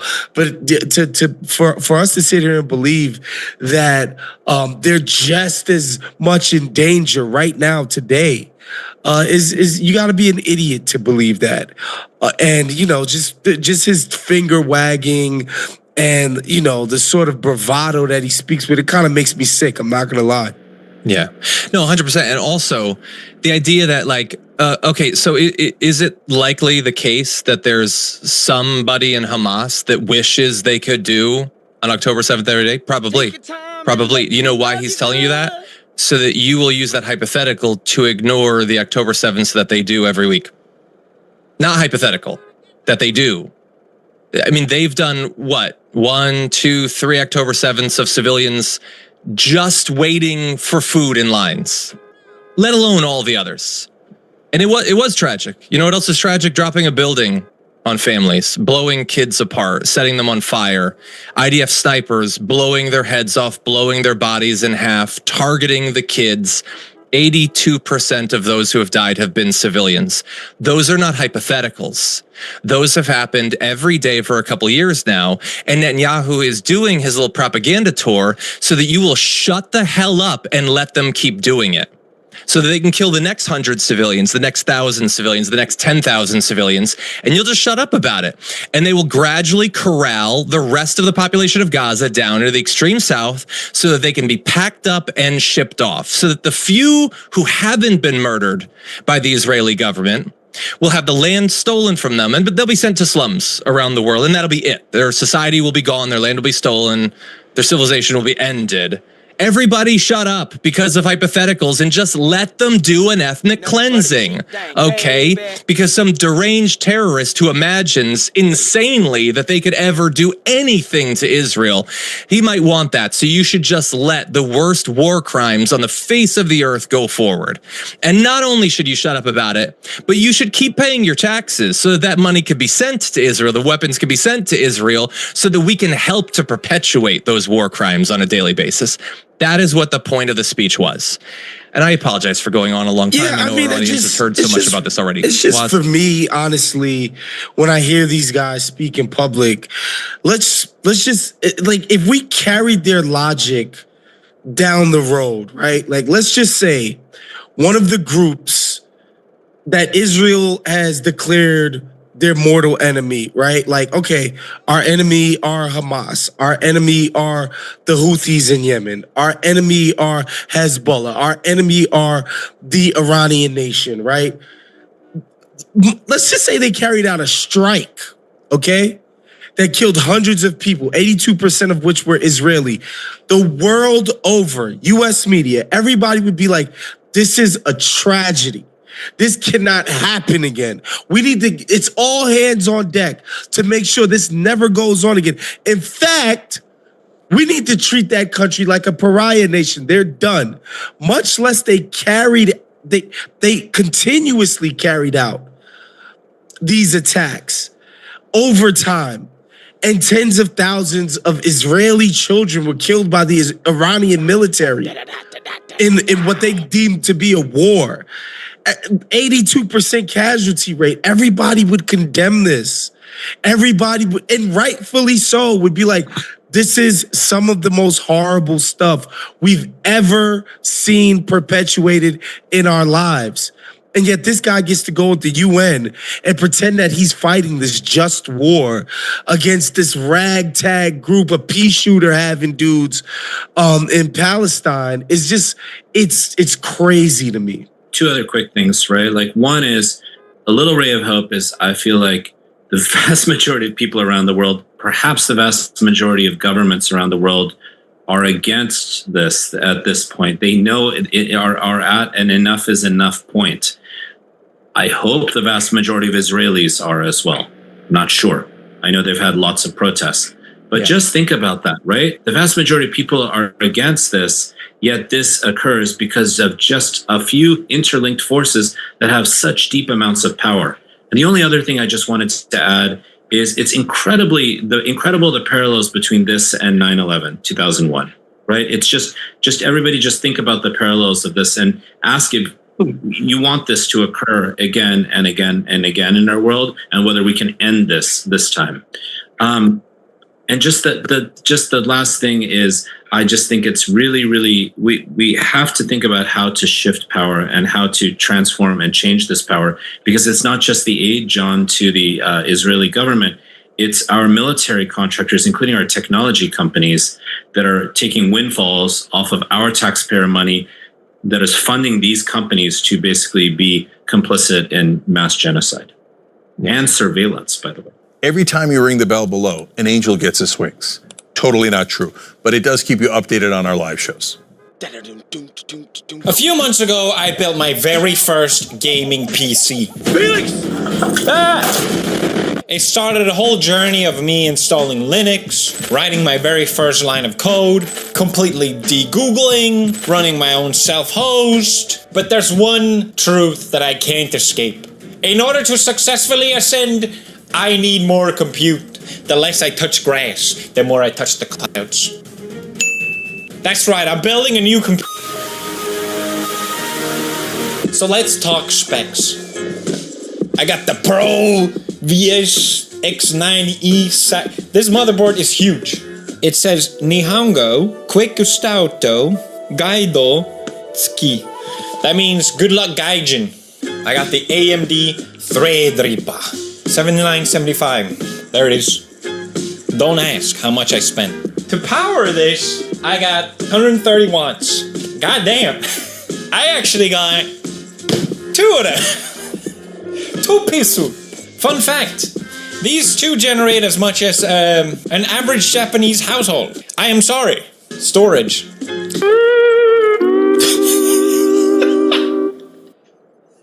I spent so much on everything, I had to save money somewhere. God damn. 96 gigabytes of RAM, and that's only half as much as I need. You don't understand, I'm going to space. I'm not playing around. Now, GPUs. Has everyone lost their goddamn minds? What are these prices? I look everywhere. I cannot find a GPU that doesn't cost my soul, and I'm not even asking for that much for it. I recently traveled to Sweden and Italy, and I thought, oh, I could, get a good deal then. Maybe Japan is the problem. No, it's everyone! There were so many variables to consider when sourcing GPUs that I was going crazy. I just like, I even ran a bot. I put in a script that would scan the market for GPUs, and that way I could maybe then consider what the best option is to get least amount of screwed. And then the bot kept spitting out these weird lines of URLs. I'm like, what the fuck is this? What is this? This means nothing. This is gibberish. And then I realized, oh, these are anti-bot measurements. I am the problem that I'm trying to solve. God damn it! Ultimately, I settled for these.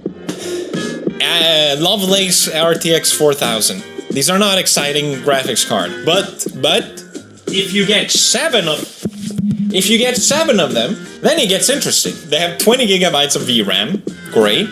For cooling, I use an all-in-one cooler.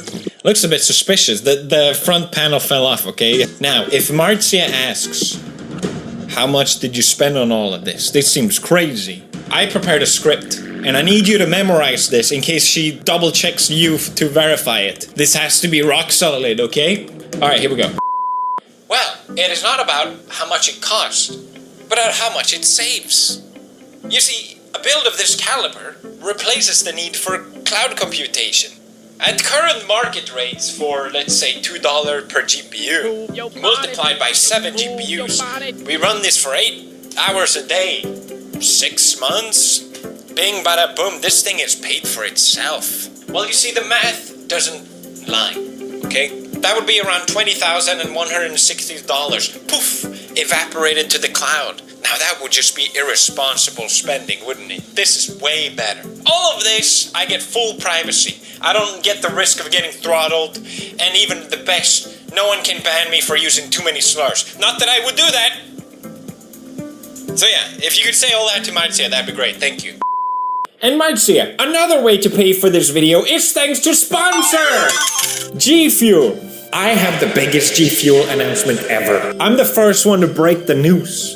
They trusted me with it. About a month ago, they took me to the secret G Fuel dungeon, and I got to try the Fountain of Youth. The new improved G Fuel formula to the new era of G Fuel.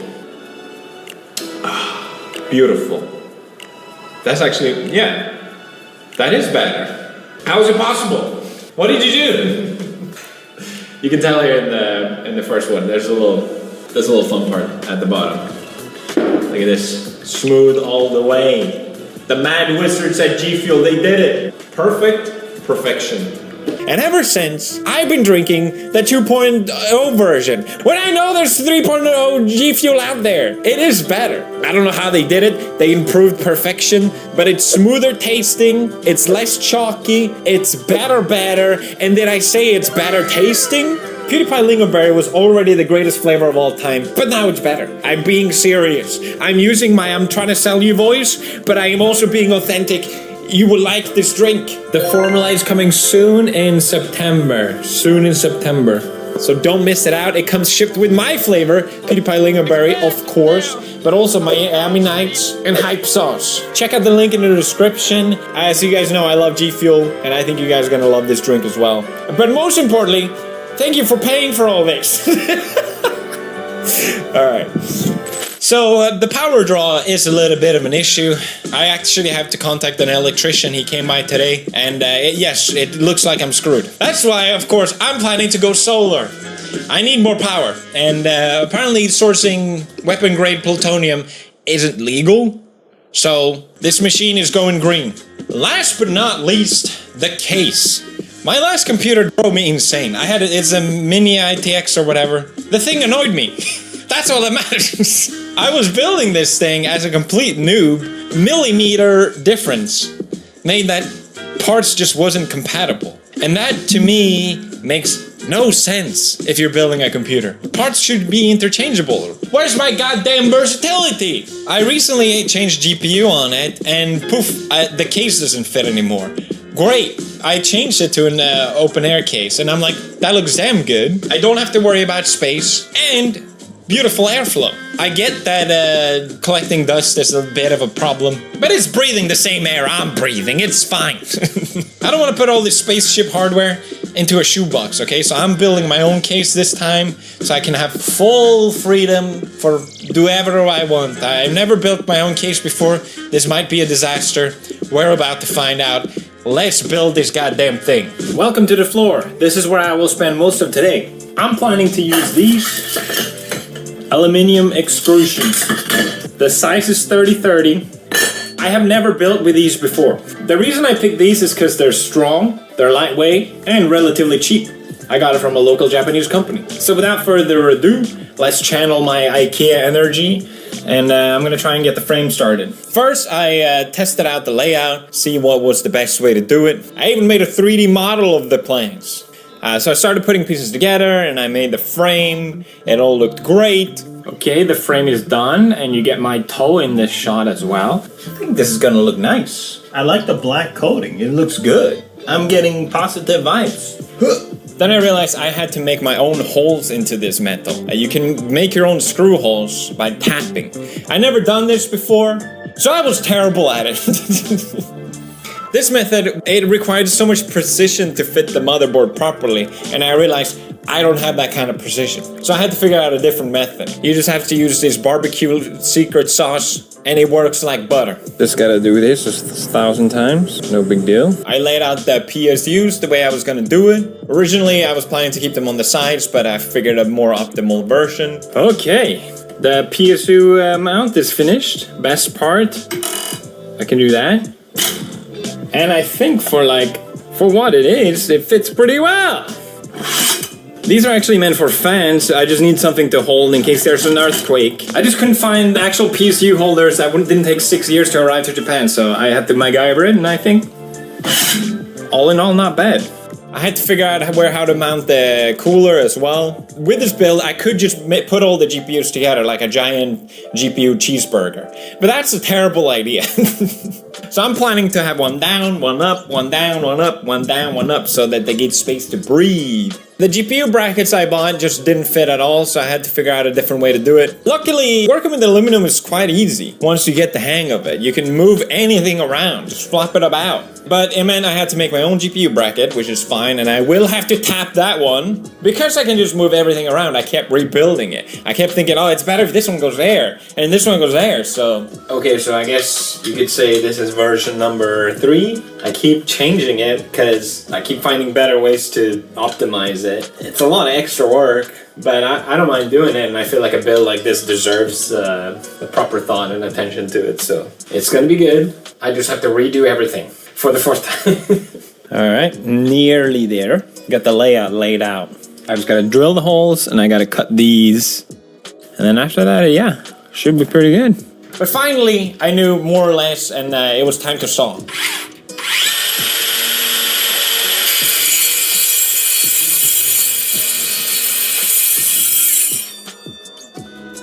That was loud. I was not prepared for how loud that was. This project took forever because I kept running into stupid problems, like screws being the wrong size. I keep messing up the dumbest things. I finally have all the standoffs all in place, but the screws are too big. These are like M4 or M5. I guess I need 4.5 or 4. So annoying. It's so annoying. Oh my god. I already waited so long for this. Like, I can't do anything until the motherboard is in place, so I'm kind of stuck now. I guess I can put on the RAM and the SD. It's okay. It don't matter. I don't care. The electrical socket not fitting my plugs. Everything just took another day because it's like, and I kept rebuilding it and changing it, but it was finally time to put the motherboard in.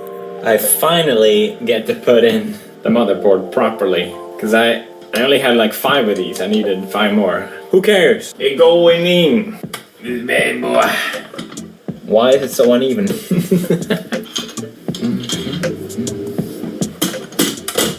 There we go. Okay, motherboard mounted. Pesos mounted. It was worth the extra effort because I think this is gonna come out looking nice. It's good. It's good. It's good. Everything good. Anyway, we're gonna install the fans. I got These are the best of the best. I'm gonna put this on the AIO. I bet the screws are wrong for this ones too. They actually might be now. I'm worried about it. So I mounted the storage. Next up, my memory. Sorry, my storage. Damn, son. Which one is slot 1 then? I have no idea. Okay. You do that, and then you slide it. Boom. And then this you don't have to peel as well, but I'm gonna do it just for fun, because I like peeling things. The question is, do I have to peel all of them? Even if there's nothing there? I don't think so.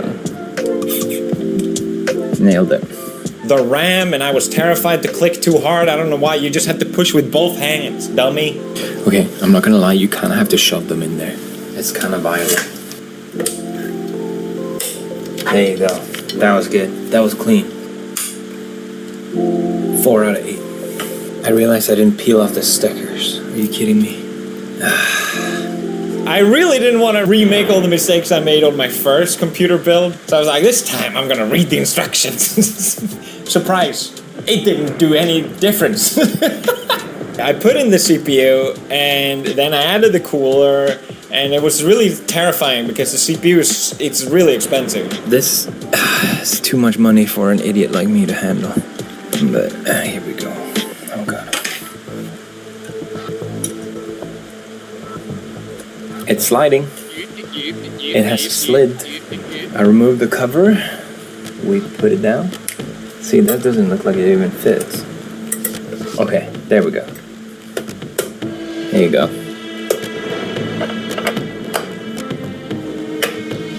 The CPU is the most expensive part of this build, so I was terrified of messing this up. And of course, I mess it up. The problem wasn't how I mounted the CPU, it was how I mounted the cooler. I thought I shouldn't screw it too tight, because then it might be like not good and kill it. Obviously we don't want to over tighten it. So when it finally came to booting it, it just didn't boot because it didn't detect the CPU cooler because I didn't screw it tight enough. And it took me a long time to figure that out. That's for a little problem solving for you. Well, I be damned. I didn't expect it to work, to be honest.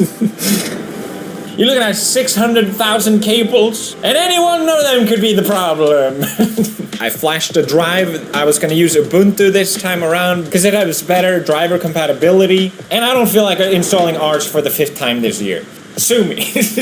Another issue I ran into was a lot of the GPUs just didn't work, and I didn't understand why. You see that? That's the first time I get more than one GPU showing up. What did I do differently this time? I don't know. I kept thinking it was the motherboard, but it turns out I didn't click in the cables properly. It's like the biggest noob mistake ever. Just like make sure the cables are in. The amount of problems I ran into with this build. Nothing was smooth. Nothing! So then it was time to check out the drivers. Guess what? The drivers don't work either. Well, why don't you eat my... But finally, all the GPUs were detected and the drivers worked. Glorious. And I could finally do what I set out to do, which is run all these 6 GPUs that I had parallel as one strong unit. The problem is, I don't know fuck all about tensor parallelism, okay? You can only run tensor parallelisms by the power of 2. I had 6. It ain't linear. You know how there's Nintendo 64? Well, there ain't no Nintendo 72. You can't run 6. You can't run TP6, but you can run TP4. So I actually sold 2 of the GPUs. Yeah, I could run Llama 3, 70B, 70 billion parameters. That's pretty cool. It's a very strong model. And I can offload some of the RAM, even on my system RAM.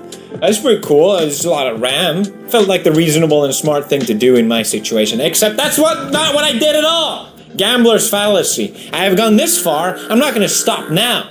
I got 2 more GPUs, goddammit. 8 GPUs to roll them all.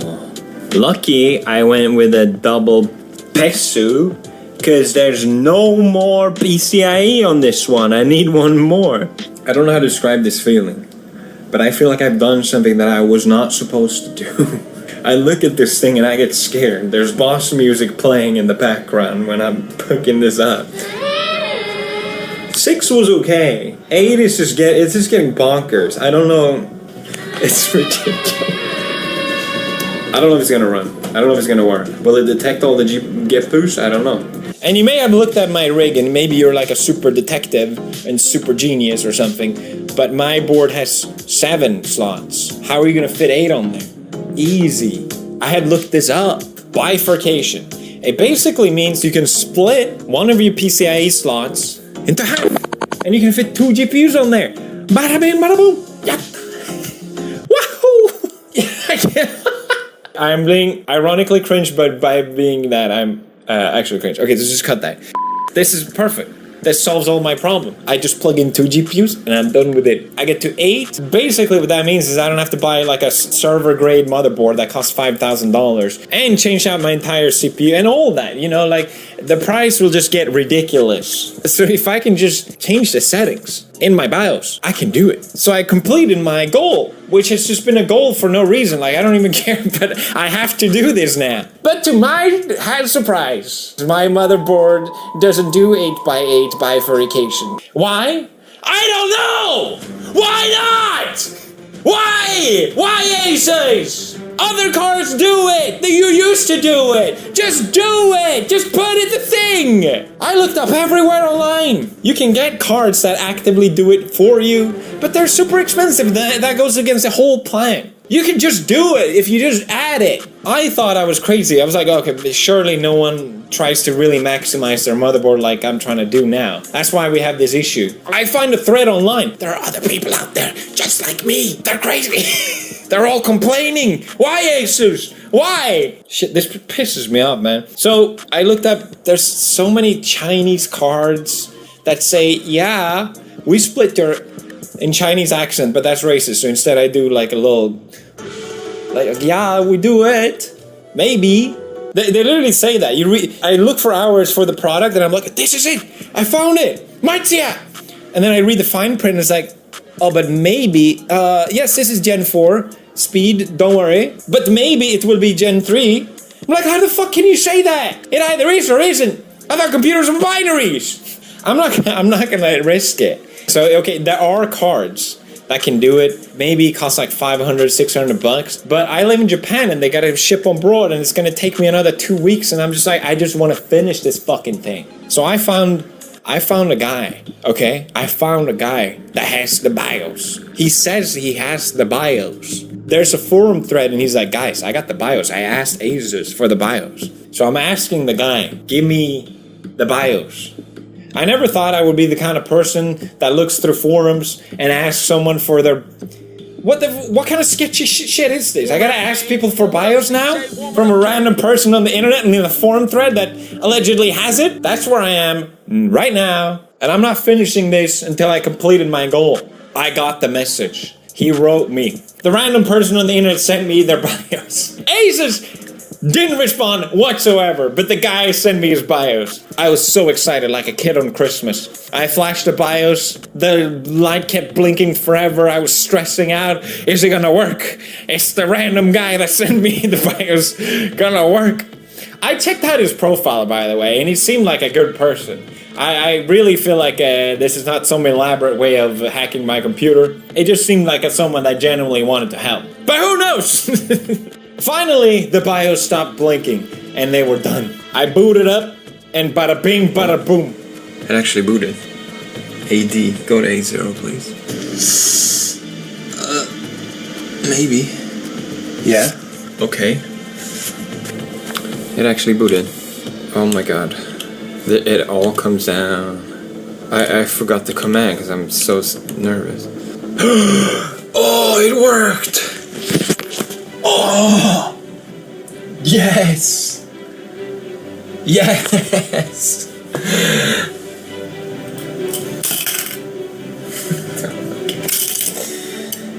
I finally... Okay, now we're gonna get all... I'm gonna get all fucking 8 of them to work. And they're gonna sweat. I'm gonna make them pain. You're gonna be in pain. I cannot mount them like this. I literally just like panicked. Did everything. I can't believe it. I did it. I did it. I did it. Stubbornness wins. 8. Everything works. They're all working. They're working together. Together, the brains. 8 times 8 bifurcation works! No thanks to you, Asus. Well, technically, but not really. Okay, I've been running this for a couple days now, and it is great. I am so happy how this turned out. It was worth all the effort. I had 3 concerns before the build, which... Oh, Björn is here. Hi, Björn. I'm wrapping up the video. Do you want to go through the ending? Number 1 was the noise. You can barely hear it, right? Number 2 was the power consumption. I vastly overestimated the power consumption. Idle, these GPUs sit at 150 watts, which is nothing, right, Björn? He's enamored by this. Okay, go to your mama. It's too distracting. You're too cute. I'm still glad I got the double pissu, but he doesn't need it whatsoever. The last was temperature. I was really worried it was going to get too hot, but the open air case works, and the whole staggered method with the GPUs works. It all works. TP8 works. I have 8 working GPUs without losing speed. That's the big caveat. And without spending $1 billion. That's the big caveat. Now I can run all these computers together as one. What am I going to do with that? I don't know. I just set this goal for myself because I knew it could be done. And by the kindness of a random stranger online and a lot of perseverance, I made it happen because I knew it could. I knew it was possible. And it feels so goddamn good. Tech stuff is like Dark Souls, alright? There's this imaginary difficulty that you set out for yourself. People ask, why do you play that game? It's just difficult. It's like, well, that's what makes it fun when you manage to overcome it, okay? I know it's not real, it's just a video game. It's the same thing. I'm calling this computer Odysseus because I was reading the Iliad at the time, which is one of my favorite books, and the translation called Odysseus, the always thinking, which is what I want this computer to do. But the name fit even better, because this thing is cursed. I mean, look at it. And you know, just like Odysseus, it took a long time to get home in the end. But we got there. No matter what obstacles were thrown at us, we got there in the end. This was supposed to be a simple video. I hope you guys enjoyed it. That's it. Thank you guys for watching, and I'll look forward to share the next project with you guys. Profess. Oh, thank you, man. You threw a t-shirt on me. Thank you, man. Yeah, it's a t-shirt. Alright, so me and Marcia, we love to travel. We go back to Italy and Sweden every year. What used to be a problem was figuring out how to get internet. Now there is Saily, an eSIM service that is so good, you have to try it. No more Wi-Fi renting and returning. No more finding where they sell SIMs and then you have to remember to have the key and then not lose your original SIM. It's terrible. Whatever we used to do, those days are over. You just download Saily. You can do this right now if you have a trip coming up. Set up which country you're traveling to, how much data you want to use, and then you don't even have to think about it. Once you land, it will automatically connect to you, and you use one eSIM for all countries. It's super smooth, super simple. Both me and Marcia love using it. And if you enter code PewDiePie and you just save money. 15%, you're welcome. Last thing is also with privacy. Saily is part of the Nord umbrella, which is a privacy respecting company. A lot of eSIM companies are not, so keep that in mind. Yeah, just thank you, Saily, for being an amazing sponsor, an amazing product that I genuinely love. Thank you. Check it out, link in the description. Scan the QR code on the screen right now and enter the code PewDiePie for 15% off.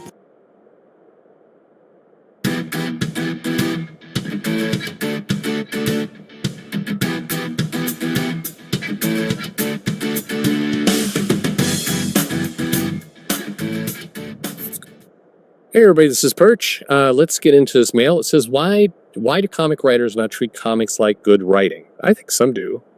But anyway, let's see what this mail has to say. It says, greeting Perch, the third of his name, and alleged sitter offenses. People don't use that insult to me as much as they used to. It's weird. Anyway, it was always funny. I think people have been trying to figure out a good insult stick. There was, Perch drinks. It's like, guilty as charged, son of a bitch. Perch is an alcoholic. I mean, no, but whatever. As long as the beer's coming, you can call me whatever you want.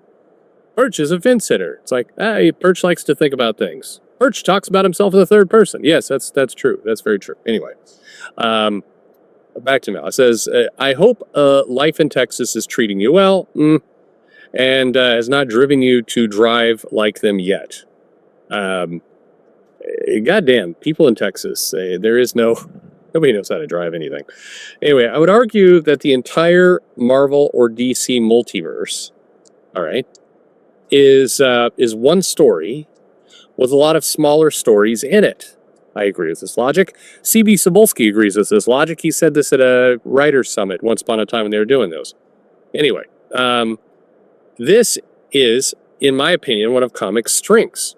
Why is it then that professional writers keep complaining about continuity and that it is difficult to write their characters? Well, because continuity means you have rules. And sometimes you just want to make a comic without those rules. And it also, I'll give one other very faint, half-assed argument, on their behalf, is that writers are not paid a ton of money. A couple are, but most are not. And so you're not paid much for a comic, and yet you're somehow expected to go in and research all of the continuity of the character you're about to write and go through this and that, and and there's been a lot of messy continuity, and editors haven't always done the best job, and it's like it's a pain. I fully acknowledge it is a super pain to do a lot of this stuff, and then you're not paid well, and the editors don't seem to be interested in doing much, and and so I get it. I get why writers are like, you're going to pay me very little. You're not committing to anything. I'm basically doing an 8-page anthology story. And so, yeah, fuck continuity. I get it. I totally get it. It is the job. It's kind of like, you're going to be a statistician. You're like, fuck, math. I hate math. Why do I have to? Math is so dull and boring. Why do I have to learn it? It's like, well, you did pick statistician as your job. So, yeah. Anyway, we'll continue with this mail. It says, having a consistent story is important, and if you don't have one, it just makes the story worse. If a villain is murdering innocents in one book, then portrayed as a rogue with a heart of gold in the next, then it's simply just bad writing if you see it from the overall perspective. On this topic, by the way, a lot of comic writers do not read the other comics, or they read very few comics, and that always surprises me too. I think, to me, comics a labor of love, particularly if you are, basically you're willing to take a low salary to do these comics. You would think that you would, in turn, want to, do the best job you can with this stuff, and you'd read the other comics. But a lot of writers do not read other comics, and that therein also lies a problem. And for that matter, it's like, well, comic books are expensive. Yeah, that is true. Again, you would think that the publishers could give more comps out. Like, hell, I know this is going to sound crazy, but why wouldn't you, if you're a comic editor, comic publisher, why wouldn't you just send a weekly pack to all your writers on staff, or not on staff, but, who are doing long-term books, and be like, here's all the comics this week. We're just going to send them all to you in a box. You get them all. They're the publisher of the comic. That wouldn't be a massive expense. It would be relatively smart. It would be logistically a pain in the ass, no doubt about it, but well, whatever. Anyway, I had a comic writer who lived by one of my shops once, and we traded. You can take all the comics you want every week. Not one copy of, all the comics you want, and in turn you come and do signings every now and then, and it was a deal. That was a deal for me, deal for him. All worked. Anyway, and now people know why that, yeah. Once again, people are zeroing in on this identity of Perch. It's not that hard. I've spelled it out in videos, but whatever. All right, back to the mail. It says, why is it that people who see themselves as artists actively want to make shittier art? The events are not better, as even while touching the entire line, do they still matter in 2 years? What about 10? What about 1? If it does not matter, is it then not just filler for the overall story? Imagine if Oda just retconned the world nobles into good guys or removed these blue. Then One Piece would be a lot worse. It'd be nonsensical, but what if Oda gave Nami a breast reduction surgery? That would be a nightmare. She ate like the small fruit, and it was, God, the world would never recover. That's me, not the male writer. Anyway, why is it that people accept writing worse quality just because they are not the original author? And that's a mail. Well, first off, I would love for your thoughts in the comments below. Like, subscribe, and tell a friend, or 5 friends, or 10 friends, or Spam it all over social media. Go to Reddit and tell them how much you love the Perch Show. They'll greet you with open arms over there. I've been crapping on Reddit a lot lately. I don't mean to. It's just funny to me how people get all up in arms. Blue Sky. Go to Blue Sky and praise the Perch Show. Actually, a lot of I don't know. I think there's a love-hate relationship with me with a lot of creators. I know I'm she would never admit it, but I think I annoy Gail Simone. But on the other hand, she says nice things and comes on, is very pleasant to me and wishes me well. So, the dynamic. It's very tricky. It's very, very tricky here. Anyway, well, first off, like I said at the very beginning, some writers absolutely do care. They absolutely do. So it's not an all or nothing thing. Some do.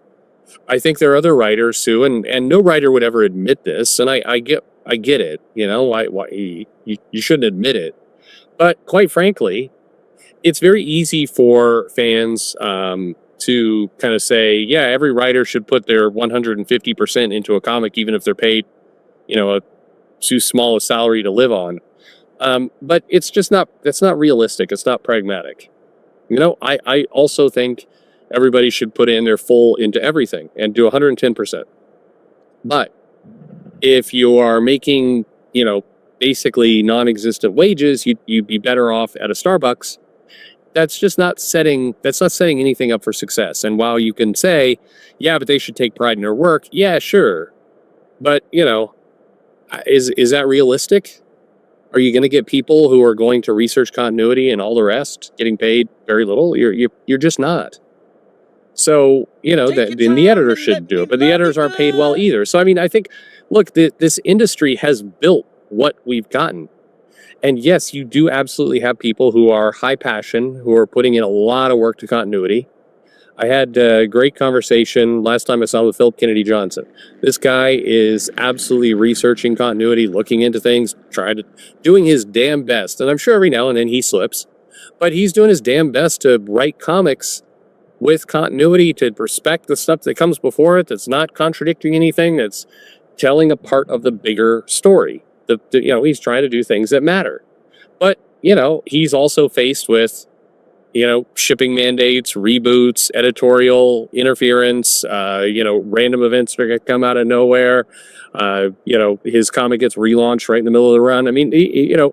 He doesn't control any of those things, and yet he pushes anyway, and good for him.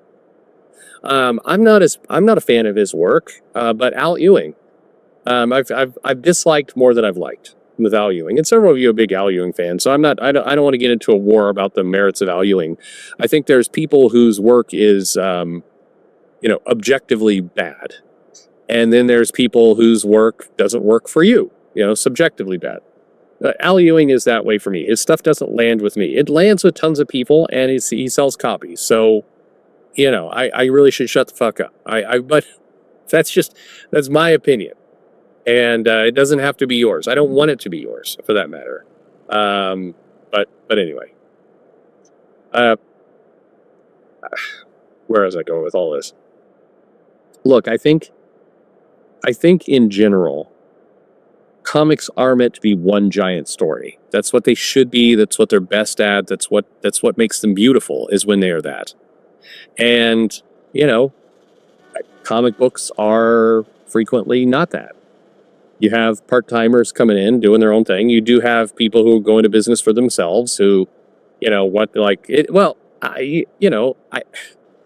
going to do the writer who shall remain nameless, because I'm not doing a blind item on him. I don't want to bring that into it. But there was a comic writer whose goal was to make Connor Kent trans, who wanted to reveal that Connor Kent was a trans person, and kind of tried to backdoor it into the comic. That's an example of a writer going into business for themselves. That's somebody who is, they're basically not only do they not respect continuity, they're actively trying to, hijack it for their own purposes, because who knows? They ideologically, that's what they want. They think it's funny. They hate Connor Kent, spans. They want to screw with the internet. They want to get attention on Twitter. Who knows? Who effing knows what's going through that person's mind? But, they pull stuff like that. So, I think you definitely get those, but you do have a lot of writers who do care. It's just the system is kind of built against them. You know, that's the core problem. The system is not built to basically excite people about comics. Hey, Izzy Bear. It's built. It's frankly the opposite. It's built to, you know, pay people as little as possible, to have as little oversight as possible. To, I mean, just a lot of, frankly, things that make it tough. Get you ready, take brother to work. So that's really the answer there. Anyway, let me know your thoughts. You probably have completely different thoughts. I'm sure you do. Let me know in the comments below. I do. Like and subscribe, of course. And thanks for listening. Completely, totally different thoughts on that.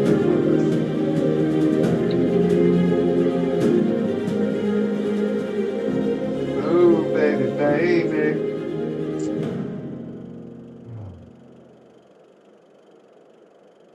Today we're going to discuss black holes, and specifically the concept of singularity inside the black holes that was proposed back in 1970 by Stephen Hawking and Roger Penrose in the paper they wrote together that you can find in the description below. And in a nutshell, when applied to black holes, it basically means that once you cross the event horizon, you essentially reach a point where, well, first of all, there's going to be only one direction.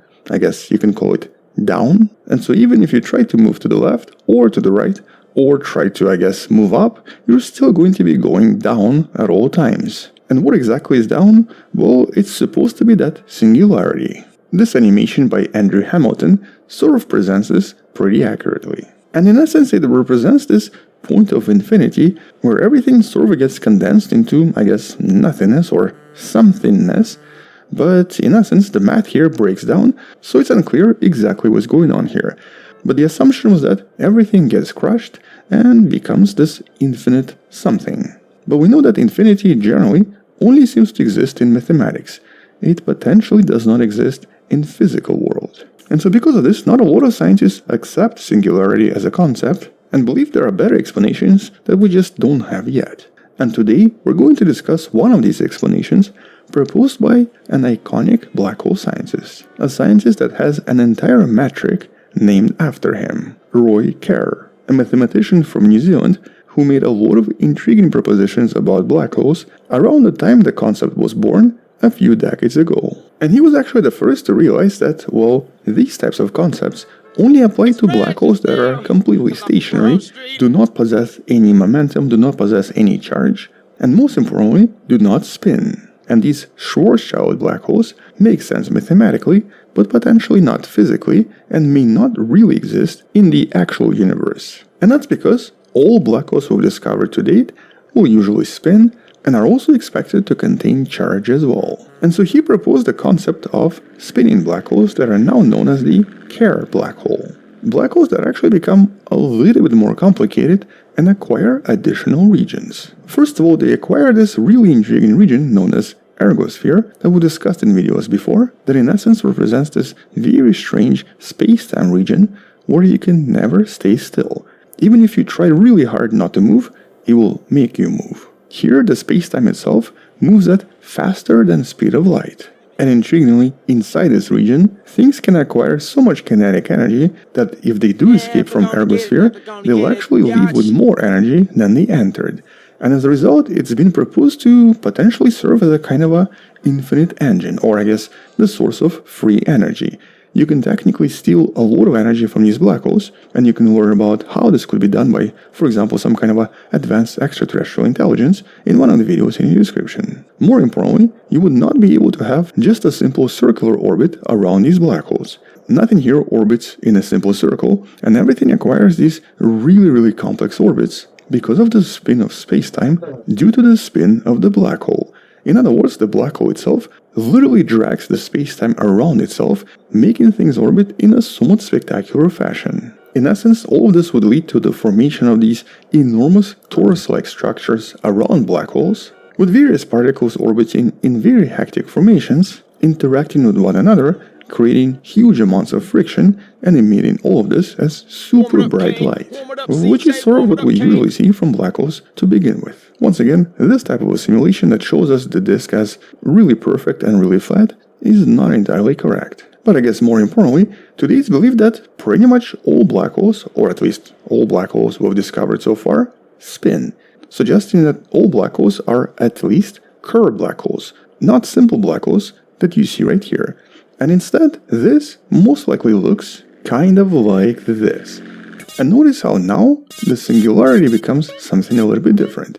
It becomes a ring singularity, or a ring-like structure that behaves in very different ways. But none of this is news. As a matter of fact, all of this was known for several decades. These are old propositions from back in the 60s and the 70s. But here's the thing. Hey, KRULL. All these years, Dr. KRULL was actually thinking about all of this, and he finally made another proposition. A new paper simply titled "New Black Holes Have Singularities."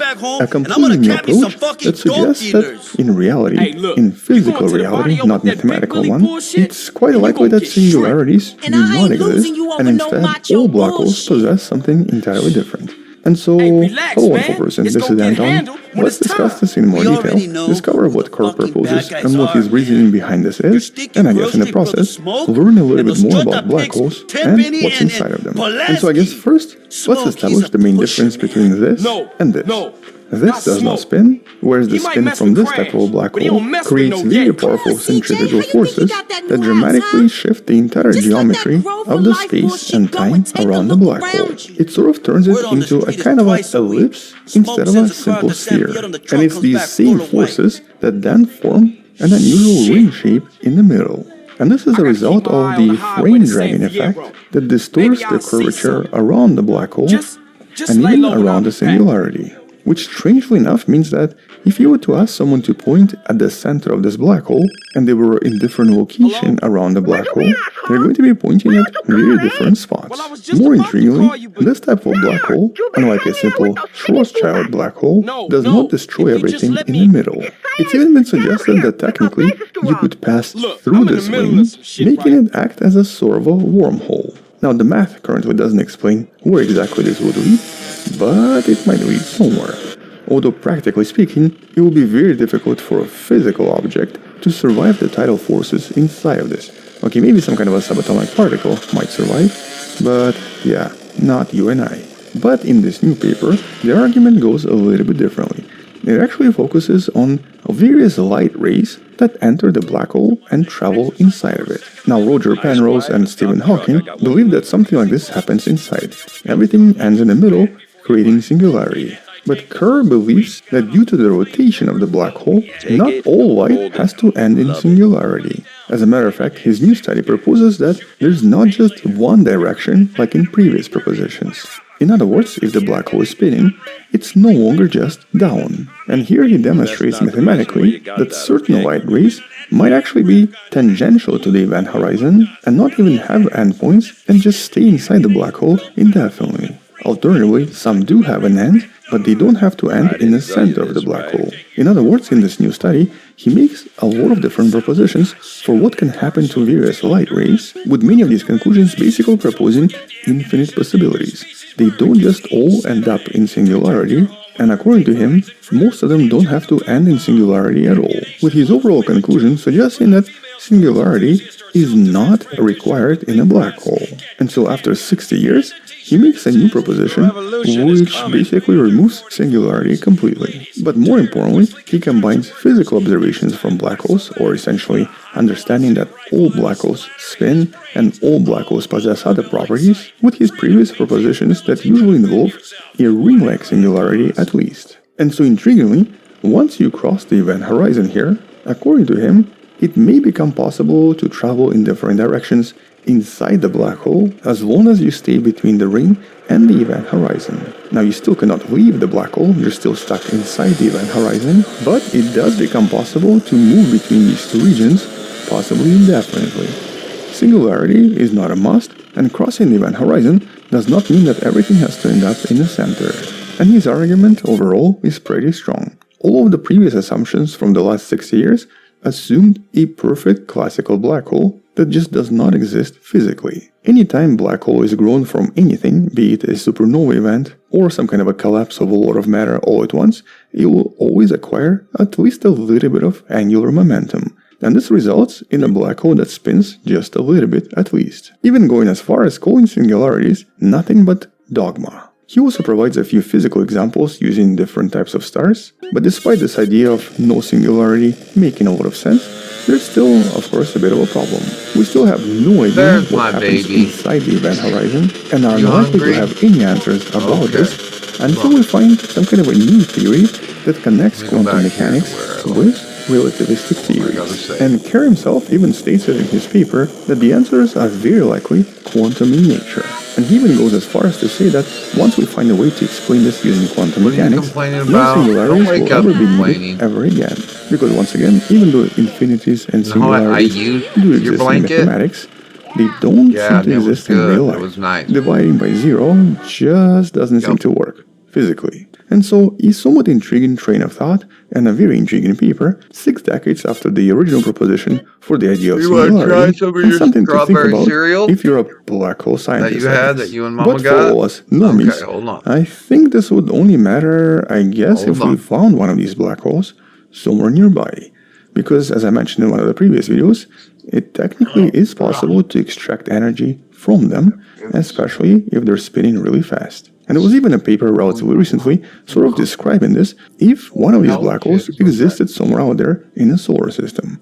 And we'll probably talk more about this in some of the future videos, because there is a somewhat intriguing and a somewhat possible explanation that can technically even solve the mystery of the still undetected dark matter. More about this in some of the future videos. Until then, thank you for watching, subscribe, share this with someone who loves learning about space and sciences, come back tomorrow to learn something else, support the channel on Patreon by joining channel membership, support the channel on Patreon by joining channel membership, or by buying the Wonderful Person t-shirt you can find in the description. One of them has a black hole in it. Stay wonderful, I'll see you tomorrow, and as always, bye-bye.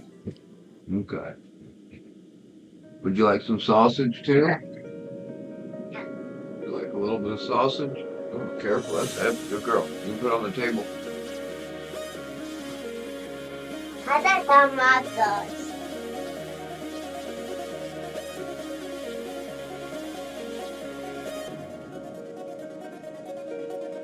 I got tomatoes. We can beat some sausage real quick. You can start your cereal. Poor girl, drop it up, drop it up. All right, let's say grace. Bless us, O Lord, and thy gift, which we are about to receive from thy bounty. Through Jesus Christ our Lord. Amen. Okay, use some milk. You milk. Roller coaster! Oh, oh, mouse. Little mouse. Yeah. Juice.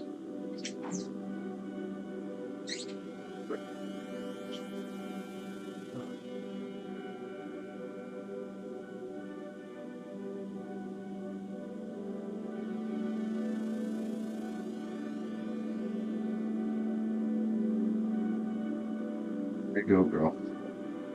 Go ahead, I got your sausage coming.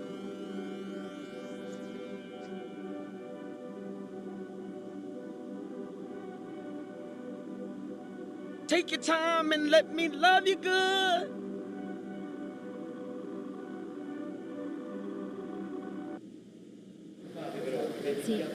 There's a well-known spot for tourists arriving in Rome, located in the square of the Knights of the Order of Malta.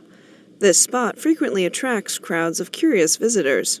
You'll probably recognize it from the image, the famous keyhole of the old gate, through which you can perfectly see a view of St. Peter's Dome. However, there's a new element that tourists are encountering that isn't quite as familiar. When asked about it, the tourists' answers are sometimes a bit confused. Ah, y el lobito, sí, sí. No sé cuál es. Pensé que era el de Rómulo y Remo, pero por ahí flashé. However, there were others who immediately recognized the new figure accompanying the dome. Divino, ahora se ve la cúpula. Amazing. Now you see the dome with the lion. I think it's nice to honor the new pope this way, to welcome him like this. It's a beautiful gesture to welcome because it's a spot everyone sees, all of the tourists. And indeed, this was a tribute that the Order of Malta wanted to offer to Pope Leo XIV. a lion, standing upright, walking confidently. The artist behind this image is Davide Rivolta, and its presence in the garden of the magistral villa of the Sovereign Military Order of Malta is a result of a collaboration between the Order's ambassador, Antonio Landi, and the National Gallery of Modern and Contemporary Art in Rome.